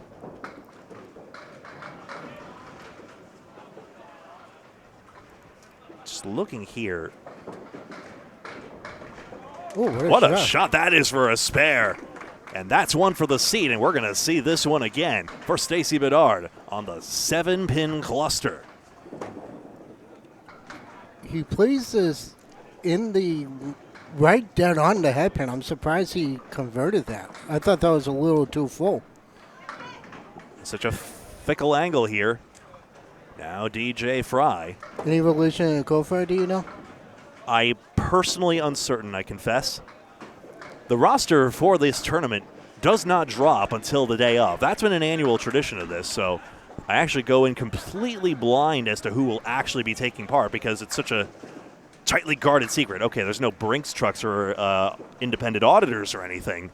Oh, no, this tournament is not audited by whatsoever. 247 taken out.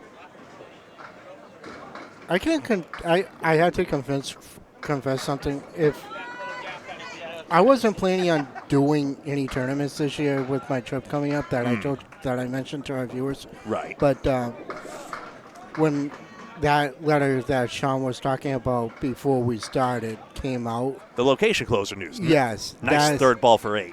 That's why I said, you know what, I gotta do it. There's no way around it. I gotta do it, and I'm kind of happy I'm doing it. But I kind of wish I did save the money. But you know what, I really don't care. But when it's the last one in this building, When it's the last one in this building overall, you gotta do it. and honest confession, folks, I wasn't sure I would do this one. And don't get it twisted, folks. This is an amazing tournament. We love being here. As triple wood stacks up around the 7-pin. I think that's in fair territory, that third piece. And this is gonna be a toughie. Curl around it. Now, that's definitely going to be out. That's So definitely out. waved off for a foul ball. That's 9. But I mean, to your point and to what we've been talking about all day, is that you have your family, I have mine, and I've been bowling this for 5 straight years. So it's kind of like I haven't been around my family that much, and I haven't been around Terry Ann or the kids that much. So it's kind of like, Your fiance, yep. yeah. So it's kind of like, you know what? I just gotta do it. It doesn't matter. That's whether, a good shot there, triangle 4. It doesn't matter whether I win or lose. It doesn't matter what place I'm in, as long as I can keep moving. Because that's the thing about this tournament. If you don't have the physical ability to participate in this is not a tournament for you by whatsoever. People find a way, of course. I mean, yeah. My first year doing it, I did pay for it. I was sore as heck for 3 straight days. And let me tell you, back then I was working in a kitchen, and it was like a struggle for me to even go up the stairs. I literally had to go up the stairs at the restaurant on my hands and knees. That's how sore I was. Is that not saying something? Help, I've fallen. Yeah, exactly. But to everybody's point, Not nearly everyone leaves in a wheelchair, mind you. no. Ooh, that's going to drop 9 for Fry. DJ's got the 5-pin. My favorite shot. I can make that shot all day long. And here are the current positions. Aaron Fontaine is at 714. Spare Fry. Tim Hazard in second place was at 704. Hazer, yep. Josh Daly moved up to third at 684. Stay third, yep. Freshie is at 648. Sean Baker is making a run at 640. Again? Yep. Here we go again. And tied for sixth place is Jeff Surratt, Nick Leach, and Charlie Collins with a 639. 3-way tie, huh? Yeah. That is wild. But the fact that we might have Fontaine versus Baker again at the end has me shook. It doesn't shock me at all. I mean, a lot of people are picking Fontaine to win. I only did the top 5. I got to go. Sounds good. I'll be back. See you later. 1-2-4 for DJ Fry. It's a good break on that. He's 43 through 4. His try. Outside. Oh, no. But the Scorpion tail kicked the 2-pin forward and does not get it.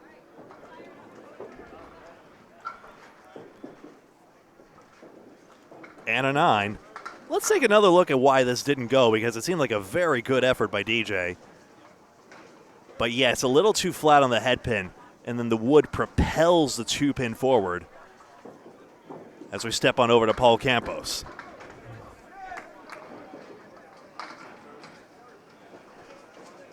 Campos 552 through 5.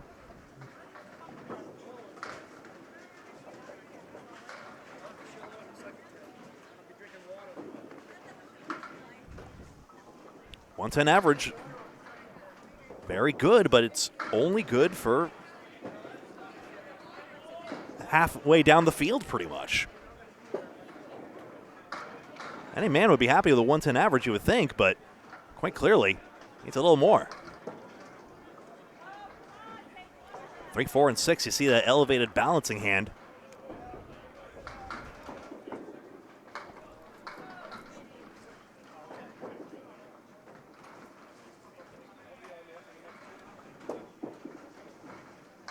On the 3-pin just full.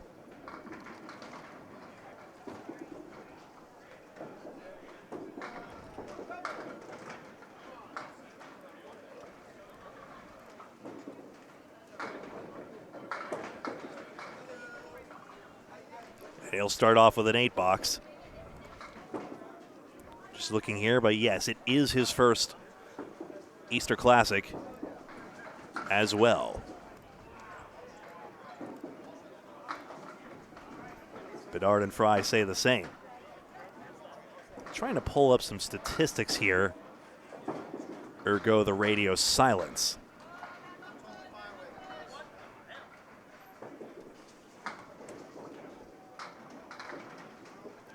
On the left side of that, the 1, 3, 6, 9, and 10.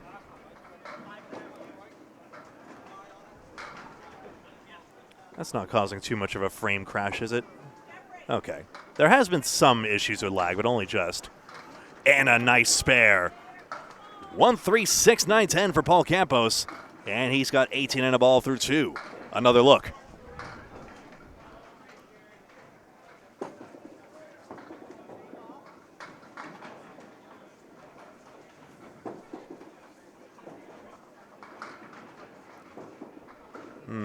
Not sure if I'll be able to access what I was trying to. Maybe I'll be able to do this another way.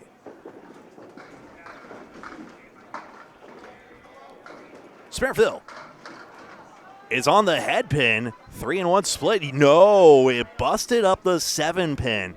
And now Paul's got an opportunity to go for more. He'll update the spare fill himself. 25 through 2.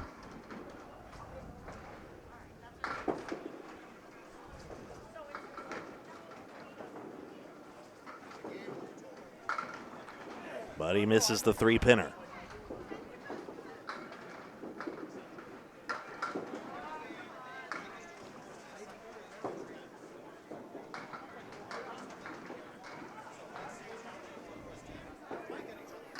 And there's the 3-pinner this time around for the 10-box, 35 through 3. Let me update the scoreboard for you folks. Oh, I see the issue.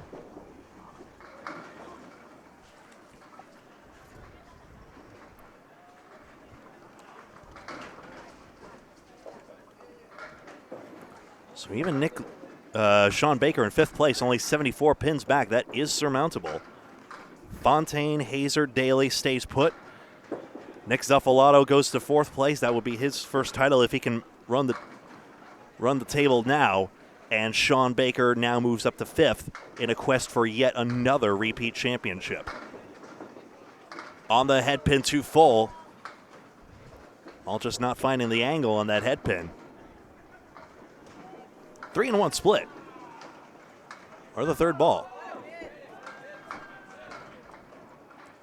I got that scoreboard, finally. And there it is through 5 strings.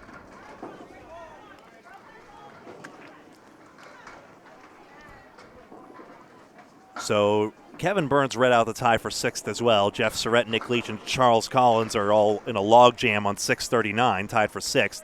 Then comes Joey Lister, who has a knack for rising up on the leaderboard, and Dave Barber still hanging around top 10. Then comes Tim Douglas, former champion in 2023. Chris Bover, 2-time champion. Andrew Therian's had a few good strings we've seen. It's now up to a 618 through 5. Jason Gauthier Sr. still milling around, and now Justin Waters on 616.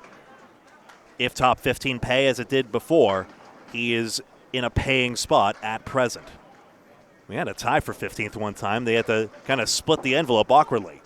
Campos try on the 379, doesn't convert.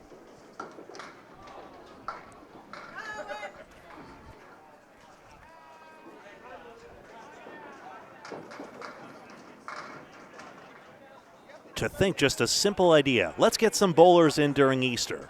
How else are we going to fill the place up, said Ray Simoneau one day. That's what this has become, Ray's Easter Classic. Did you trip on something? Oh, okay. Full check on the scoreboard. I was worried someone was going to trip on one of my cables, but no, it wasn't my tripping hazard for once. 52 and 50. Remember one time when the tripod wilted during one of the men's semifinals or something like that? Ah, memories. Now Stacy Bedard out of Bangor Brewer bowling lanes up in Maine. Bumps out this 8-pin as well, so effectively takes out the triangle on the left, and his spare fill goes for 3.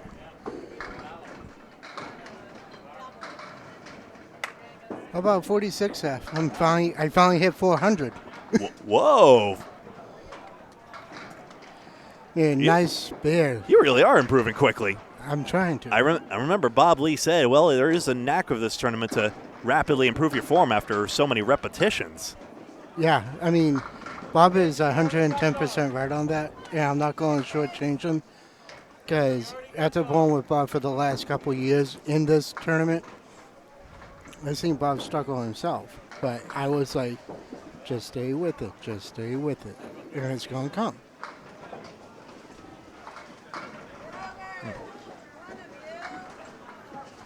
So going into the first half, I was at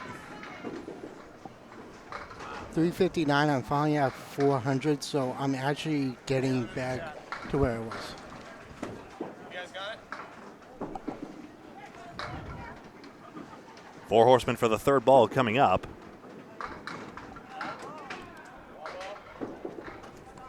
Now where'd my lane assignments go? Did I put them on the chair again? Oh, there they are. I hope you didn't, because if he's sitting on it, then again. I have horse vision, my wife jokes with me. It's right in front of your face.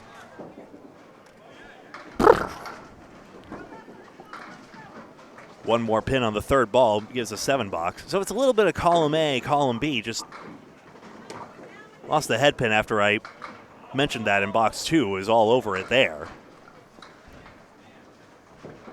And now looking to get back on it. 20 strings, they don't get easier as you go, that much is for certain. But this one finds the head pin, tips the 10, and delivers a 2-4-6 split. All that I can say is if it doesn't get easier, but what's going to happen is the endurance that's going to take over. Once you get your endurance to where you want it to be, who knows what's going to happen.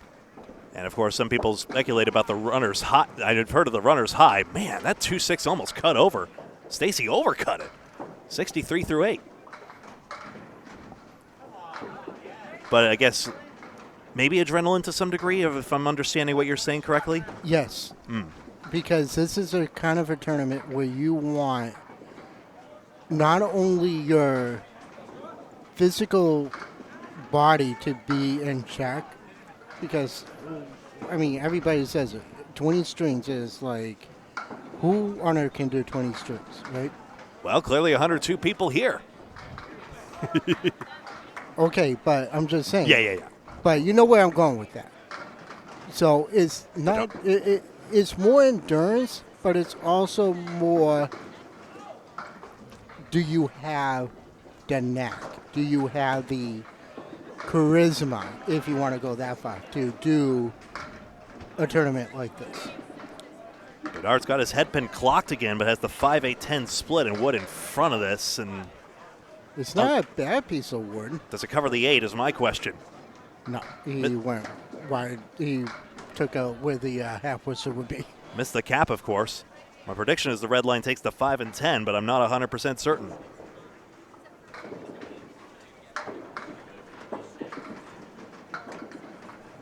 Got the 10 pin, and there you see that annoying piece of wood just take out the corner.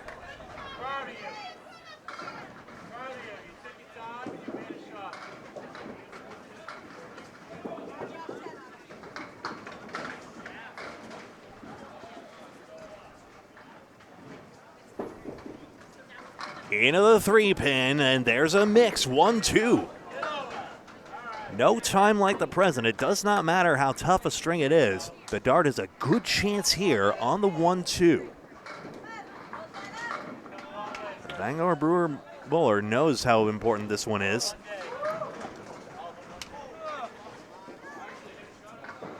It's amazing how many people dropped it. It's amazing how many people made the trip down here from Maine. It's good to see, and of course, obviously, some Canadian representation. We've seen Dunn and Cox already. So a struggle string, but still 13 more to go after this, excuse me. No, I was right the first time, 14. DJ Fry on a 52 half. Well, Bob Lee is averaging 104 right now. He's actually tied with Paul Duval. Bob Lee, our executive producer here at Candlepin Bowling Network. We're live on YouTube, as you know, and you're watching it here, and on Facebook as well. Please, a big favor as Fry has to reset. Please like the video if you are logged into YouTube. If you're not logged into YouTube, then it kicks you out, and it's a real lame thing, so don't do that. But if you are logged into YouTube, please just hit that thumbs up button. Just that little thing tells the magical powers that be, hey, people really like Candlepin Bowling. And also across the way, we also have another streamer helping out too. Michelle Atherton on Facebook.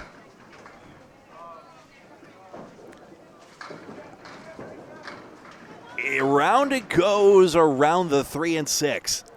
I feel like I think in terms of parenthetical statements and M dashes and semicolons, just so many thoughts strung together.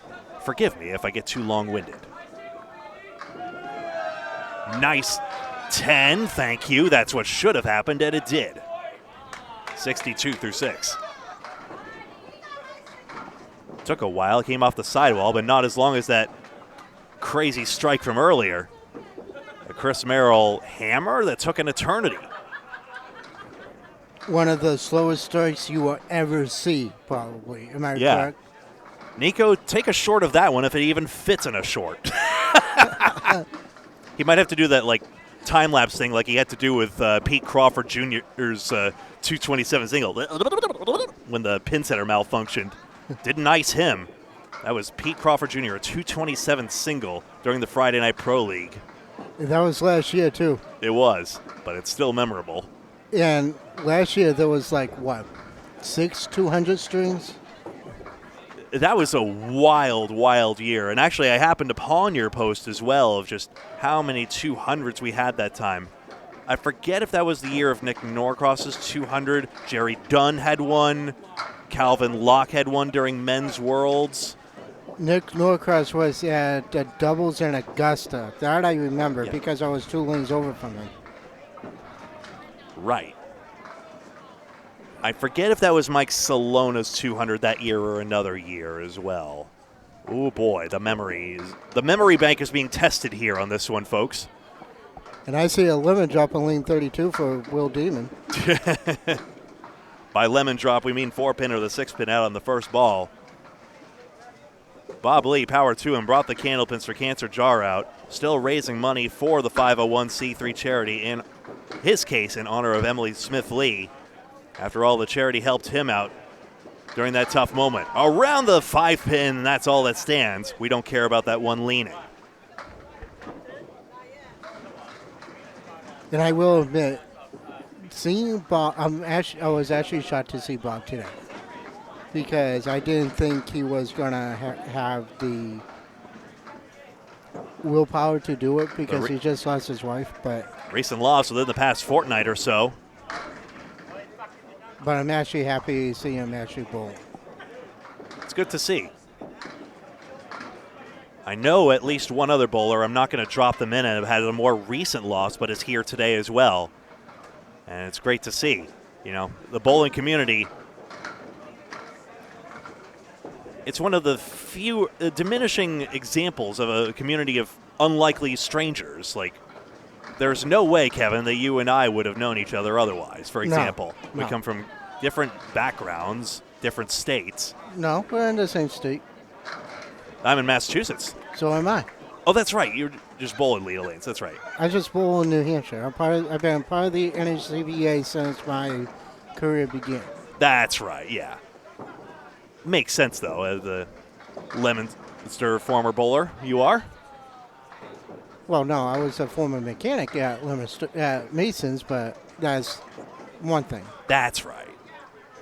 3 pins out. Yeah, but I did bowl out of Masons too. I mean, I did a league out of Masons for a year.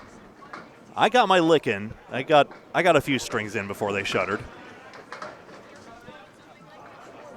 I'll ask this real quickly because I'm going to be up in a minute. Fry's bid on the. How did you fare at Masons? Did you find it tough, or did you find it? I found it tricky as well. I think they improved the sidewalls after I went. Made it higher scoring. There we go. Fry another 10 box back to back, and that's a 99 string. All right, I'll hold my thought. I gotta go. Bye-bye.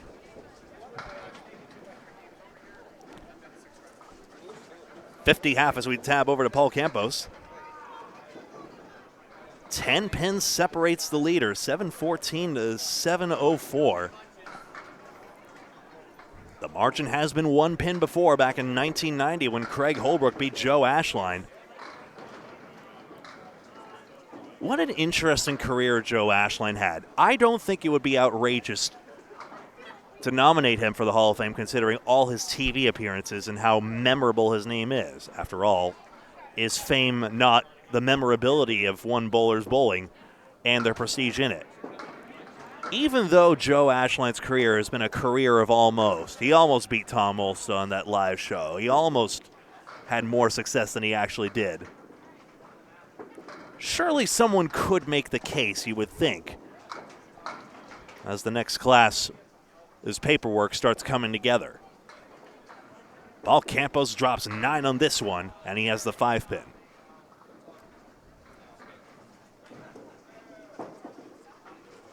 And just that. Still standing on the 3rd ball.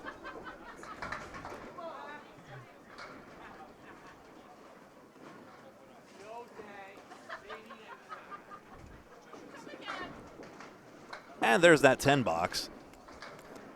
Joe Ashline actually cashed 3 of the 6 years that he did the tournament. It came in 9th in 1992 and 8th in 1996.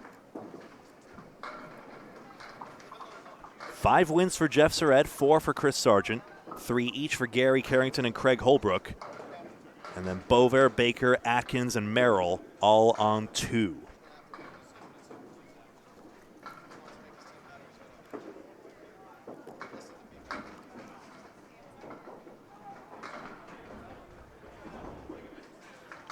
Nico, I should have the standings in that group chat, hopefully. Trying to share updates as best as we can. Corner slice on this one. Side saddle triangle, the 1, 3, and 5.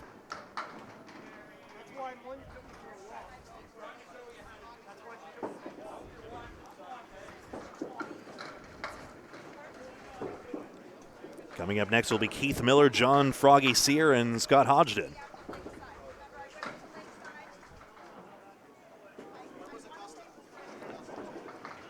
Just around it. A number of bowlers you see slapping their leg there is, I know a few bowlers do that. For some reason, Nate Lees jumps to mind as well. I guess worrying about the footwork there. It's an interesting stutter step he has as he approaches the line. He collects an 8 box with the 5 pin hiding back there. You see the head pin accuracy has been good. That center stripe, I'm keeping track of head pins in that unorthodox way. Head pin notation is not standardized in Candlepin, so everyone has their own unique ways, especially in the ACST, the Atlantic Candlepin Single Store, whose shirt Campos is representing. He's got an 8 drop in the 5-7. But especially as Micah Imperato unofficially yet faithfully keeps track of these statistics and assembles them for all these bowlers, it becomes a question of, I'm getting distracted by Jacques Pets right now. That'll be out of the gutter. Whether head pin annotations will become more of a thing of the future. Splits are annotated up here, but that's a holdover of Cubica's 10-pin notation, where splits obviously are more well-defined there because there is no wood. If the pins are apart, they're apart. Also out of the gutter, so that'll stand for an 8 box using the results from the first ball. If you foul on the first ball on a full rack, then you can reset, a rule that I've benefited from many a time. If you then also foul on the second rack, it's a full second ball with a full rack, you can also reset, which is also a rule I have benefited from many a time. Campos 76 through 8.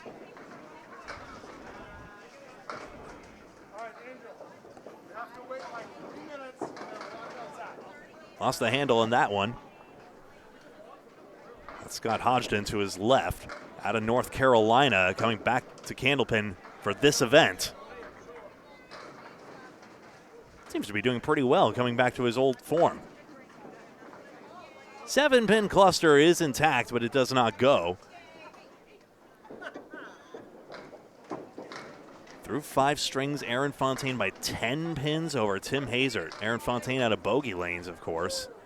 Tim Hazard, for the life of me, I cannot remember his home center, but representing parts even further west. Campos has a 7 box, and it's 83 through 9. Clearly, Jacques must be delivering some good luck for Tim to be doing that well. Grant Gouillart here. This is Candlepin Bowling Network. Aaron Fontaine, 124. All right. We'll see if any of the other suspects, Tim Hazard or Josh Daly, can run that down. Through 5 strings, those are the figures you see. And consider all the 130 averages that are not particularly close at the moment, despite how excellent that is.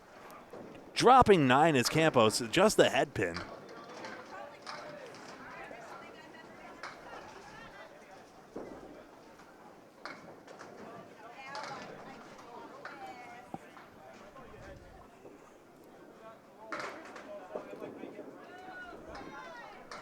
And just getting by on the other side.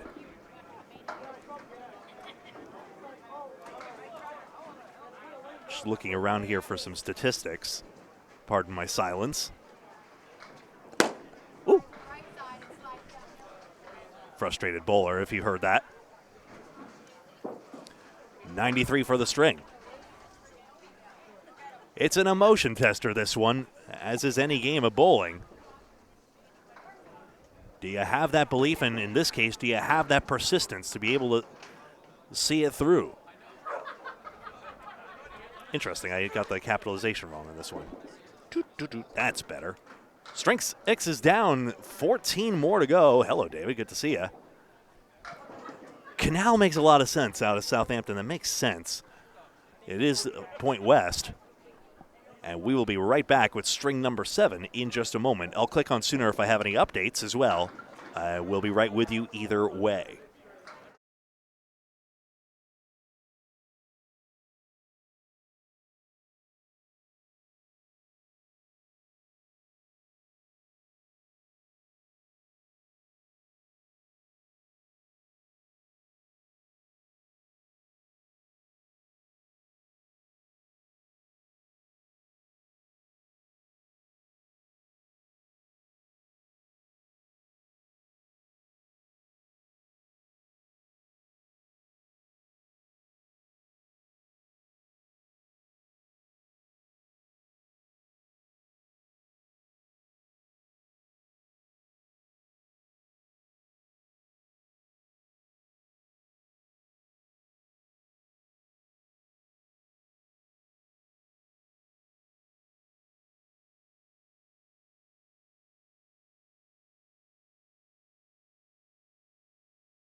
Welcome back. That didn't take long at all.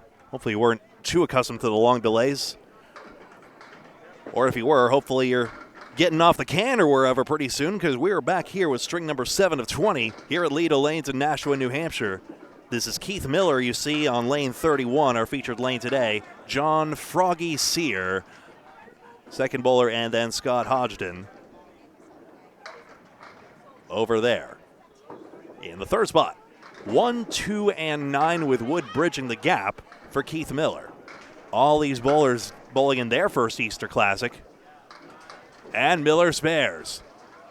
Running a 99 average through the first 6, so that's a good sign to see. He might have one of his better strings right now at that rate. That's Jeff Bugia, who's no stranger to the lights here at Stars and Strikes. He'll be on our next feature coverage alongside JT Lyonnaise and Dean Sullivan.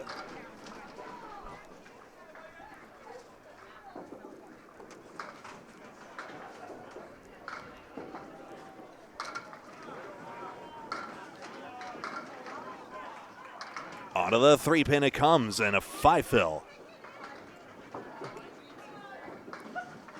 Miller not an impossible leave here. The outpost with the 4 horsemen. Got that head pin into the 10-pin, and he's got a good shot at this one. His try. Doesn't quite get it out there. The reach out was obvious. He was going for that head pin in a very decided manner.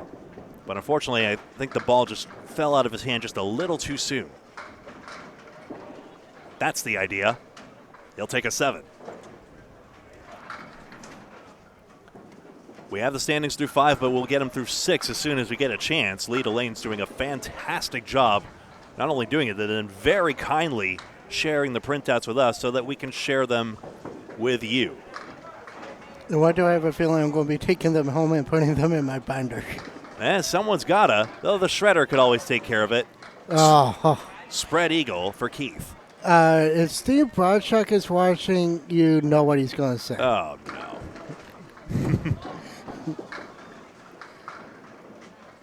Hey, I actually threw my high so far for the day. So you did, huh?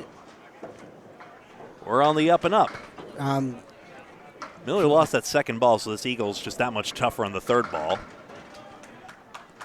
Anytime you have an eagle is tough. And yes, a good third ball. Thought he would get more of a sidewall bounce than that. So a tough one. 2 good balls, and he gets stuck with a 6 box. Oh, Agawam? Okay. Thanks, Ron. That makes a lot of sense anyway. We saw Tim at that Candlepins for Cancer special. I'll ask him myself. We will see him on our featured coverage later.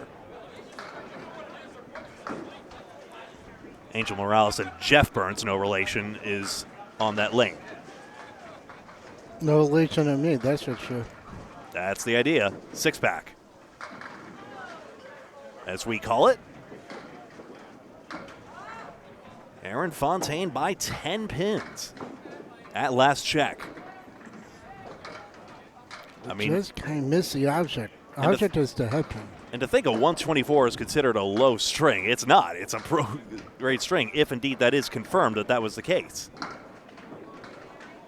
That's going to be an 8 box. It was a good third ball. It is intentionally left, looking to get that duo of pins. Doesn't quite work out.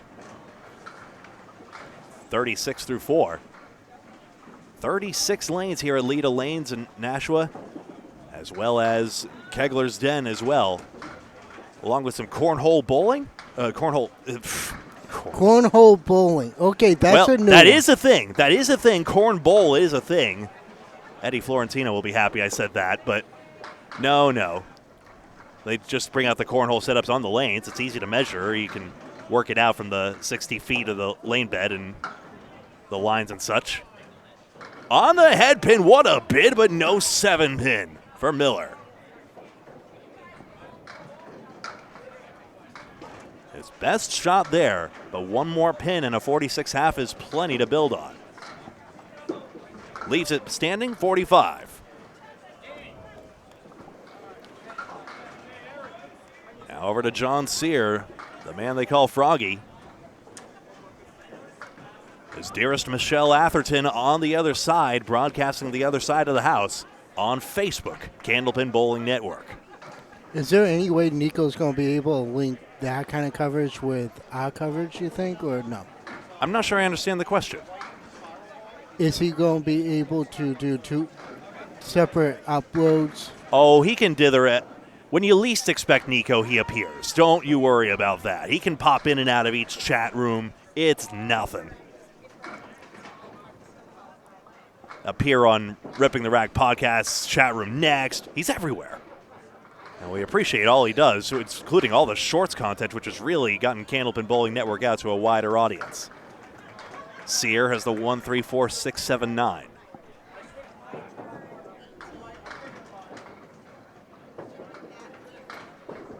Let's try on it. Pretty when it goes, but he's popped the head pin and makes this one tougher on ball 3.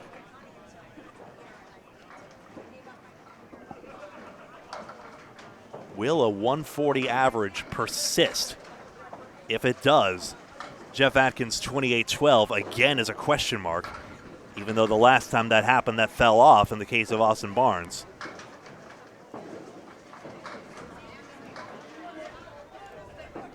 I have a feeling this is going to come between Sean Baker and Aaron Fontaine.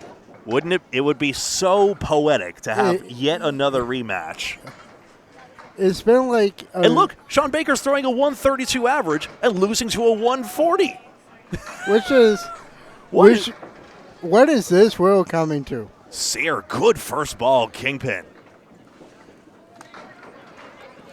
I mean, I really don't know how to, commentate on that one. I mean, seriously, I really don't, because You're gobsmacked, huh? I'm speechless because Spare. Because I know that Aaron is Tom's grandson, and Tom Olsta, yes. And I know that Baker has been in the game for as long as I can remember, but I can't fathom or grasp that you have somebody that's averaging $140 and somebody that's averaging $130, and the way it looks on paper, it's like it can be any one of those 5 that are in the top 5 right now. And it's tight as well. Aaron Fontaine was 23rd, 21st, 24th, 20th, and then 3rd place last year with a 129 average. 25.82 was second for a lot of the way, but then Jeff Surratt kept hanging in there and then dumped 162 to take 2nd place, further solidifying. Nice strike, Sear. But Barnes actually needed that, if I remember correctly, Barnes needed that. Ooh, did I? You just missed it. Barnes needed that strike. I believe it was, in what bus was it last year? He needed a strike just to clinch it.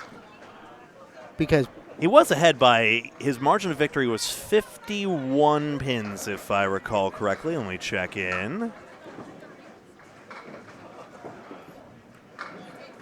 Yes, 51 pins. 26.72 to Jeff Surratt's 26.21. 131 average, no good. 10 pin won't come set for Froggy. He'll have to reset again. And I'm up. I'll be back. Sounds good. Marco Loughlin, good to see you. Are you a 5-pin bowler yourself? I know you're Candlepin, obviously, but good to see you again. On a strike is Sear, the 1, 2, and 10. Plank swivels in front of the 10. He'll start with 7. He bowled in the Maine division, state of Maine division in the ACST when that was a thing. It unfortunately is not at the moment, but maybe with more popular demand, it might be. Cuts it in front of the 10 pin. Goodness. He settles for a 9 fill. Good half working. As I put this scoreboard back on screen, you see the 9 fill there and a 9 box go in, 55 through 4.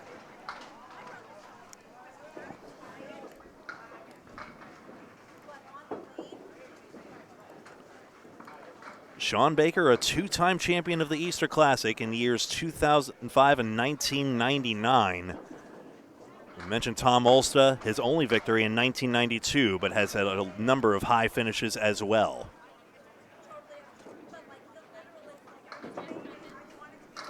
Head pin, here they mix. 3-6 with wood in between. Just needs that 3-pin, you would think. Tom also competed in consecutive years ranging from 1989, the first year, through 2004. In 2004, he had a 26.07 spare for Sear. 3 mark half, 65 in them all.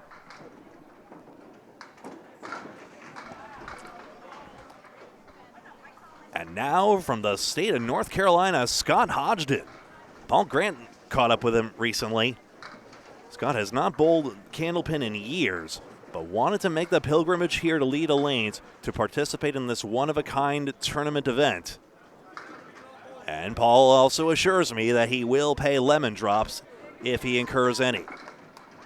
Kibosh aside, he gets the 4 pins on the left side and avoids that fate.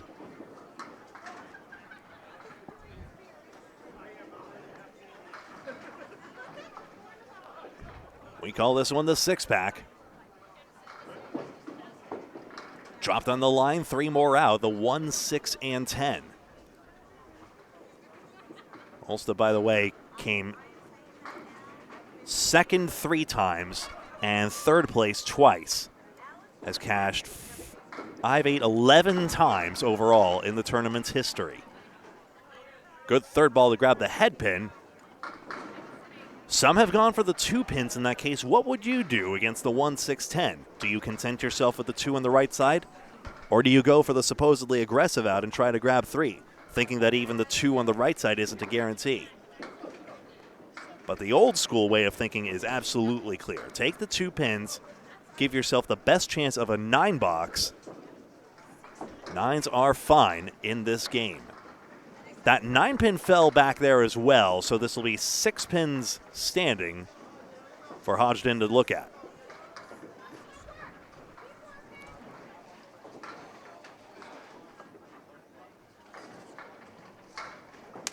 Why, yes, he is wearing rental shoes. Like I mentioned, it's been a while. The back of his shirt says, "Make coffee, not war."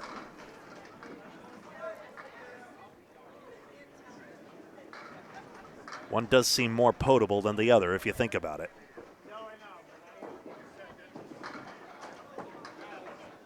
On a 6-pin, back comes the wood, spills the 3 into the 1. That leaves the 2 and 5.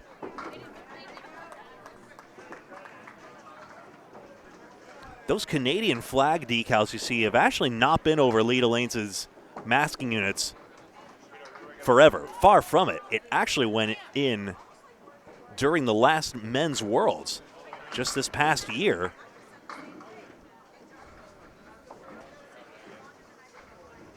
When Team Academy Lanes defeated Fenway Academy. And Chris Ryder defeated Calvin Locke in the singles. Tim Hazard is now in first place. Breaking news, Tim Hazard by 5 pins now holds first place through 6 strings. Aaron Fontaine did have 124. That'll show me for distrusting Will's intrepid reporting here. I'm going to start trusting you, Will. Don't let me down. You're doing a great job. 3, 4, and 6 for Hodgdon. Josh Daly still in third. He's been stuck in third basically during his whole Easter Classic career, really. That 792 through 6 is a 132 average. Hazard's average is now 140. Off the wall, maybe, but doesn't come around the right way. Nick Zuffalato in 4th and Sean Baker in 5th. We'll get exact scores on screen in just a moment.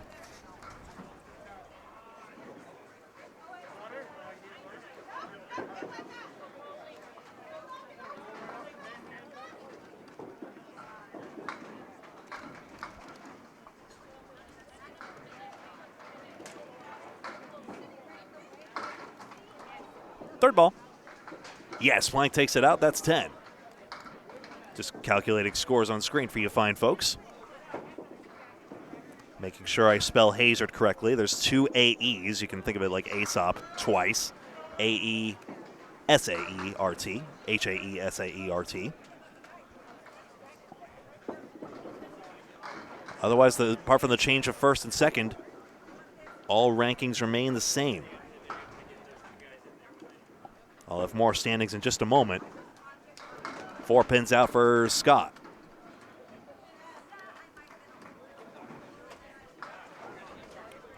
And there you go, through 6 strings. Nice shot spare. Scott Hodgson comes to play. And we'll take another look here. Shaky pin cam. Is that my hand? Anyway, look at that 2-pin wilt at the last moment to give Hodgson his due.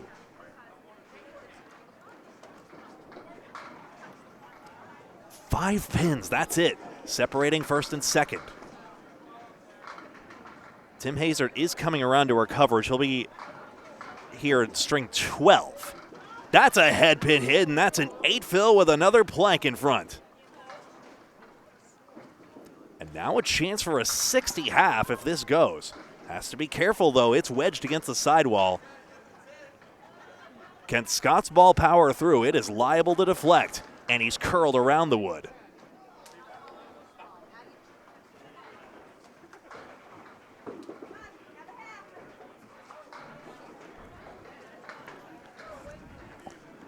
In 6th place is Charlie Collins, who held the lead a lot of the way. Through a 122, it may have been that 96 fifth that sunk him down a bit.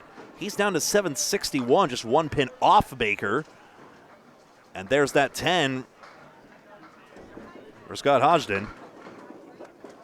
And he's got 55 at the half. All 3 scores you see here. John Sear on a spare as well, 65 and a ball, as Keith Miller steps back up on lane 31.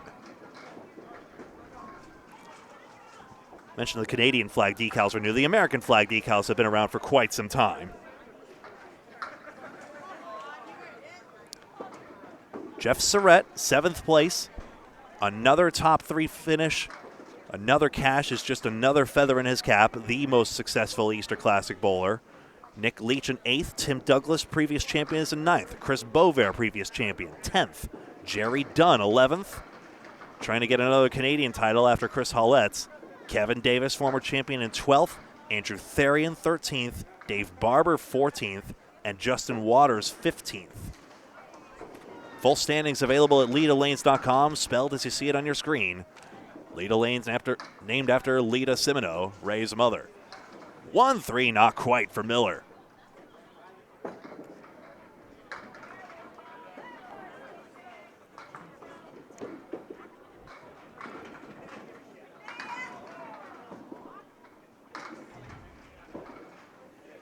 There's the head stick for 10, 55 through 6. I'm looking through here to see who we will see in the future.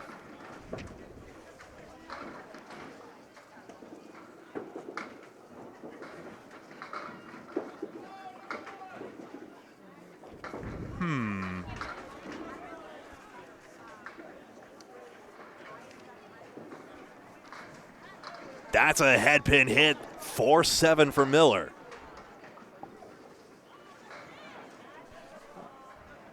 Sorry, I'm having a devil of a time trying to find Aaron Fontaine's name on the page and which lane he started on.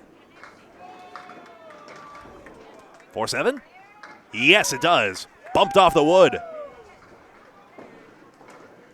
Take a look again. Ball takes a little tricky bounce off that twig. And there it is. So a ball deflection at the last moment gives Miller his second mark, filled the last one with 5.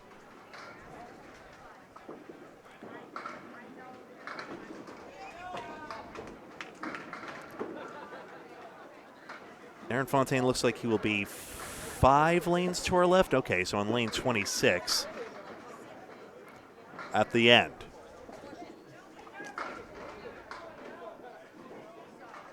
Miller to fill.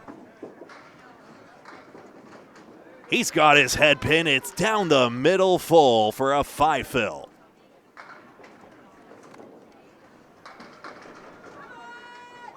And dismay here, but now a second and third ball crucial to recovering the situation.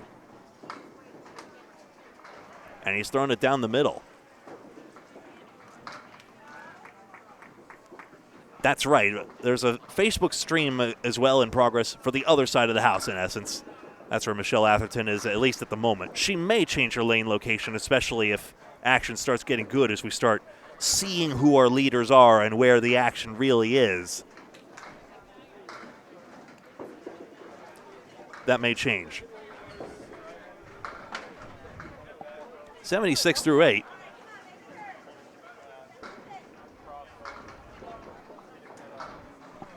Yeah, it's through 6 strings. Doot, doot, doot. Thank you, Craig. Appreciate you, Mr. Wester. And a half Worcester on the left side.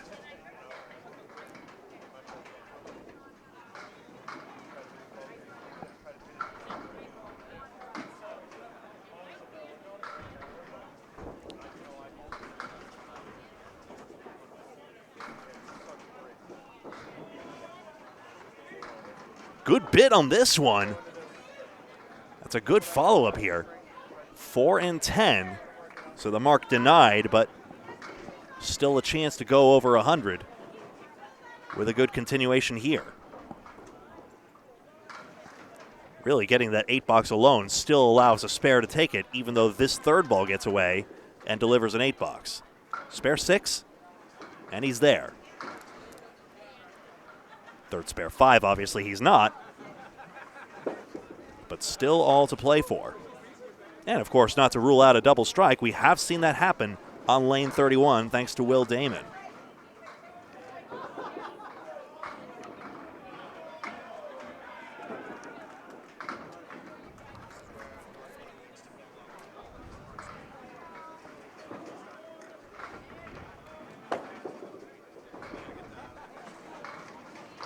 We're resetting lane right now. So look round.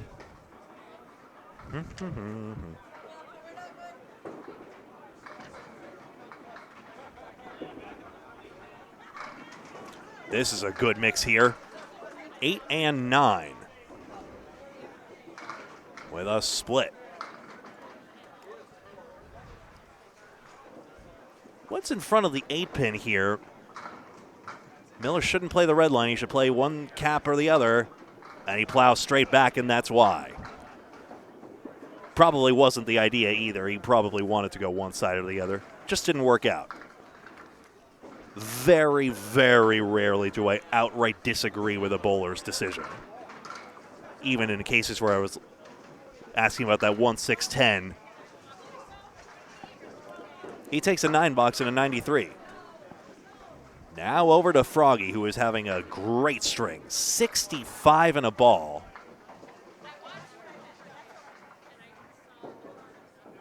He had a 652 through the first 6. So a little less than a 110 average. But now, the chance to boost that by a bunch. This spare fill is on the 3 pin and just a 2 fill. And that's quintessential Candlepin. You got to get right back on it and make sure you get the out and get your 10 box. We saw it happen to Miller. 2 5 fills. Didn't produce a 100 string, but what a bounce back on this one. The Worcester goes.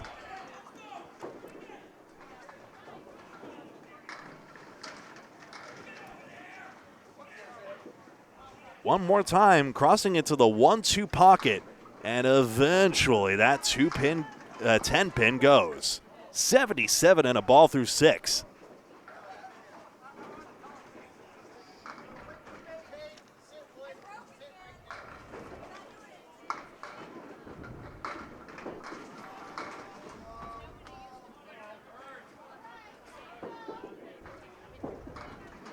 Got his head pin, and the fill is 9. Froggy on 86 through 6. 26 over par. If par is 10 a box, and being over par is a good thing here.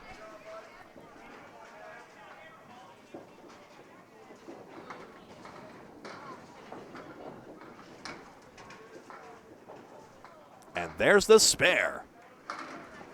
3 in a row, 5 marks. It gave him a strike. I know it's exciting, computer, but no, he's got a 9 and a spare. And that pin was hit in the face as well. I see that spare, JT. That was a good one. While we wait for the machine to work that out, I'm just going to replay the shot from the other lane, lane 30. That's a 2-6 conversion with wood off the wall. Nice. We'll see the Team USA bowler in just a moment.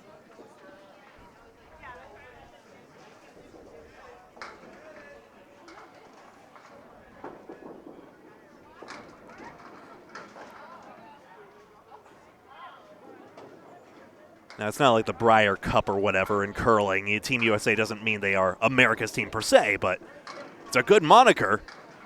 8-pin drop, 104 through 7.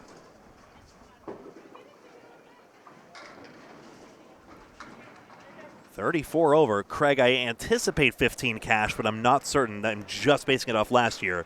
I'll have to check at halftime for some of this stuff. 5-pin clipped.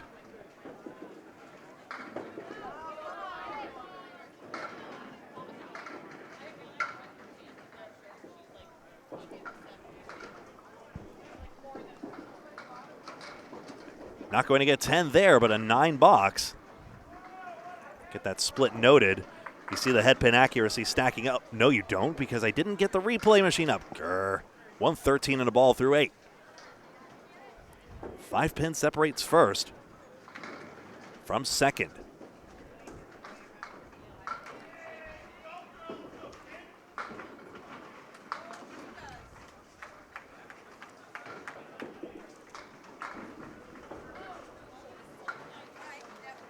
Josh Daly will pass through our coverage. He'll be in our 11th string, then Tim Hazard in our 12th, and then agonizingly they'll end up on the lower numbered corner out of the range of our cameras.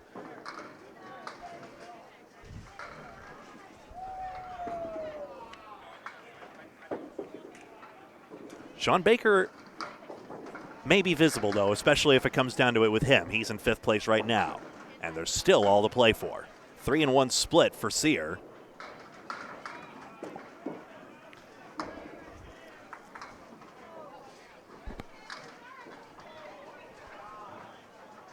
Michelle Atherton, aptly on the other side of the lanes. Broadcasting across the way on Facebook, Candlepin Bowling Network. We're on YouTube, Candlepin Bowling Network. If you ever wonder where to find us, we're usually on YouTube most of the time. And then Facebook, whenever we get the chance, including with a restream, which we were not able to set up for this one.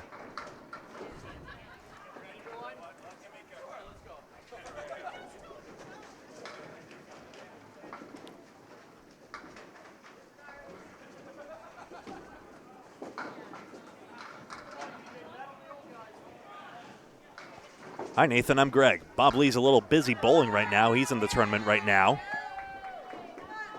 Good to see you all the same. Sorry, that was a little snarkier than I intended that. Really appreciate it. John Sear, the 2, 4, and 10, with Wood sitting in front of the 10. This makes the cut shot a little more possible. His bowling has been good, but John's really going to have to put a cut on this one. Delivering right to left. His tri-spare. Good shot. Leveraging the wood, and it's a beauty for mark number 6.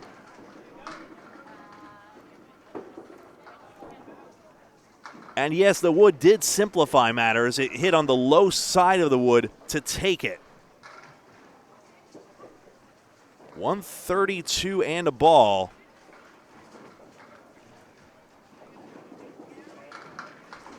Got kicked out momentarily. Hopefully you're still there.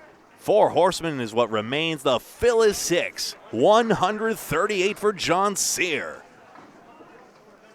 Miles ahead of his tournament average. That's comparable to the average. I mean, you see all that went into making that 138 happen. And consider that's the average of the top bowler, Tim Hazard. More than, in fact.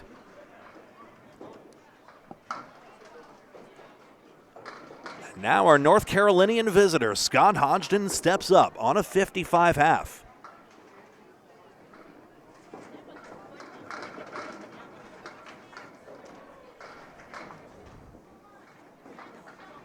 All right.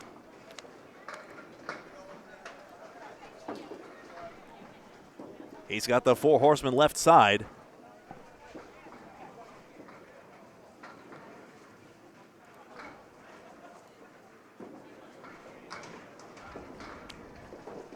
Got on the 1, 2, 4, but not the 7 pin.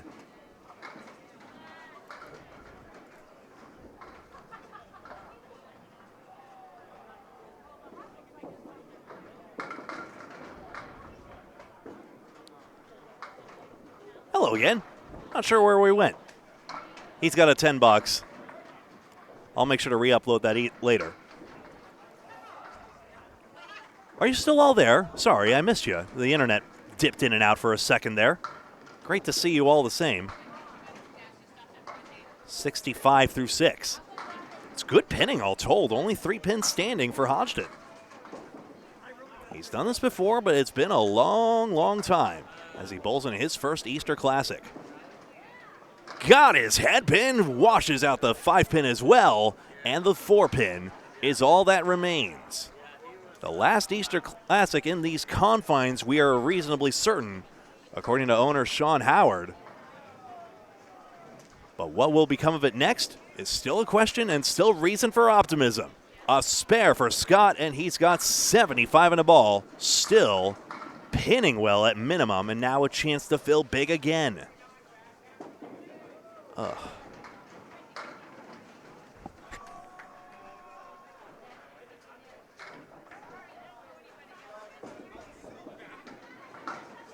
If this keeps up, I'll have to figure something out, but I'm glad we're live right now. I'll join you for the next one. And a good shot. A strike on spare. And another look at this 20 box for Scott Hodgson.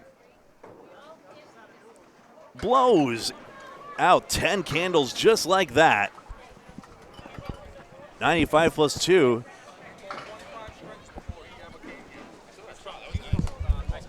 Right. Yeah. You know, getting the tip here from John, he bowled 25 strings in the last 3 days to practice for this. He takes out 8 more and has the 5 and 7 as Duncan McDougall joins. That's lunatic behavior. Bowling 25 before this, that's Jesus Christ. I mean, he's only bowled 7 here. We'll see how he feels after 20. His poor body. It's for the love of the game, man. Oh, absolutely. Can't make the cut on this one, so a stick goes begging on the strike fill, but 103 through 8 for the man who has not bowled, well, in a while and also a lot. It's grade 18, though, that's for sure. Little 20, little 18 puts him all the way up there. Wants one more pin on this one. Can't get it. It's 8. But still a chance to go 120 even without a mark. Yeah, he's got his eyes on 30 with the ball he's throwing right now. See if he can get one drop 8 or drop 9. How have things been over here, Greg?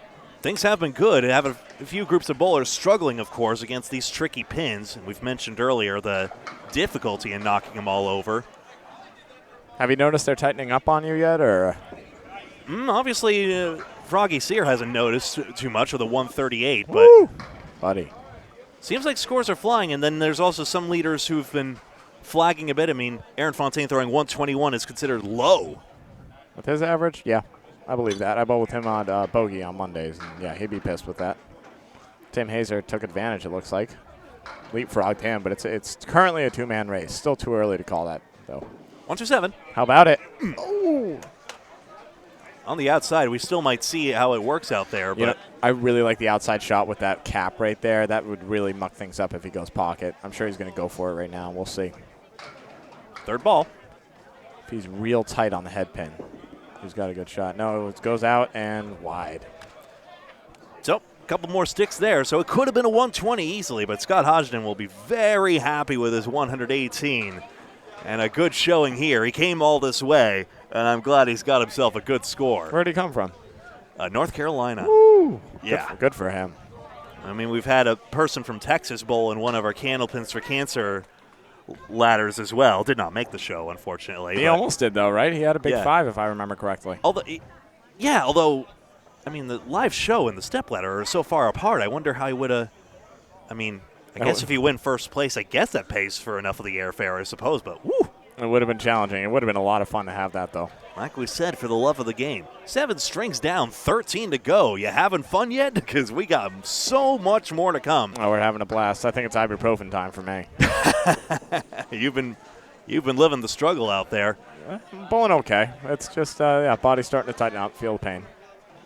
I'm sure it is for everyone. It's a war of attrition out there. String 8 of 20 coming on up. We'll be right back here from Leda Lanes in just a moment.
And welcome back. We're starting right up with string 8 of 20. This is Jeff Gouillart.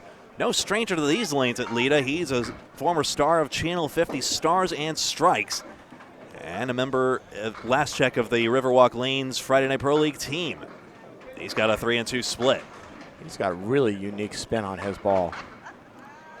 Just a really nice backup ball just through the middle that time, but I like it a lot. I'm sure he gets a really good mix on it. Exactly as you said, a decided left to right hook to his ball.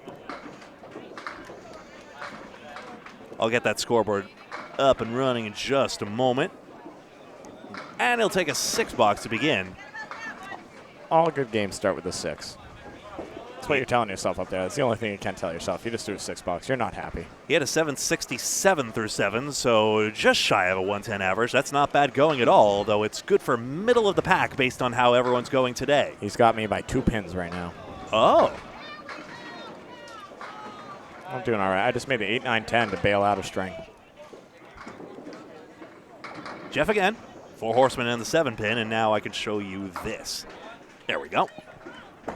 Yeah, post is hard. It has been going. I've seen a lot of 4 horsemen converted today, although a lot of them were by Chris Winiars and Caitlin Zolko, who I'm bowling next to. Both outstanding pinners and bowlers in their own right.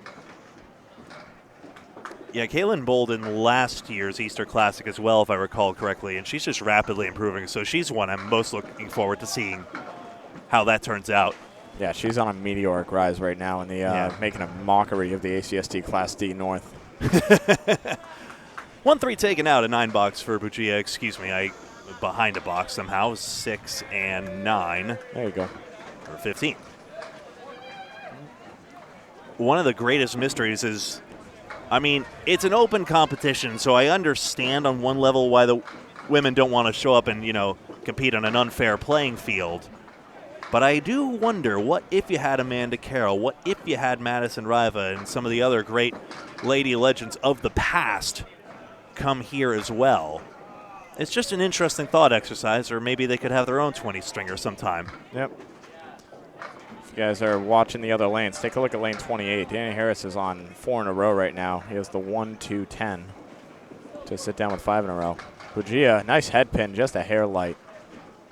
Wow, he must have danced that through a couple of gaps there in order to not touch any of the 3 on the right side. It popped right over everything, actually, which is, you see that a lot in bowling, especially with a hard ball. Tallest bowling pins in bowling, but doesn't contain everything, but a good third ball for 9. It's grayed out. Danny did not convert. He's still going to sit down with an 81, make it 82 half. It's pretty good bowling. I mean, it's fine. John Dewfield, how we doing, buddy? And hello, Brent, as well. Mr. Mohegan finishing out strong in his league. Won his Monday Night Mohegan League. One high single for that too. Gouillart's got headpin this time, 4-7-8. There's that pocket. Cross court. He's a righty bowler, but with his backup ball, his Brooklyn side is on the 1-3. And that's where that ball went, leaving that triangle 6, or triangle 4, apologies. Yeah, Duncan. Oh, I suck. Gouillart is not, but tricky triangles. Hard to go sometimes. You throw the perfect ball, you think maybe. Don't be ridiculous. You're cool. It's interesting. Jeff is far from the only bowler who deals left to right, including Jeff Surratt, said winningest Easter bowler. Yep, Jeff Surratt doesn't have as much arc on his ball, though. It's very direct. Exactly. Whereas, like, Jeff Gouillart, this ball reminds me of Mike Nardone, for example, who's got a really nice arc in. Opposite direction, but yes. Yep. It's what they say in those old brochures, don't throw a hook ball, it's unreliable. Well, it worked for him. Yep. Not working best right now, but he's got the 1-3-6 and a chance to run this down. Yeah, he hasn't hit enough head pins to really have a nice half, but if he sits on one here, he's set himself up for success.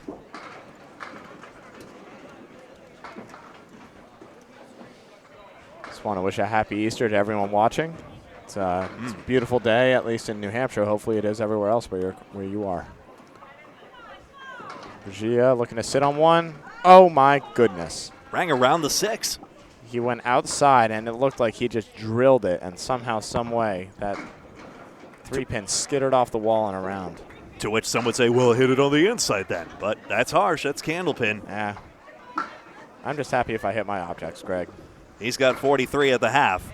It's the best Easter Classic result in the 8 times, now 9 that he's participated, was a 24.56. That's 122 average. Not good enough to cash. It's pretty good. Wow. When was that? 2006? Oh, yeah. There was 2006. Was that during when Jeff Atkins was running these lanes? Or 2006. That was Gary Carrington's second, in fact. Okay. No, third. I beg your pardon. Okay, so that was Carrington, Baker, Holbrook. Sargent had just 2 in a row in that point. Yep. That's about right. So 17 years apart between Carrington's first and last championship. Look at that Jeff Surratt 4 in a row. That's stupid. Never heard of that guy. Yeah, he's okay. Oh, okay. This is JT Lyonnaise out at Team USA, as well as the Friday Night Pro League. He's got a 5-1 split. Bowls on Lafayette, if I'm not mistaken. Yes. I should know that. We've covered them. Increasingly more powerful bowler, also participated in a past Candlepins for Cancer stepladder, made the show. Yep, he's from the Mark Ritchie School of Bowling down in Riverwalk. See a lot of guys with a similar approach and delivery. Tony Levesque is another one where they stay a little more upright and they just really they let it out there, follow through nicely. Yeah, there's a lot of propulsion behind that ball. I mean, it's a good word for it. I mean, sure, Tony Levesque's ball does, but Max Levesque, we've seen those TikTok shorts, Tony the Magic Man on TikTok, for example, and the way his head bobs almost as he gives it everything he's got. I was about to say, Max Levesque, not of the Mark Ritchie school. 9 becomes 10 strike. Good night. Beautiful. Yeah, Max Levesque with one of the more unorthodox deliveries and finishes in bowling. Hey, he's an outstanding bowler. It's all right. You see it and you say, oh, how does he do that? But then you notice every single thing he does up until release is very, very solid and efficient. It's after he releases that he gets all gangly and turns into one of those wavy inflatable arm wacky waving inflatable arm flailing tube. Yeah, exactly. But the ball's gone by that point, so I don't know. Exactly. Hey, if that's what it needs to keep balance. On a strike is Lyonnaise, 1, 3, 9, and 10 to start it. It's a good break, especially with this wood. This goes nice and heavy in that pocket. Greg, I'm going to bounce out. I'm sure I'm bowling soon. It was always pleasure as always, sir. Come back anytime. Best of luck. Plan on it. Duncan McDougall out of the ACST. And, oh no, the wood went in front of the 9. Well, I did not think his prediction was a terrible one, but unfortunately the wood escapes the 9 pin somehow. And Justin Lyonnaise, JT Lyonnaise, gets a 9 box, and now after that 9 fill.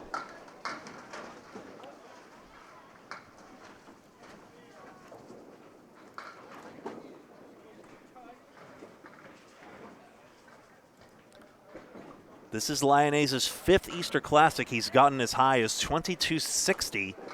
Good for a 113 average. This time a 110 average seems to be sitting further down in the pack right now. And speaking of, we do have the update that Tim Hazard is now 24 pins ahead of Aaron Fontaine. More on that in just a moment. Lyonnaise splits. Freshie upgrades to 3rd. Nick Zuffalato now in 3rd. Josh Daly drops to 4th resultingly. And now Nick Leach in 5th, which is an upgrade for him. 2-1 split in the pocket. Needed a slice, but a good bit all the same. This time I'll change the string number first so that way we have what we need. A 9 box for Lyonnaise.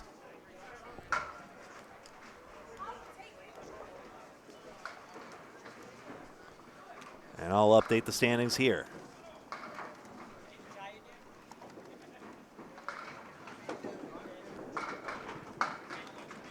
Sorry about that. Hope you weren't too worried. Lyonnaise spills out 8, 110. That's not Aaron Spiller. What are you talking about? And that's the standings you see through 7 strings. 110 doesn't take. Still, though, north of a 50 half and something to build on for the next. Great to see you here. A fantastic crowd joining us virtually here at Leda Lanes in Nashua, New Hampshire, I emphasize. 9 box 54 at the half.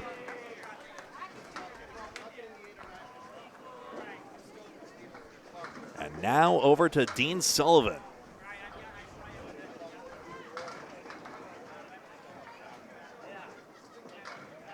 One thing you'll immediately see is the tank top. Dean Sullivan has a recurring shoulder issue, so it's commonly understood among bowlers that he should be able to bowl that way, even though a collared shirt is more the norm. Dean Sullivan, one of the most famous bowlers out of the King of the Palace show on YouTube, out of New Palace Lanes, the former New Palace Lanes in Fitchburg.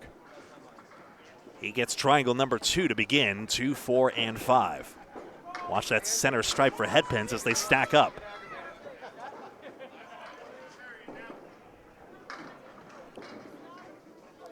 Just on the 5 pin. So Tim Hazard threw a 119 last, Aaron Fontaine a 100 last, so now definitely is down.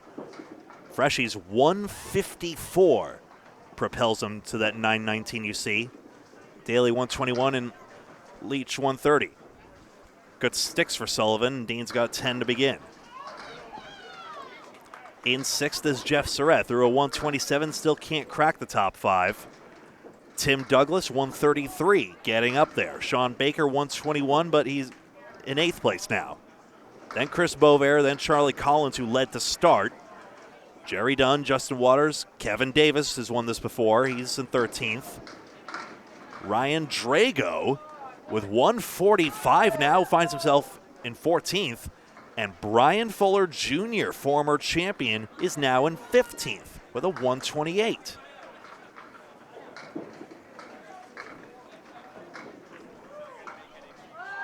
Sullivan's second ball, the 3-pin took it out of the 4 horsemen. Nice shot, spare.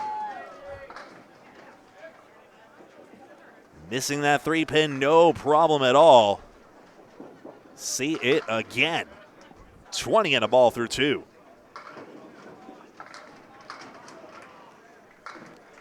Full standings available at LedaLanes.com as you see it now on your screen.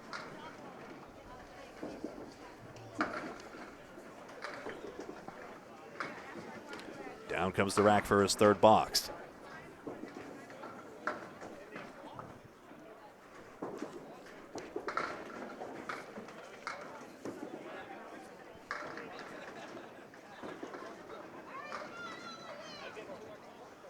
His fill. Got his 2-pin, the 4 horsemen right 6 fill.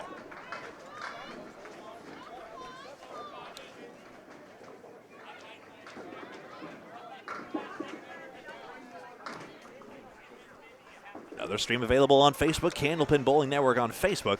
You're watching Candlepin Bowling Network on YouTube. Please like the video if you're logged in, and please subscribe if you're logged in as well, so that you're always in the know about the latest bowling content. Always love the crowds this major tournament gets every single year. And we appreciate you all virtually joining it. You would not all fit here in Leda. Big as the place is, mind you. 3, 6, 10 goes for a 10 box, and there is a 36 through 3. Been perfect for Sullivan so far. By perfect, I mean all 10s, spares, and or strikes. Who will be the next champion? Austin Barnes won it by 51 pins last year. If trajectory holds, it looks like we're headed for another match where we have a clear leader, but Fontaine and Hazard have been back and forth. Anything could still happen. Sullivan drops 10. And the Dean of the Palace dumping pins on the plate again. 46 plus 2 through 4.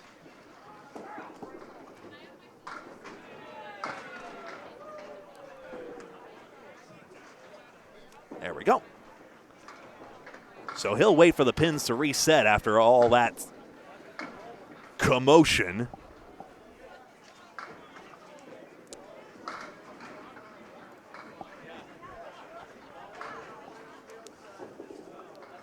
I'm just looking through here. So Surratt, Douglas, Baker, Bovair, Kevin Davis, and Brian Fuller Jr. means there's 6 former champions in the top 15 at present.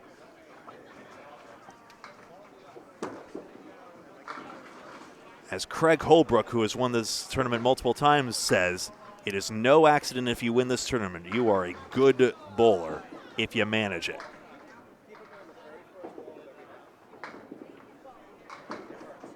Dean's Phil on the strike, gets away, but in the neighborhood, and the 1-7 is not the worst thing in the world.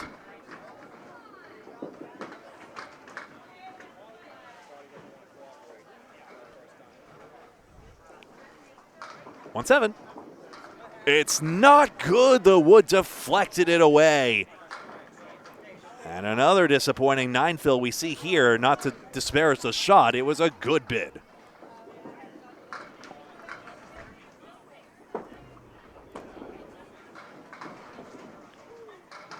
That's close. We'll check the scoring on that one. And a 10 box, 65 at the half. Nobody on a mark, so those are true scores as you see them there. As Jeff Bugia gets back up.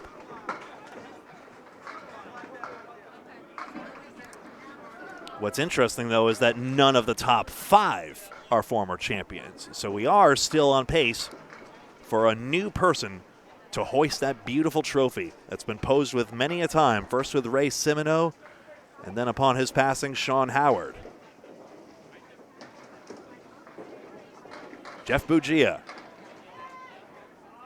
the Leda Lanes TV star, has 3, 5, 7, and 10.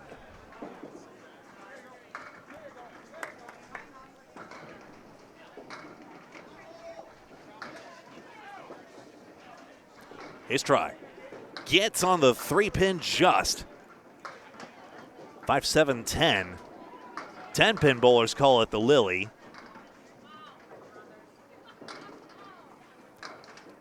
And somehow just an 8 out of that. Seemed like that play on the wood had more promise than it actually delivered.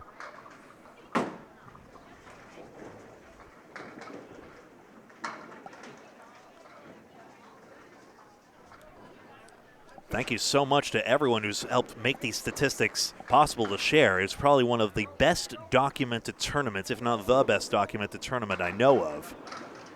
And it's thanks to Dottie Lawrook, John Zappi, and Dave Barber for their individual efforts. Dottie by index cards. Yeah, it's Dottie by index cards, John Zappi by binder with photocopies. Dave Barber by spreadsheet. 1 if by land and 2 if by sea. Happy 250th birthday of the Revolution. Gouillart needs a third ball.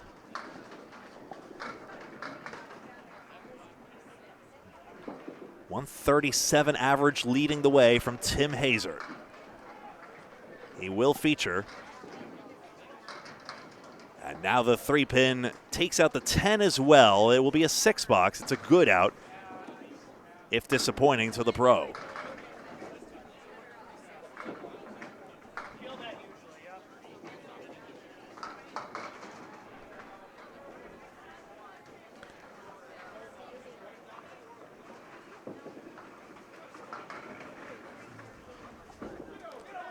Looking. This one's got his head pin. Get over 8-pin, you're hit. Plank is hitting it once, twice, thrice, and it's not going. But a great chance now. Just don't trip on that front wood, I suppose, is the only possibility, and even there, it's clean, it's a spare. We have seen this before, folks, how just a little run late can suddenly repair a string that looked like it was going to be underwater. But 3 marks could put Gouillart right back on track.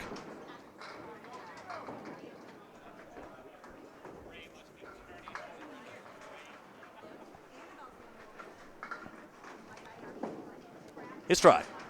Lost it to the left. He knew it immediately as he released it.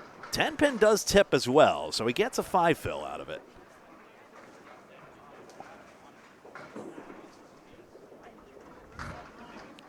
See how Duncan McDougall does compared to him after this one. As we mentioned earlier, he had a 767 through the first 7. Good for a 109 average.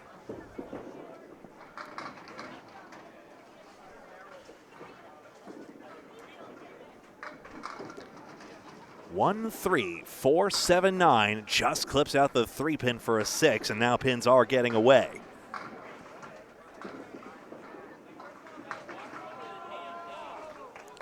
Justin Lyonnaise had a 742 through the first 7. Dean Sullivan in 23rd place going in with an 824 through 7. 117 average.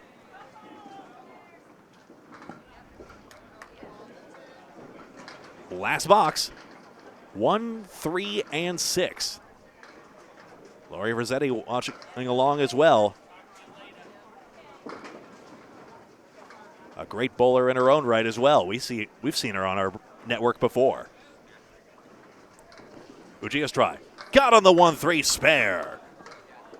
And 2 marks in the last 3 does offer a way out of this. He's about to get stuck in the 80s. But that's a good shot on the end. No time like the present to get that mark. And we come back here. Last ball. Washes out 6, the 4 horsemen.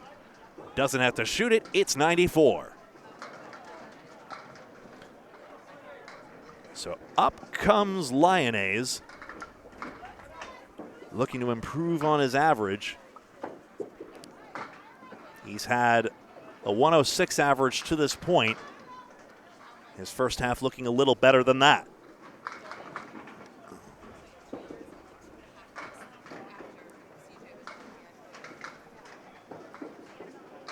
He's got his head pin to start. Wood skids to a halt in front of the 3-6 for the 3-6-10.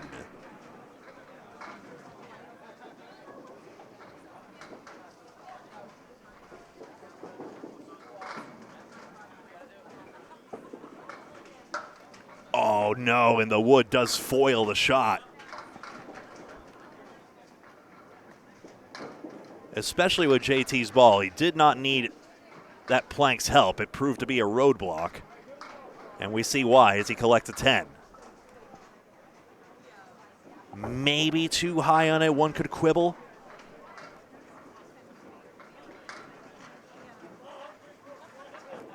But it was a good one all the same. Headpin accuracy has been good. 4 headpins out of 6, as you see by the center stripe. That red S indicating split. Gets a 5th one here, and down goes that 4-pin for a chance on the 610. This time, no wood to disturb anything.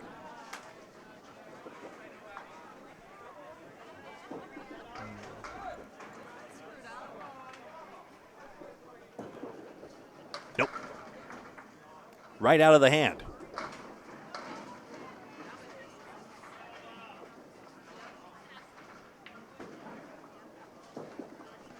I once incorrectly said that Lyonnaise was injured at one point, and in fairness, a lot of the pro bowlers do seem to be going through with the injury bug. Evan's team Exeter certainly is.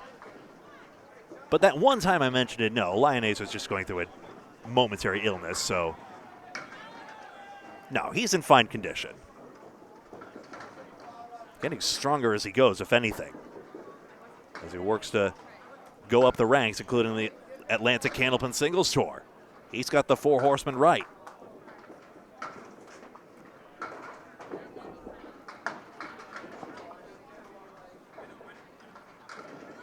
Playoffs will start soon in the ACST. You can check out all that action on the Atlantic Candlepin Singles Tour Facebook page. On the outside, got a sidewall kick, and it didn't go into the 610.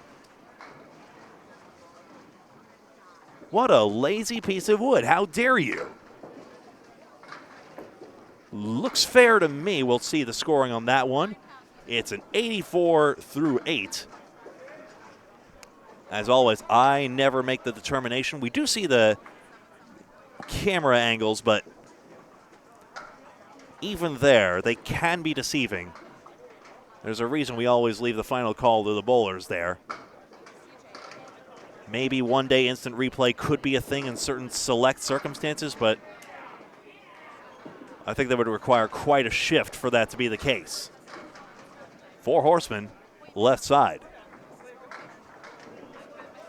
Obviously, we're very happy that our broadcasts have become just that little bit more reliable, over the years. I still remember the interesting camera I had to rig up the first time I did this Easter Classic for you folks. We've come quite a way. 2-4. And, of course, a lot of help along the way. I mentioned Candlepins for Cancer, but there have been others as well. And we thank you all very much for your support with that. Lyonnaise somehow got on the high cap of that. The pinning is fine, as you see, just that 1-8 box, and then it's been a steady diet of 9s and 10s to go with that strike. 93-9. Coming up next will be John Cafalas, and then the Gothiers, Tiffany and Jason Sr.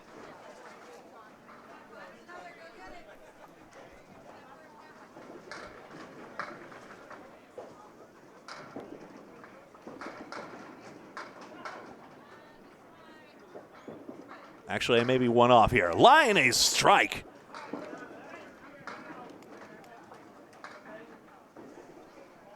.103 plus 2. That was crushed for his second hammer. The moment he dials back in on that head pin, wasting no time. Got back in there. No 5-pin.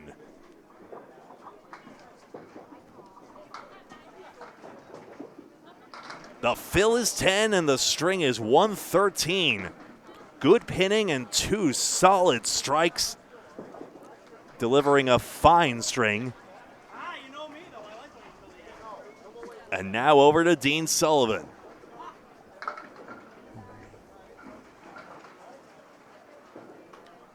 That's right, I'm a string ahead. No, everyone I mentioned is in string 10. No, it's Jason Paul, Laura Dorfler, and Corey Merrill. I'm not as familiar with Jason, but Laura Dorfler I remember from past Easter Classic broadcasts, and then Corey Merrill as well, the Academy Lanes youth bowler.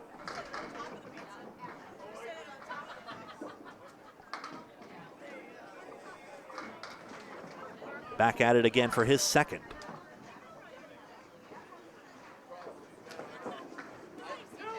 Eric, good to see you, including earlier.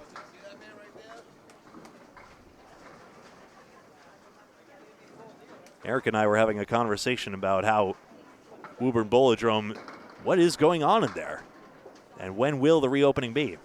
I was certain at first, as Sullivan drops 8 on this and leaves the 4-10 split, I was certain at first that Woburn was still coming along, but now I'm not as sure.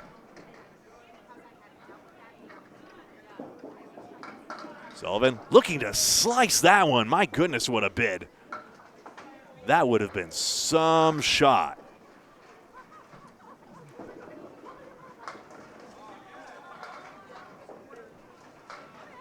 I remember a Paul Grant tidbit on Dean. He grew up in California. Quality 10 on that one, 75 through 6. No Candlepin out that way. We just have it here in Northeast North America by and large.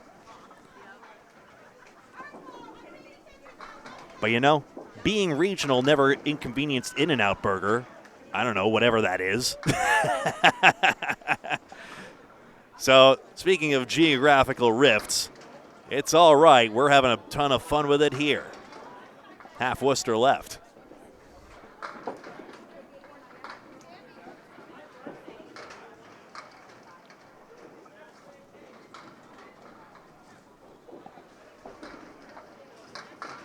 The 6, 9, and 10.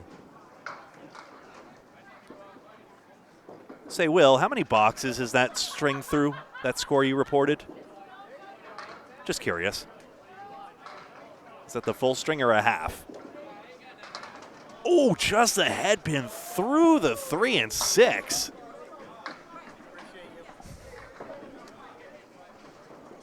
And that's a brutal way to take a 6 box out of that for Sullivan.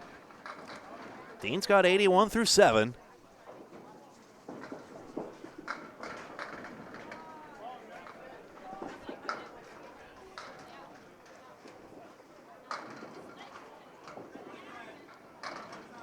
Into the 2-pin it goes. 6-pin, wiggling, 1, 3, 6, and 8.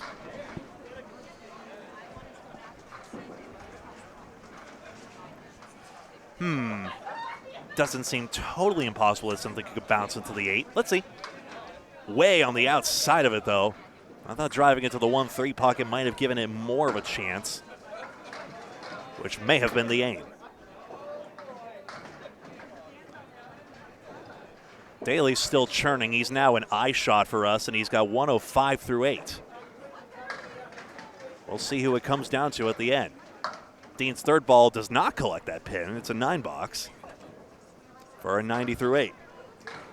Kevin Burns alongside. Are we still on the up? Yeah, low string. Lane 1 kind of killed me. Ah. It's just like bowling on 18, but it's the opposite. You have more of a left to right slant rather than a right to left slant. In terms of the leveling? Yes. I understand. And believe it or not, the lanes are level, but is Dean with a beautiful ball. Crossovers leave the 5-9. But I'll take what I got. It's going to keep me in the 70 average, but I was looking at a 60 string, to be honest with you. Just going to get anything and carry. 5-9, just into the 9 pin.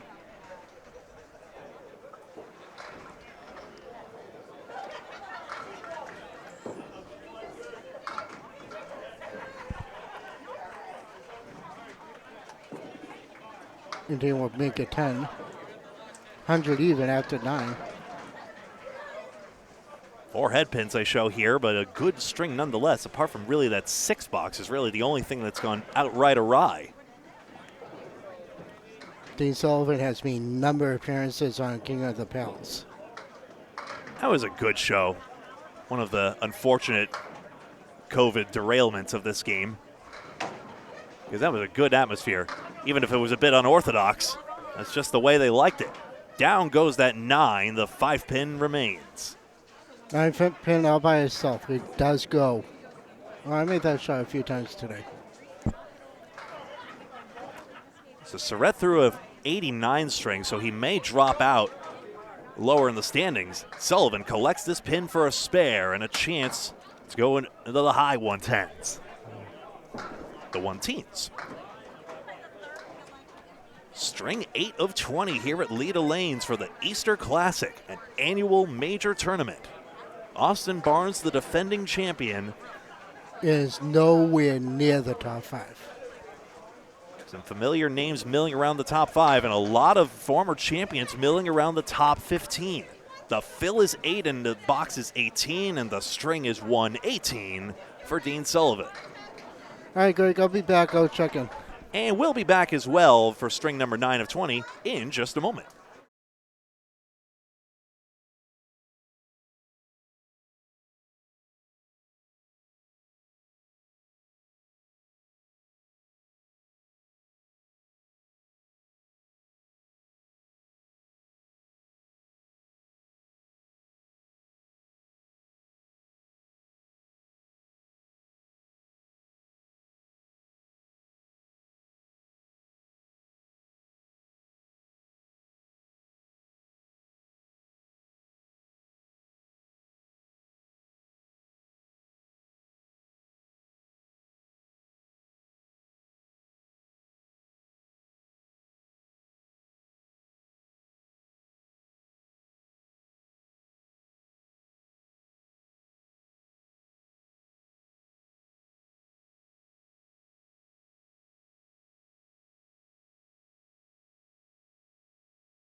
Welcome back. String number 9 of 20 of Ray's Easter Classic is underway with Jason Paul alongside Laura Dorfler and Corey Merrill.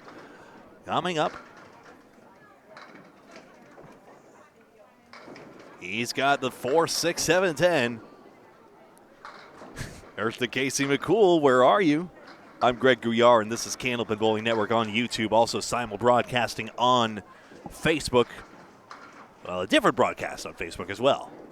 Kenny levers the wood, uses the back piece, doesn't go, and the ball now ends up in the right gutter.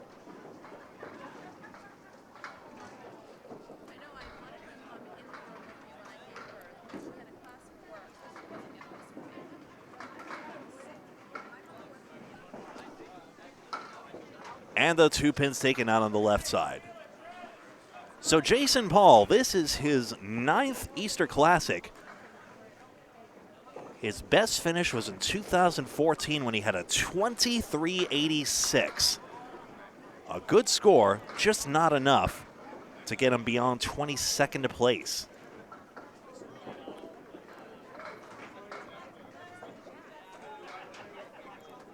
In 2014, Chris Bovair had the first of his 2 Easter Classic championships. Bovair is in the top 15 at last check, with many thanks to the Leda Lane staff for making it possible. We'll check in on the scores in just a moment. 9 dropped here.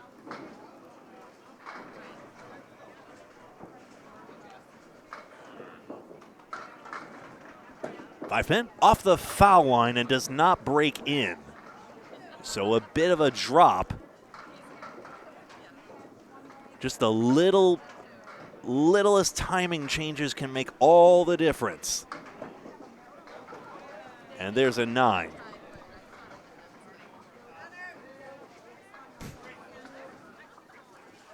Yeah, in and out apparently is good. Apparently they try to make their growth sustainable.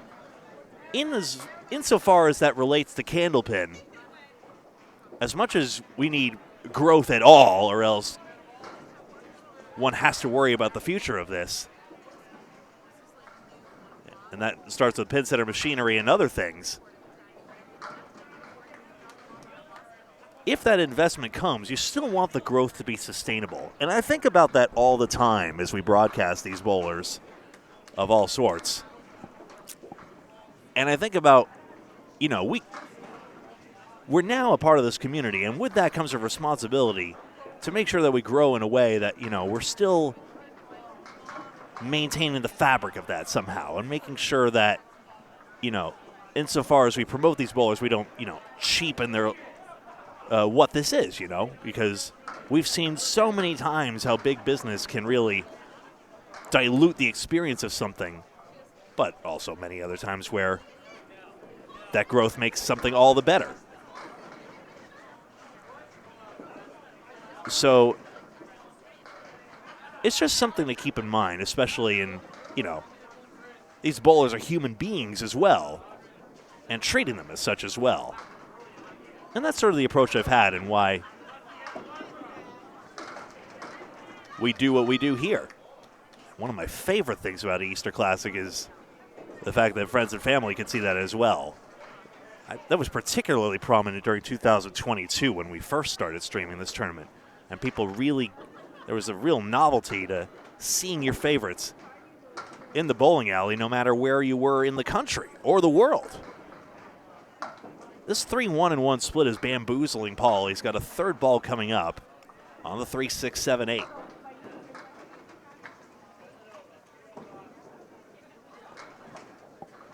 To the right, it goes for a 6 box.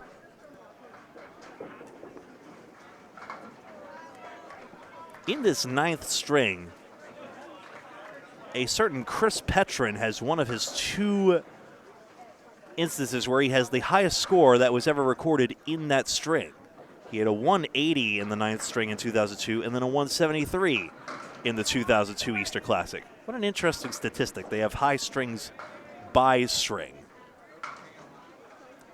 A 3-1 split as Paul has hit 4 of his 5 head pins.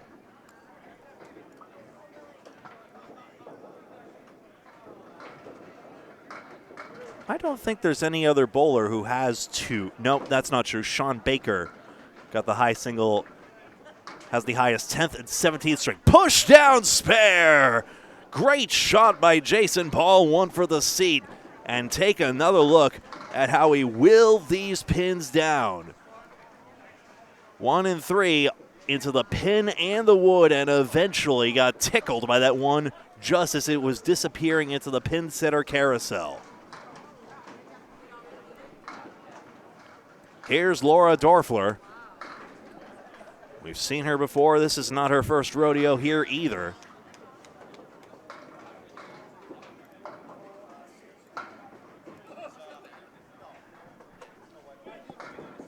Had her best showing last year with a 21.08, a 105 average. She starts with 1, 3, 6, and 8. She inherits an 844 through the first 8. So about a 105 average again.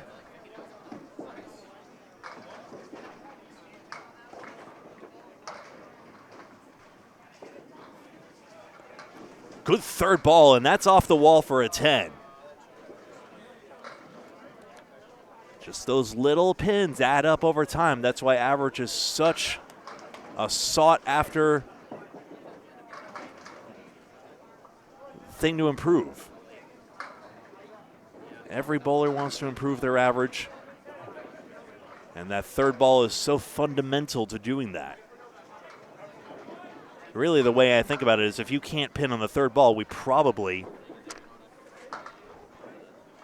don't see you doing well in a lot of the pro matches. Second ball on the one we call after Bob Colery. 1, 2, and 9 remains. Tim Hazard in front, but Aaron Fontaine has made this a 5-pin tournament again. It is now 1091 to 1086 as Laura again throws a good third ball and gets a 9 box. Tim Hazard 1091, Aaron Fontaine 1086. Josh Daly back up to third with 1038. Another Kevin in the building who's advising me of some scores was spot on. Jerry Dunn 161, rockets up to fourth place 1025. And then Nick Zuffalato still in the mix 1019.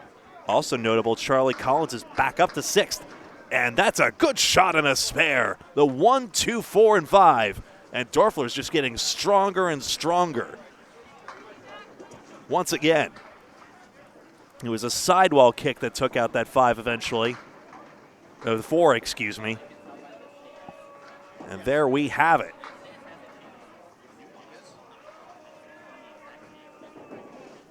Let's see if she can dial into this head pin now.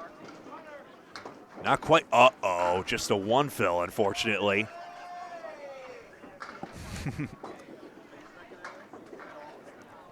We've seen her pin well. She's going to have to do it again, especially when you don't have the supporting cast. Just don't flutter the head pin around where the 3 spot is. Better ball, still a chance here. Throwing a spread eagle ball delivers a 9. 1, 4, 1, 5, 6, 8, 9. Got the pin numbers wrong. It's so unfamiliar.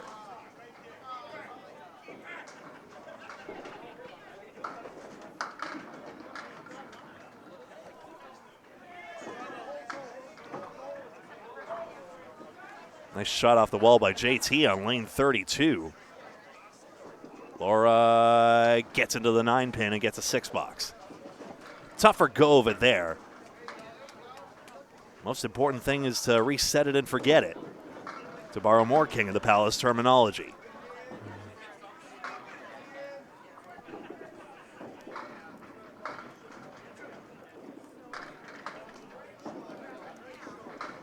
Her try. Got this head pin. Get over 7 and 10. 6 pin is all that's left. What vanishes, that's all she sees.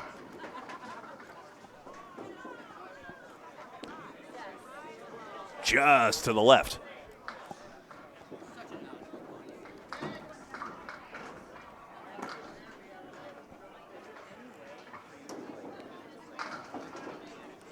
It stays there for a 9 box, 45 at the half. So a harsh one there. Wasn't throwing a terrible ball at all. But just that 1 fill 6 box continuation was the only tough part of that.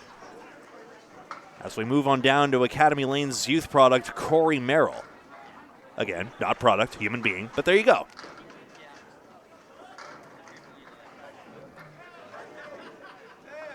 The last time he was here, he came with a jacket bedecked with a lot of the patches you get.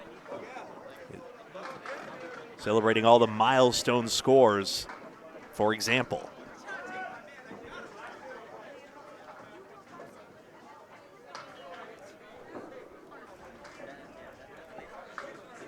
Just updating these scores here for you folks, and then I'll get that on screen in just a moment.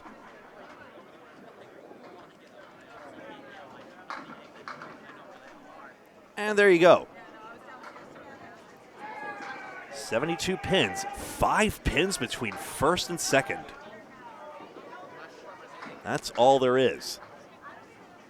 Make sure to, on YouTube, we have another stream for the 11 through 20 stream that will be starting in a couple strings time. Obviously, we'll be breaking for a meal after the 10th string concludes, and that'll take a little bit of time. And then we'll click on live for string number 11 shortly after that. So just keep that in mind. It's already on YouTube, but also the easiest way to be notified is to make sure you subscribe if you're logged into YouTube by hitting that subscribe button. It's free. And then hit the bell icon as well. Because if you hit subscribe, the algorithm may let you know, but if you hit the bell, it will let you know. Merrill delivers, and it's the 1, 2, and 10.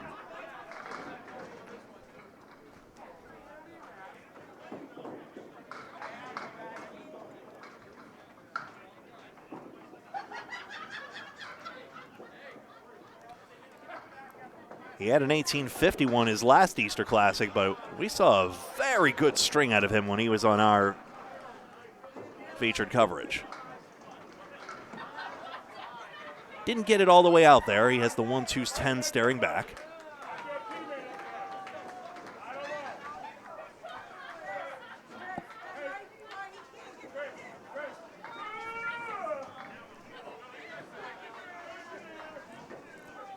Taking his time out there. Making sure he's got the ball grip right, if I recall correctly.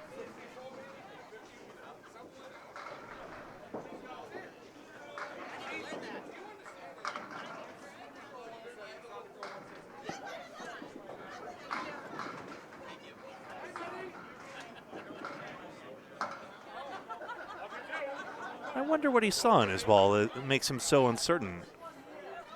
He's let a few bowlers go to either side of him.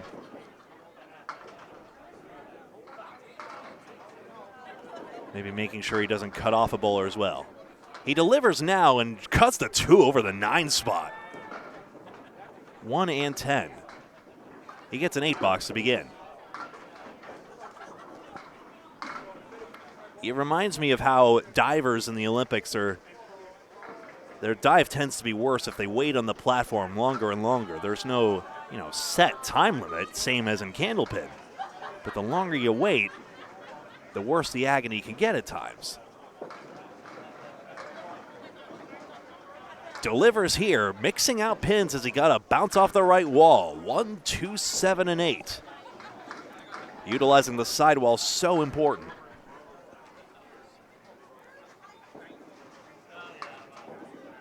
He has a 7-7-2 through the first 8. Close on that 2-pin, but not quite.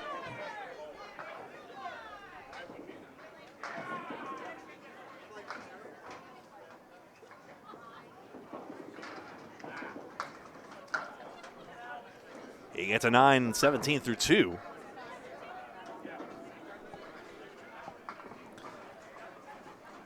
Charlie Collins in 6th place, I mentioned. Just 9 pins out of Freshy's position.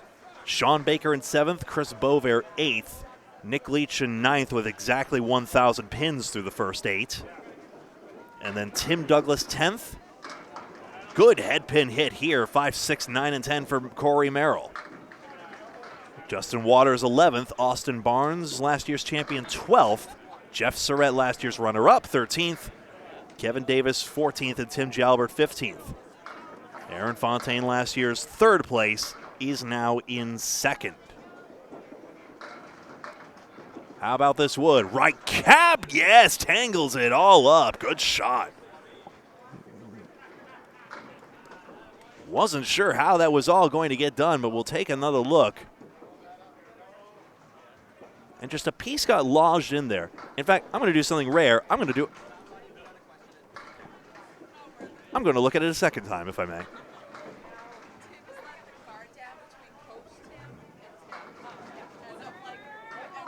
I'm still not entirely sure what gets tangled up in there. So, a bit of an optical illusion, but the 5, 6, 9, 10 goes. The spare fill just narrowly misses the head pin, and a harsh outcome slicing out 3 pins for a 30 through 3.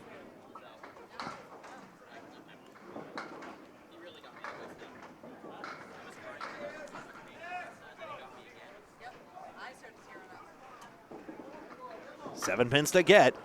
Got his head pin, flung it through the 3 and 5. But captures a bunch, and now a tenable leave. 3 and 5. Just into the wood. That'll be a 9-box. Full standings available at LedaLanes.com. They're doing a fantastic job just getting better and better running this crazy madhouse tournament. 102 bowler sellout here at Leda Lanes. That's mute button number 2 for Duncan McDougall. Hello again. What's going on, Greg? This is Corey Merrill out of Academy Lanes we're seeing here. He got 4 pins out and left 6. Any relation to Chris Merrill? No. All right.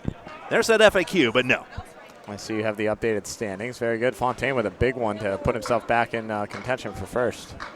40-something, I believe. I may need a camera plan because I think I got a somewhat short cable covering this, but I really might need to get the 100-foot cable in case we want to get cheeky and try to follow some certain somebodies. That would be... Depending on how it shakes out. Be quite the endeavor. Yeah. Well, Paul Grant's going to be in here, too, with his iPad, I'm sure, following leaders eventually. He'll be chasing around. Yep.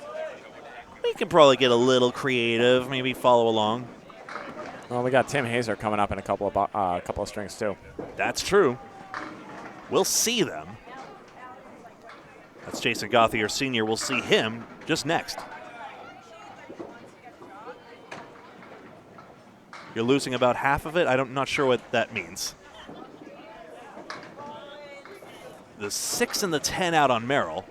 This isn't Merrill anymore. This is Jason, I believe. No, sorry, Jason Paul. He whiz. Tough 2-fill right there. Puts him at 43.5.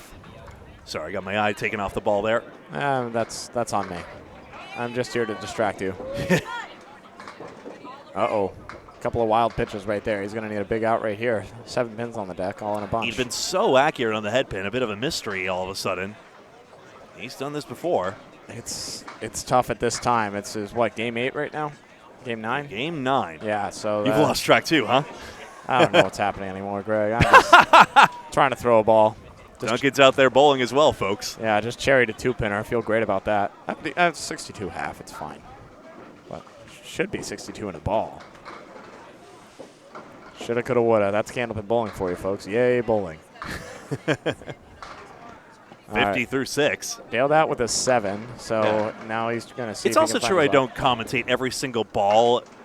In some cases, bowlers don't always want me to talk about the shot they just made in that certain case. So, a little bit of leniency as well. Oh, especially with 20 games, you gotta mix in some stuff. Plus, if you're commenting every ball that got away, it's bowlers don't want that. That's a great bid on a half Worcester right there. Absolutely outstanding ball. However, the 4 and the 10 are resolute, and he'll try and pick one up for a 9. Yep. Don't get cute. Just go for the single pin there. He was going for the single. He just went wide, and it's an 8. You half Worcester, you get an 8. You say, okay, whatever. On to the next one. The littlest things make the biggest differences. Pins weigh 2.5 pounds. The ball's usually an ounce or 2 less. Yep. Oh wow, you have a gauntlet coming up after the break. We're gonna break obviously after the 10th game. Everyone, we all need to eat, but then we have looks like Danny Harris, Charlie Collins, and Josh Daly, followed by Tim Hazer. We're gonna have some fun here. Another half Worcester. It's gonna be lightning coming out of the into the 11th and 12th games for you folks. Be sure to tune in for those ones. It should be in a. What do you say, 2 hours from now? About, what do they give us, an hour for food, a half hour I think for it's food? Usually an hour, if I recall correctly. Yeah. We finished late, so if you want to watch some bowling today, fret not. You are probably not going to be too late. Yep, I'm sure Nico will cut this up, too, into some sections to post on YouTube. All right, one either side. It's 2 pins out. Full Worcester, folks. This is one of the most difficult 10s in bowling. Get the head pin either side. Oh, no. It's probably the most common occurrence for a 4-box, too, when that happens. So easy. Sometimes we see that without the 5 pin as well. Pin's getting away from Paul, but 62 through 8 still can get to a 100 with a couple of key marks in 9 and 10.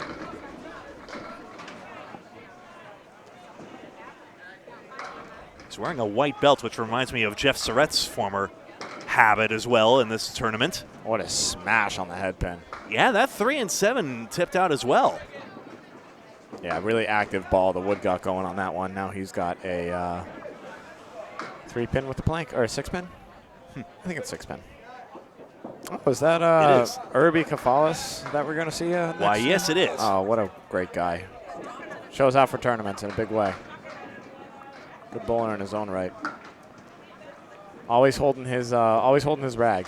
You don't see that from a lot of balls. Oh, no. That's a quantum piece of wood phasing through the pin. Left side of it, spun it around. That's one he wants back. He knew he needed to be on the right side. And, It's a good 10. Could have tripped on that right wood. Yeah. He wants that one back in a big way, though. That could have put him well into the 90s, maybe even the hundreds with a mark here. Now he's going to need a bailout with an 18 box to hit 90. He'll be dismayed with this, but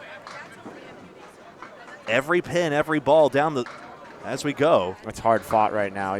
So they Leda Lanes put silicone on the decks pretty obviously. It wasn't fast, but it was a little quick at the beginning. What happens with the silicone sometimes is as the grease and the dust hit the lanes through use, First lemon drop, I'm contractually obliged to point out. Absolutely, that's $1. But as the day goes on, the dust and the grease will gum up in the silicone, and it'll actually make it slower than it normally would be if it was just clean.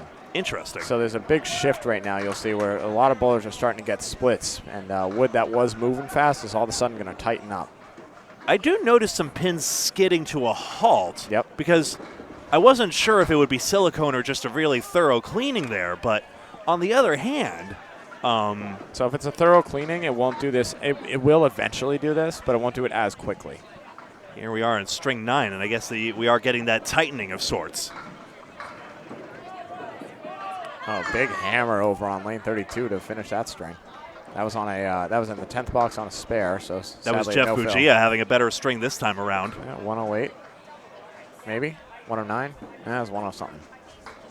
We have to squint a little bit, and apologies, folks. We thought we would have some live scoring, but it looks as though that system didn't quite set up there. So sorry for the false promise, but we're doing the scores best we can. updating on LedaLanes.com as well. There you go. You see the standings up there. 5-pin tournament between Hazard and Fontaine, and we will see Tim Hazard later. Fontaine we will not.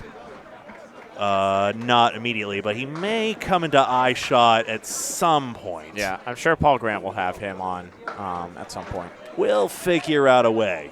Absolutely. All right, 1-3-7-8 by Duncan, yes? Yeah, I got to get going. Always a pleasure. Bye-bye. Take it easy.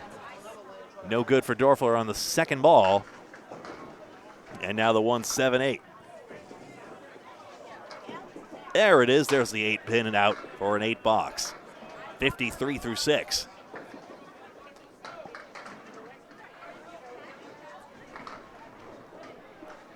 Looking over at Lexi Howard-Booley on that laptop.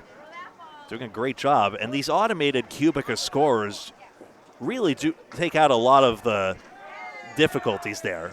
First of all, with the old system, you had to go up to the desk every single time there was a score correction. No longer the case. But even if its advantage over CompuScore is that its electronic recording of scores is just more efficient. It's easier to put online as well. So it just makes a lot of it easier, and it makes the whole pace of the tournament, even though we're going to get out really late and proud of it, it makes it a whole lot better. 4 pins out, first ball. Eric, by my calculation, Fontaine will end up 5 lanes to our left or some such. Second ball gets away, a third one to come. Kevin Davis, 155, being reported by Will. Thanks so much for all your help today. That's a good third ball. And again, Laura Dorfler throwing a great third ball to keep her very much in this string. Easiest way to work on one's game is the third ball. I would know. I'm terrible at it.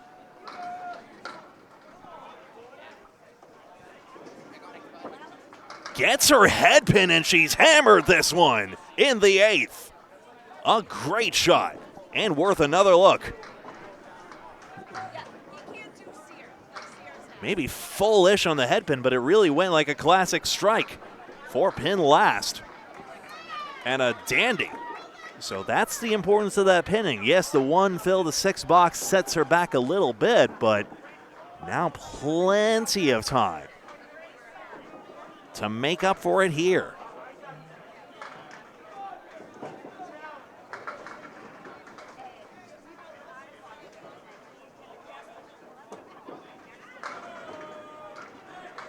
Michelle Atherton live on Facebook as well.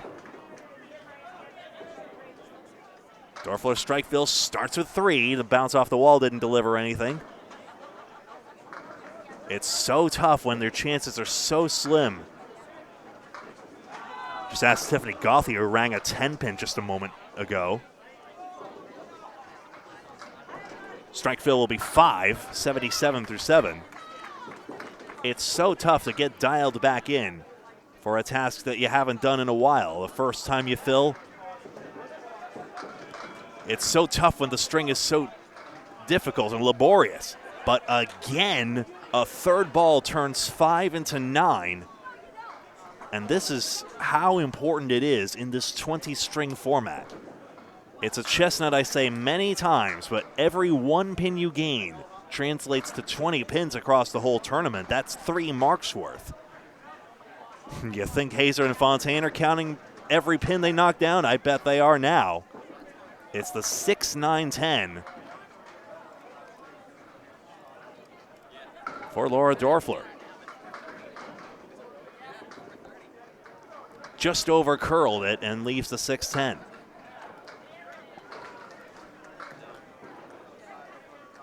So a harsh double-digit string to be sure. But a lot to like there, and just a few more good balls honestly could have had her in the 110s. Instead, gets 96, and now it brings us over to Corey Merrill. Another bowler with a lot of promise.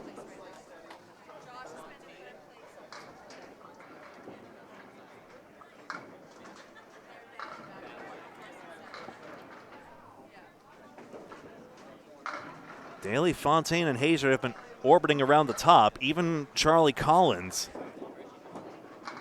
who's actually got a single pin on lane 29. He's going to pop into shot here. Let's see if he can get that 6-pin, because if he does, he did not. He would have had 100 in a ball. Instead, he's topped out at 100. It's so tough to maintain that consistency for the 20 strings, needless to say. And yet the commentator said it anyway. Good shot, Merrill, 3-5-6.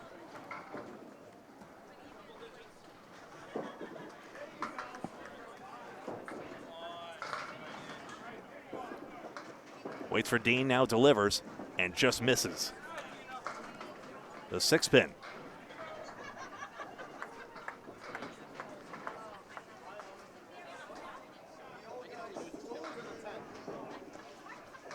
And an 8-box gives him 56 through 6.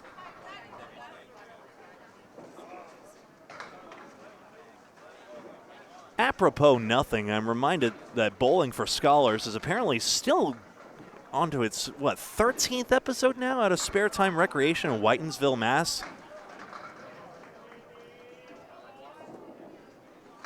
I think they had a couple of folks who aren't typical league bowlers on their last episode. Oh boy, 6, 7, 8. That's numerically adjacent, but not physically for Merrill. But Pete Royce still doing a good job out of Spare Time Recreation. Though, Pete, it's the foul line, not the lob line, is the only thing. The lob line's 10 feet in front of it.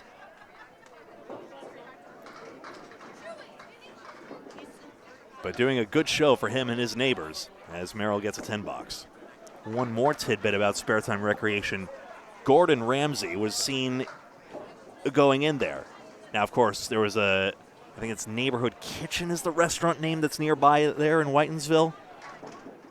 But they will not tell you if you ask, but something has definitely been filmed in the area, so we might see that soon.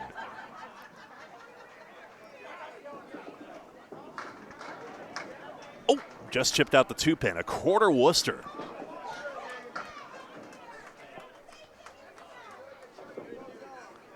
Right back in it. Mix more, will ya? 5 and 9. Now just quickened up the tempo there, and he's got a 9-box, 75 through 8. We have you next? Well, I'm on 31. Okay. All right. See you second half.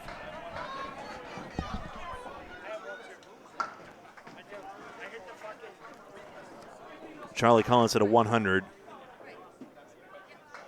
Aaron Fontaine 133, I'm told. Okay, we'll see. Will's been on the spot with a lot of these updates.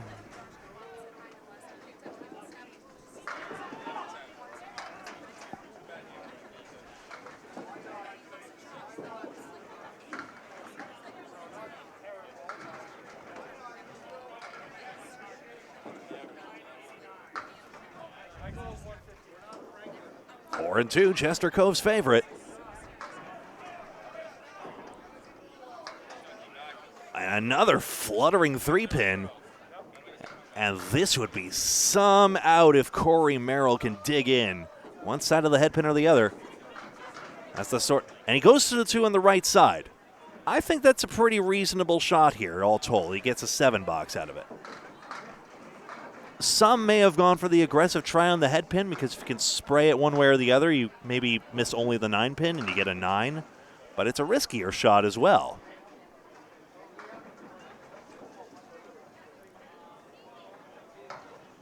Very interesting. He's got the chance still to go 100 with a third mark. Let's see. Can he get it now? Nope, he splits it up. 4, 6, 7, 10. The double pinochle, as some call it. Why the Queen of Spades and Jack of Diamonds are so important is beyond me, but there you go. More of a bridge player myself if I'm playing cards.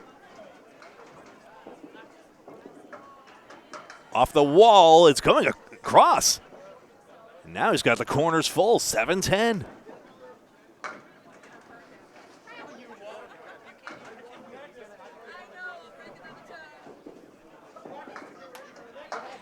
And hey, that's a nice 7-10 conversion there. That's going to go for 10.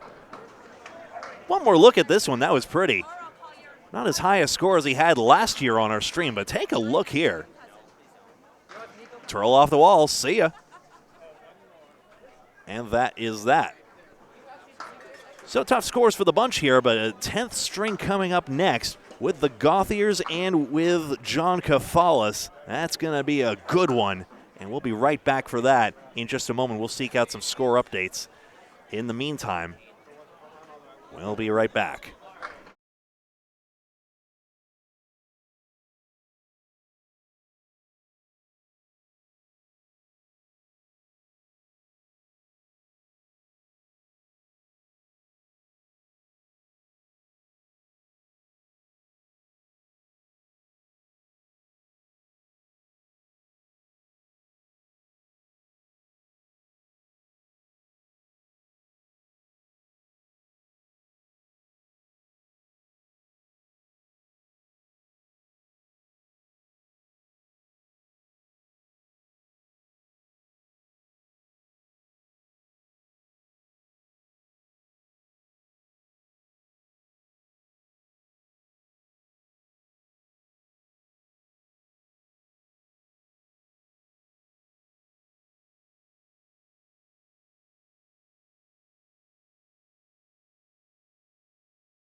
Quick update, I'm hearing Matt Huff with a 157. I'm still waiting on confirmation of Aaron Fontaine 133 and Kevin Davis 155, but Will's been on the spot with that so far. We'll be right back in just a moment to confirm all that.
String 10 is just about underway, so I'll click it back here at Ray's Easter Classic 2025, the 36th annual Ray's Easter Classic. This is John Kafalis getting up here. Actually, is it 36 or is it 35 with COVID-19 having taken a year away? We'll see. Nope, 36. I can't count years. Who am I to disagree?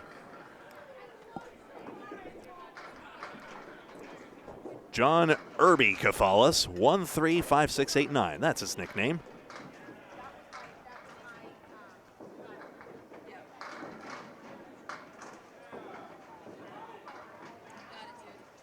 That's a Easter Classic 2014 shirt he has on.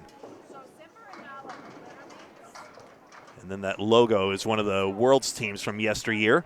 1, 3, and 5 for his third ball, as he delicately drops some pins. Tim Douglas and Nick Norcross on the other feed, thank you. That's Michelle Atherton live on Facebook. Good out. That's a 9-box for Kafalis. Irby threw the only double strike, if I recall correctly, on our last year's tournament. Last year he had a 22.55. He has topped out at 24.16. Nope, excuse me, 24.45 was his top score in 2016, where he finished 9th. I don't show a record of him cashing the year. That's a strike. See you later.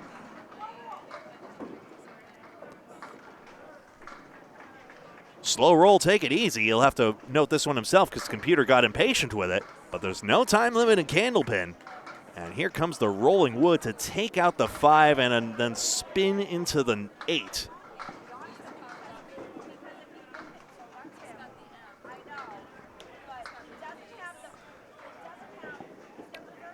When I see that logo, I'm reminded of John on his own channel posting a Jonathan Boudreau Mark Perfect string from several years ago. I believe it was Kingswood in Fredericton, New Brunswick.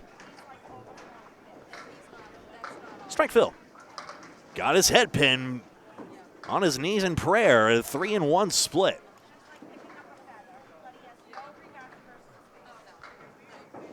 John at some stage has bowled Candlepin, Duckpin, and 10-pin. 3-1 split, trying to cut. Knew halfway down it wasn't going to go, but that's good. Sticks on the strike, 28.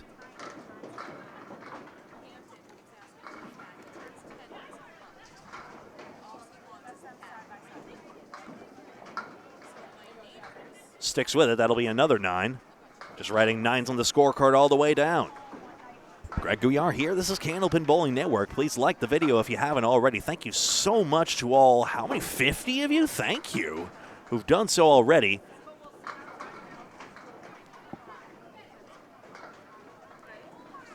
And a great crowd here. Kafalis got his head pin again, and Wood tumbles behind the 4. No such luck to get the strike again. But thank you so much to everyone for spending some part of your Easter with us. 10 more strings to come in a moment. Gets away, and a chance missed. That's Danny Harris you see there.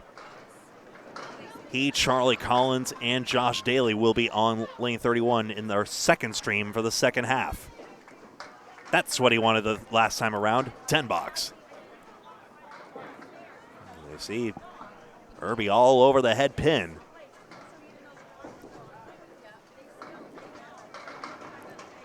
That says Kafalis on the top of his shirt. The rest of it's all Greek to me. But if we zoom in, you can work it out. I won't do it now. I'm worried about having the camera run away on me. We've seen all those times where it's played tricks on me. 1, 6, and 10. I don't think that Wood's satisfyingly bridging the gap, but I don't think it will cause a problem either. This goes, we've seen it already. Yes! Almost ran over Jason Paulsling with that, but that's a good shot in the spare for his second mark, 57 plus at the half. To the Gauthiers now. Tiffany first.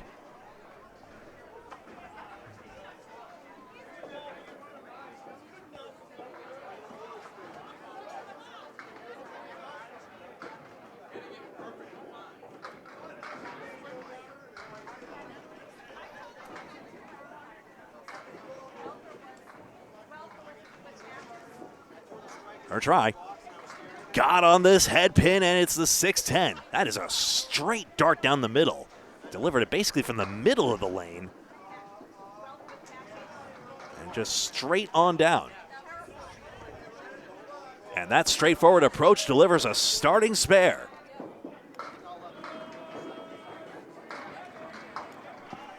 We have those white bricks in the center stripe denoting head pins. There is no standard head pin notation in Candlepin. So we all have our bright ideas on how best to notate that. Last year I had a horizontal string, and this was pre-pin cam, which is why I wasn't as sure this time it would be best. Goodness knows I've got a lot on the screen already. But there I did have exact leave names. I'm not as sure how that would go or what people thought about that, but I could consider bringing it back. This is a luckless spare fill, a 3 down the middle. Thank you so much, Lexi, again. Score update, Aaron Fontaine is now your leader. More in just a moment. Gauthier needs an out.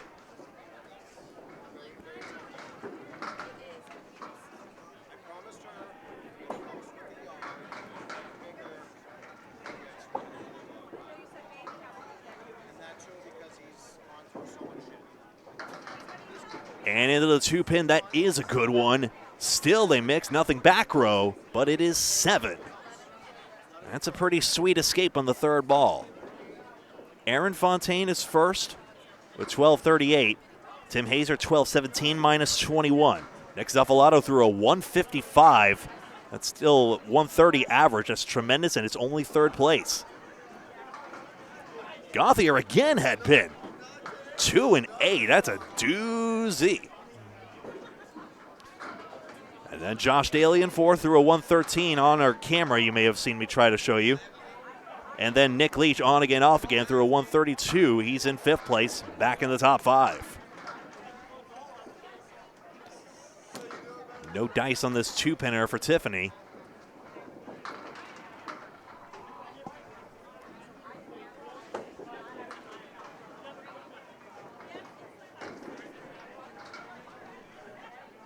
And a 9 box. Let me key this in for you folks real quick so we can get it back on screen.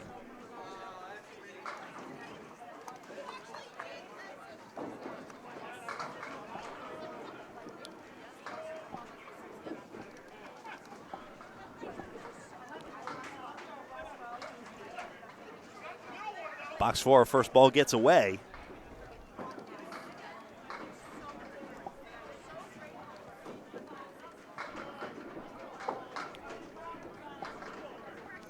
Still typing away. And there we go. 1, 3, 7, and 10 for this third ball. Planks in front, this does go. Standings you see here. And we seem to have a more of a decided top 2 at the moment, but we've seen how that can change. Jerry Dunn, unfortunately, threw a 98 after that 161, and that's why he's crashed into 8th place at the moment. In 6th right now, Kevin Davis throws a 155, and the 2019 champion is on the rise. Justin Waters rockets up to 7th place in only his first Easter Classic. He hasn't had the chance until now. Gauthier's right back in the range and has the 3, 5, and 9 as well hiding back there. Chris Bovair, former champ, is in 9th. Charlie Collins, who led at one point as in 10th place. There he is, in fact. Sean Baker, former champ, 11th. Tim Douglas, former champion, 12th. Jeff Surratt, 5-time champion, in 13th. Matt Harnett, who I believe has been a runner-up before, is now wormed his way up to 14th. Tiffany Gauthier gets that 10 box and a 45 half that really underreps her ability. I'm glad we got the headpin notation to set the record straight. Over to Jason Gauthier Sr. His son was in the tournament last year, now he's here.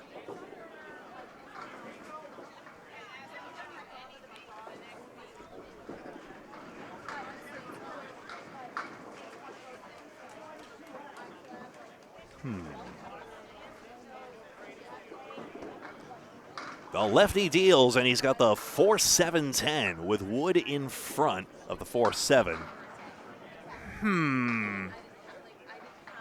If only that front wood wasn't obstructing the 4-7 pocket, then that wood in the middle might actually have play to get towards the 10.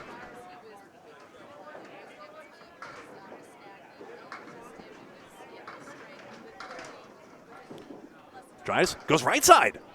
Nothing pops to the left. In fact, the ball's going to sit there for a moment and then stay put. Oh, annoying piece of wood wedged up against the wall. That's 8.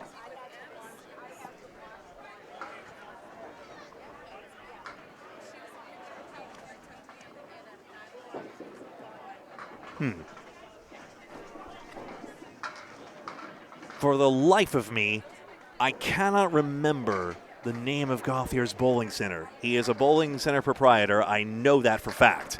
He's got his head pin, and thankfully the 5-pin spills for a 4-pin leave. Piece of wood may sit there. It may be in that no man's land where it's actually fair, even though it's off the plate. I always say any pins on the plate stay on the plate, but sometimes those pieces that jump out can stay put as well. Eric, a couple of good points you've made. We've got the... I just saw the Bowling with the Gauthiers actually posted. That's funny. That's a great channel as well. You can check that out. Organ music between innings. I like the notion of having organ music, especially if it was like a particular competition. And yes, that is fair wood that Jason will have to aim at. And then, yes, Irby does do duck pin bowling as well. Irby 4, that's URBIE, and then the number 4 for his YouTube channel. Gauthier, yes, spins right in. 18 and a ball through 2.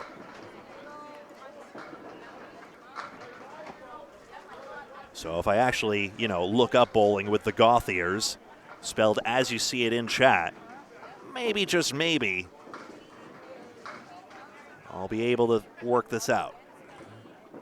I know it's in Western Mass as well. I'm getting warmer. He's got his head pin. The fill is 9. 3 for 3 is Jason Gauthier Sr. JB Gauthier recently bowled a 200. Spare again, back to back. Had a 1061 through the first 9. That's good for, or 1067. And that's good for 20th place at the current moment.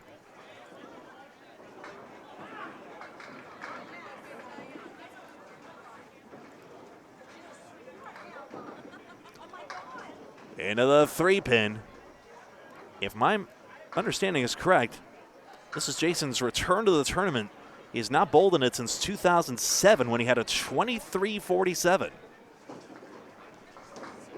Turn Hall, I was almost positive. In Holyoke, Mass. I should have guessed. I would have been right. But I only thought it. Doesn't count.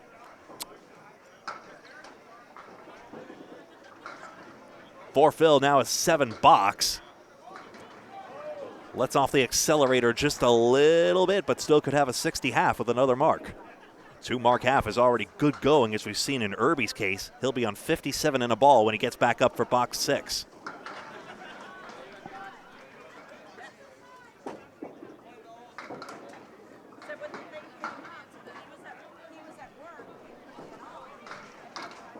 Just a half Worcester to the right. Tiffany Gauthier has never been in the Easter Classic until today. annual tournament since 1989.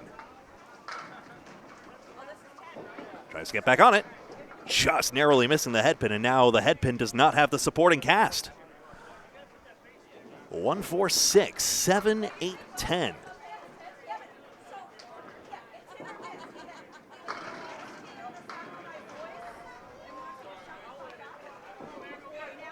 And that's nicely on the head pin. Good out. I'm going to show a replay of a 9-box. I really am, because that's a great escape to turn that half into a 57 half.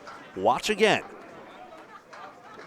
Curls it in, stays to the left of the head pin, and then leveraging the sidewall action to get that done. So a couple of 57 halves follows with a bonus ball. It is an individual tournament, but you choose your lane mates. John, I don't think, had a pre-picked partner in mind, so he went with whoever. He's doing just fine for himself. He gets back up to fill his 5th. Does it well, but it comes in a little flat. The fill is 6. 63 at the half for Irby. Hello again, Kevin Burns. Hello, Greg. Can I say that? Yes, you may. We're just going back and forth. Right now, Aaron Fontaine back out in front. Yeah, he's doing pretty well. He's averaging 137. Hayes at 135.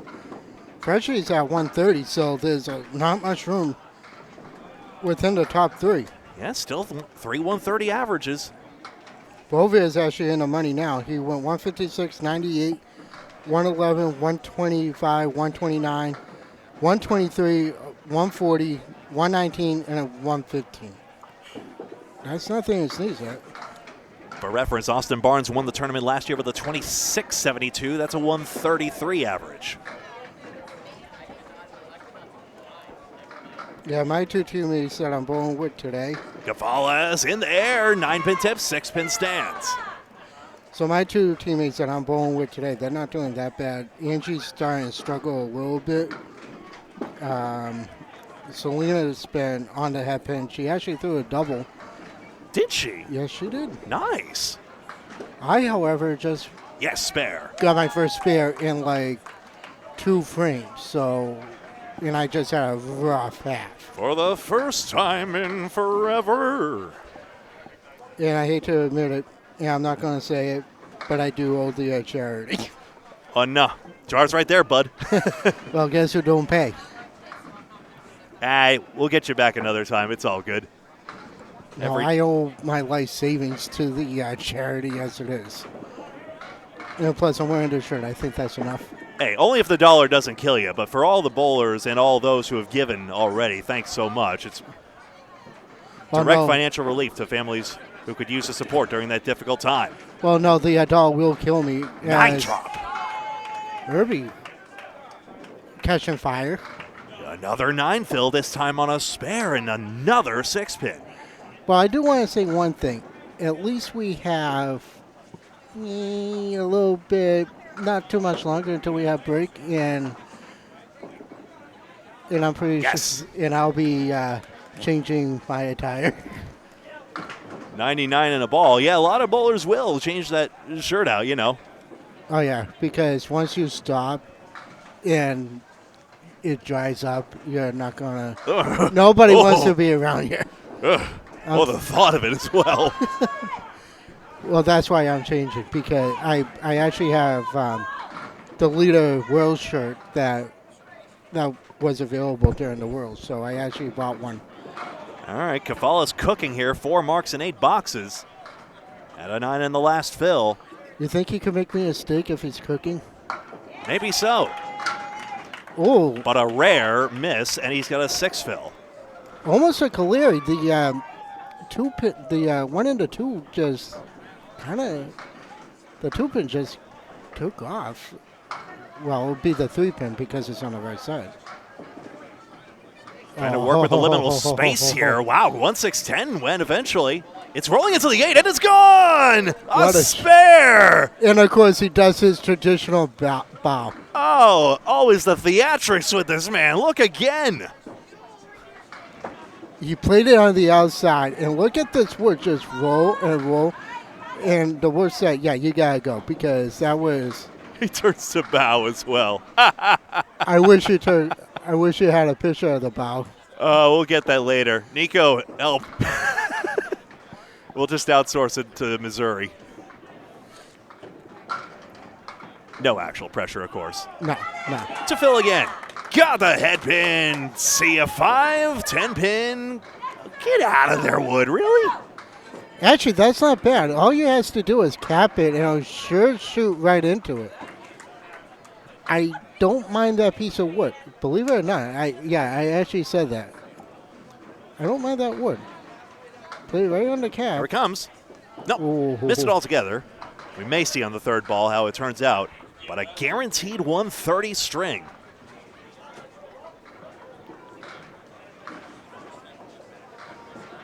Let's see where he places. And we'll never know. Score that 9. It's out of the gutter. 133.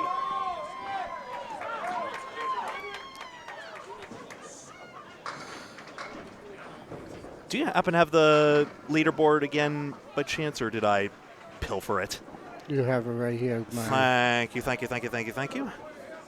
I do want to say one thing. I'm happy that Duncan's been coming over to help out because I'm losing train of thought.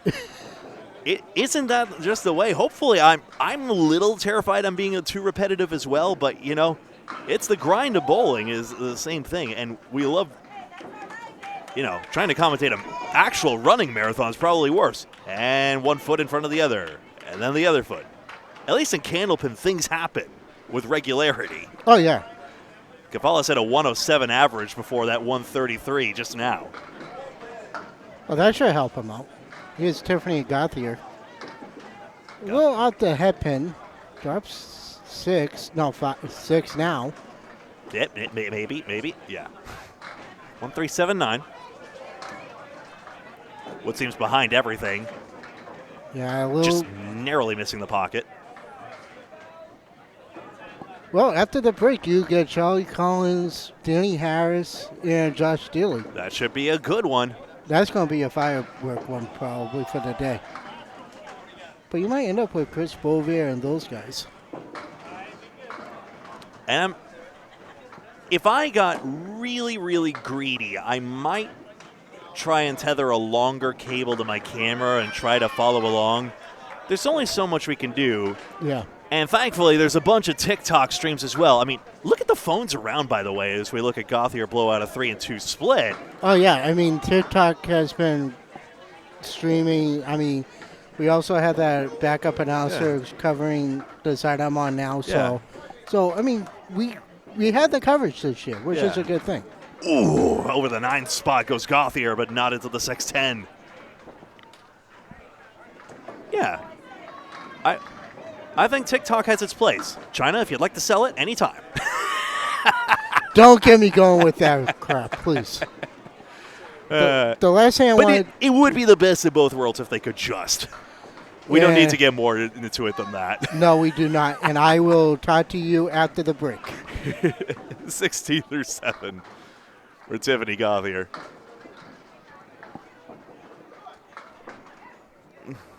Whoop. There we go. But it's really great to see the streaming explosion of Candlepin. Far from just us here at Candlepin Bowling Network, a lot of individuals will stream themselves. Goodness knows, of course, we've got Bowling with the Gouillarts. That's Tiffany Gouillart there on YouTube.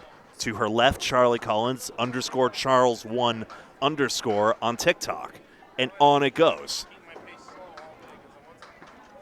So, in Candlepin's quest to really get back into the cultural zeitgeist, after all, it's been a Jeopardy clue in the past year or so, it seems as though everything's trending up in the right direction. Tiffany collects a 9 box and has 69 through 8.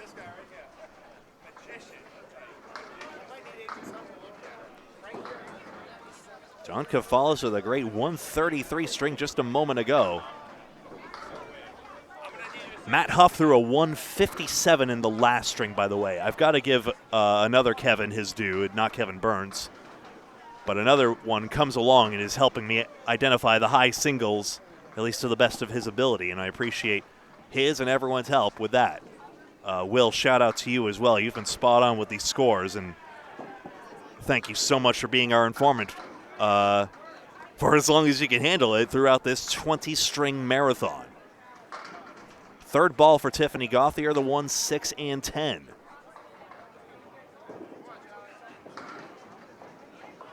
Just went across the face of the head pin, and that's a 7 box.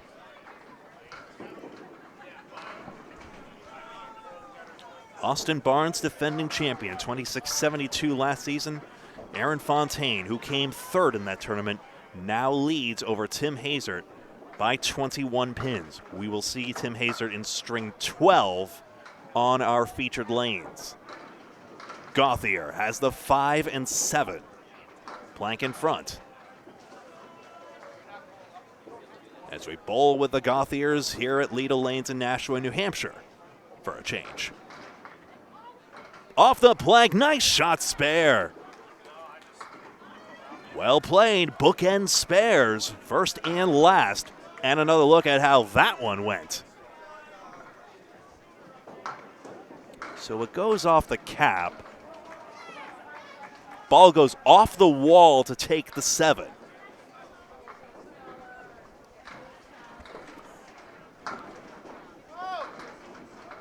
Charlie darn near made a impossible one over there. Spread eagle, and that's how this one ends. Oh, man. So a couple of untimely splits for Tiffany Gauthier holds back her result. Say what one will about the missed opportunities elsewhere, 90 is harsh. But you know it, folks. That's Candlepin, and this is Jason Gauthier Sr.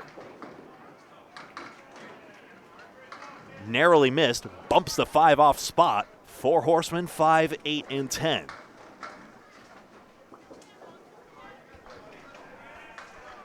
His try. Narrowly missing the headpin, but blows out pins, 1, 7.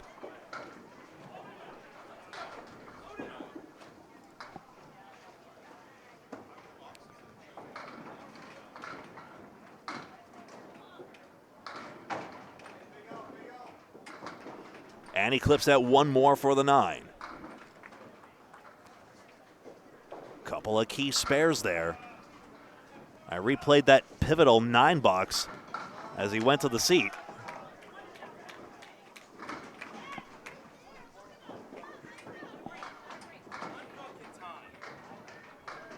And a vice shot, I see Charlie Collins in the land of misery with a 99 string. Josh Daly is on a 74 and a ball half as he gets up on lane 30. Feel free to follow along. On our featured lane 31, Jason Gauthier Sr. with a check mark left side. Seems like the first time in forever we've seen that one. Didn't get it all the way over.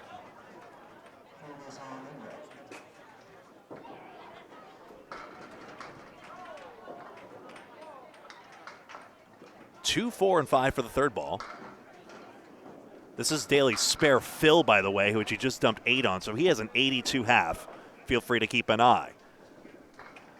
Gauthier's third ball misses for a 7 box.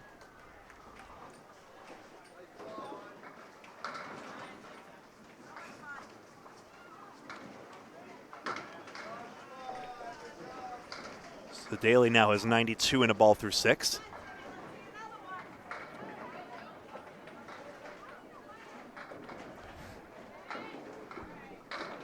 Gauthier, good shot here into the 5 and 8.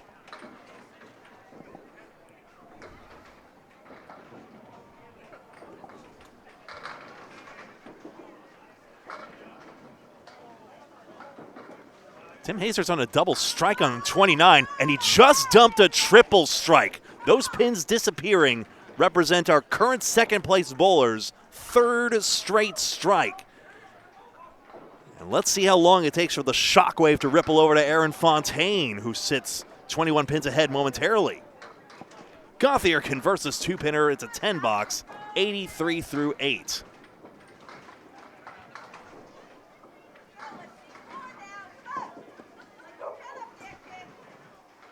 So it ends up being a 67 half for Hazard, and he's got strikes in 6 and 7. Back to this. Gauthier Sr.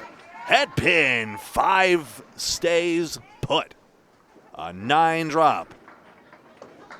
Michelle, you're welcome to join the broadcast if you like. It's up to you. So what I want to know is, do you want me to sign off and do a new live broadcast after the break, or leave it? Yeah, we're going to do 2 broadcasts. Yeah. Okay.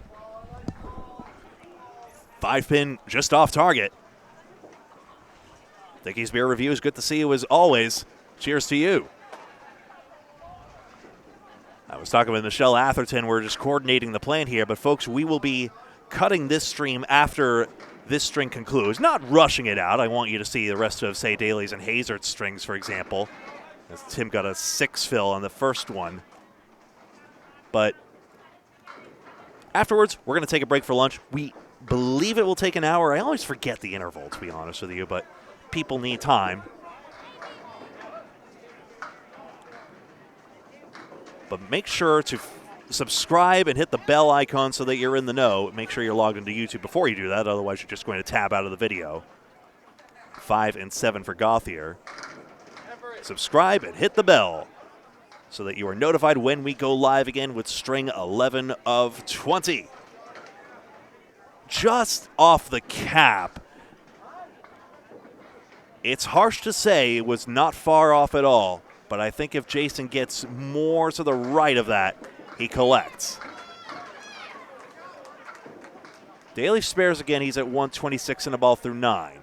Hazard has a 119 through 8. So Daly not gaining any ground on Tim. There's a big question of Aaron Fontaine and what he's doing on the other side of the house at the moment. We'll have to check in on that. I'll see if I can glean that update sooner.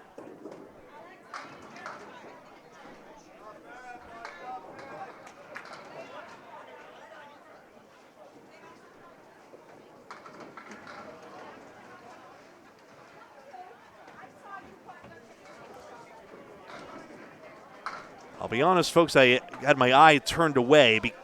First box in 100 that I've, in 300 really, that I've had my eye turned. I did not see the result of that. I sincerely apologize. John Kafalis with that 133 string. And a fantastic showing here in our 10th string of 20. So what we're going to do, first of all, I'm going to turn this camera over. I'm going to peek in. We'll have a live look in on Tim Hazard's bowling on lane 29.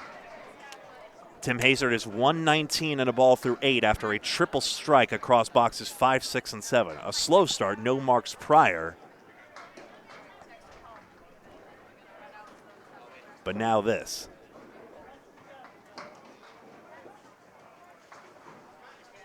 Since I don't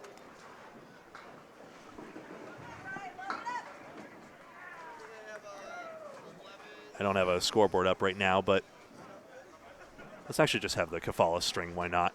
So you can see the leaderboard in the top right as well. Tim Hazard is stepping up now to go in box 9. 119 through 8. Gets into the 3-pin. That's the 4 horsemen, the 6 and 10. Not easy to rotate the pin cam. I won't do it for this. But he just made a dandy of a shot there. That is 129 and a ball through 9, and that was torched. Am I a wrestling fan? No, I'm not. Neither UFC nor the show wrestling. But I hear WrestleMania is a thing. Spare fill is 9 for Hazard, 138 through 9. And a chance for another one. He has 21 pins to make up. He's missed this single, and it's now 147 or 148. Has he done enough? If Aaron Fontaine is stuck in the 120s, he's getting past. And I'd have no idea what Nick Zuffalato's up to, even though he's in the vicinity of things. I've got another Kevin alongside me here. So we just saw 148 for Tim Hazard. Is that the highest you've seen? Yep. Yeah, it is. So Tim Hazer 148. So we will have the full leaderboard. Stay tuned to LedaLanes.com. I'll wait a second because I see the stream has buffered. Just a moment. Still waiting on this. Sorry for everyone watching the recording, but I just want to make sure our folks see it. There we are. Hello again, folks. Sorry for that stream buffer there. Stay tuned to LedaLanes.com. They will have the score updates for you as well when they get a chance. We're all going to go eat some food and refuel and get set for strings 11 through 20 to see who will become the next Easter Classic champion here at Leda Lanes in Nashua, New Hampshire. My name's Greg Gouillart. This is Candlepin Bowling Network. We'll be right back with another stream soon. Thank you very much. Subscribe and hit the bell so that you're in the know.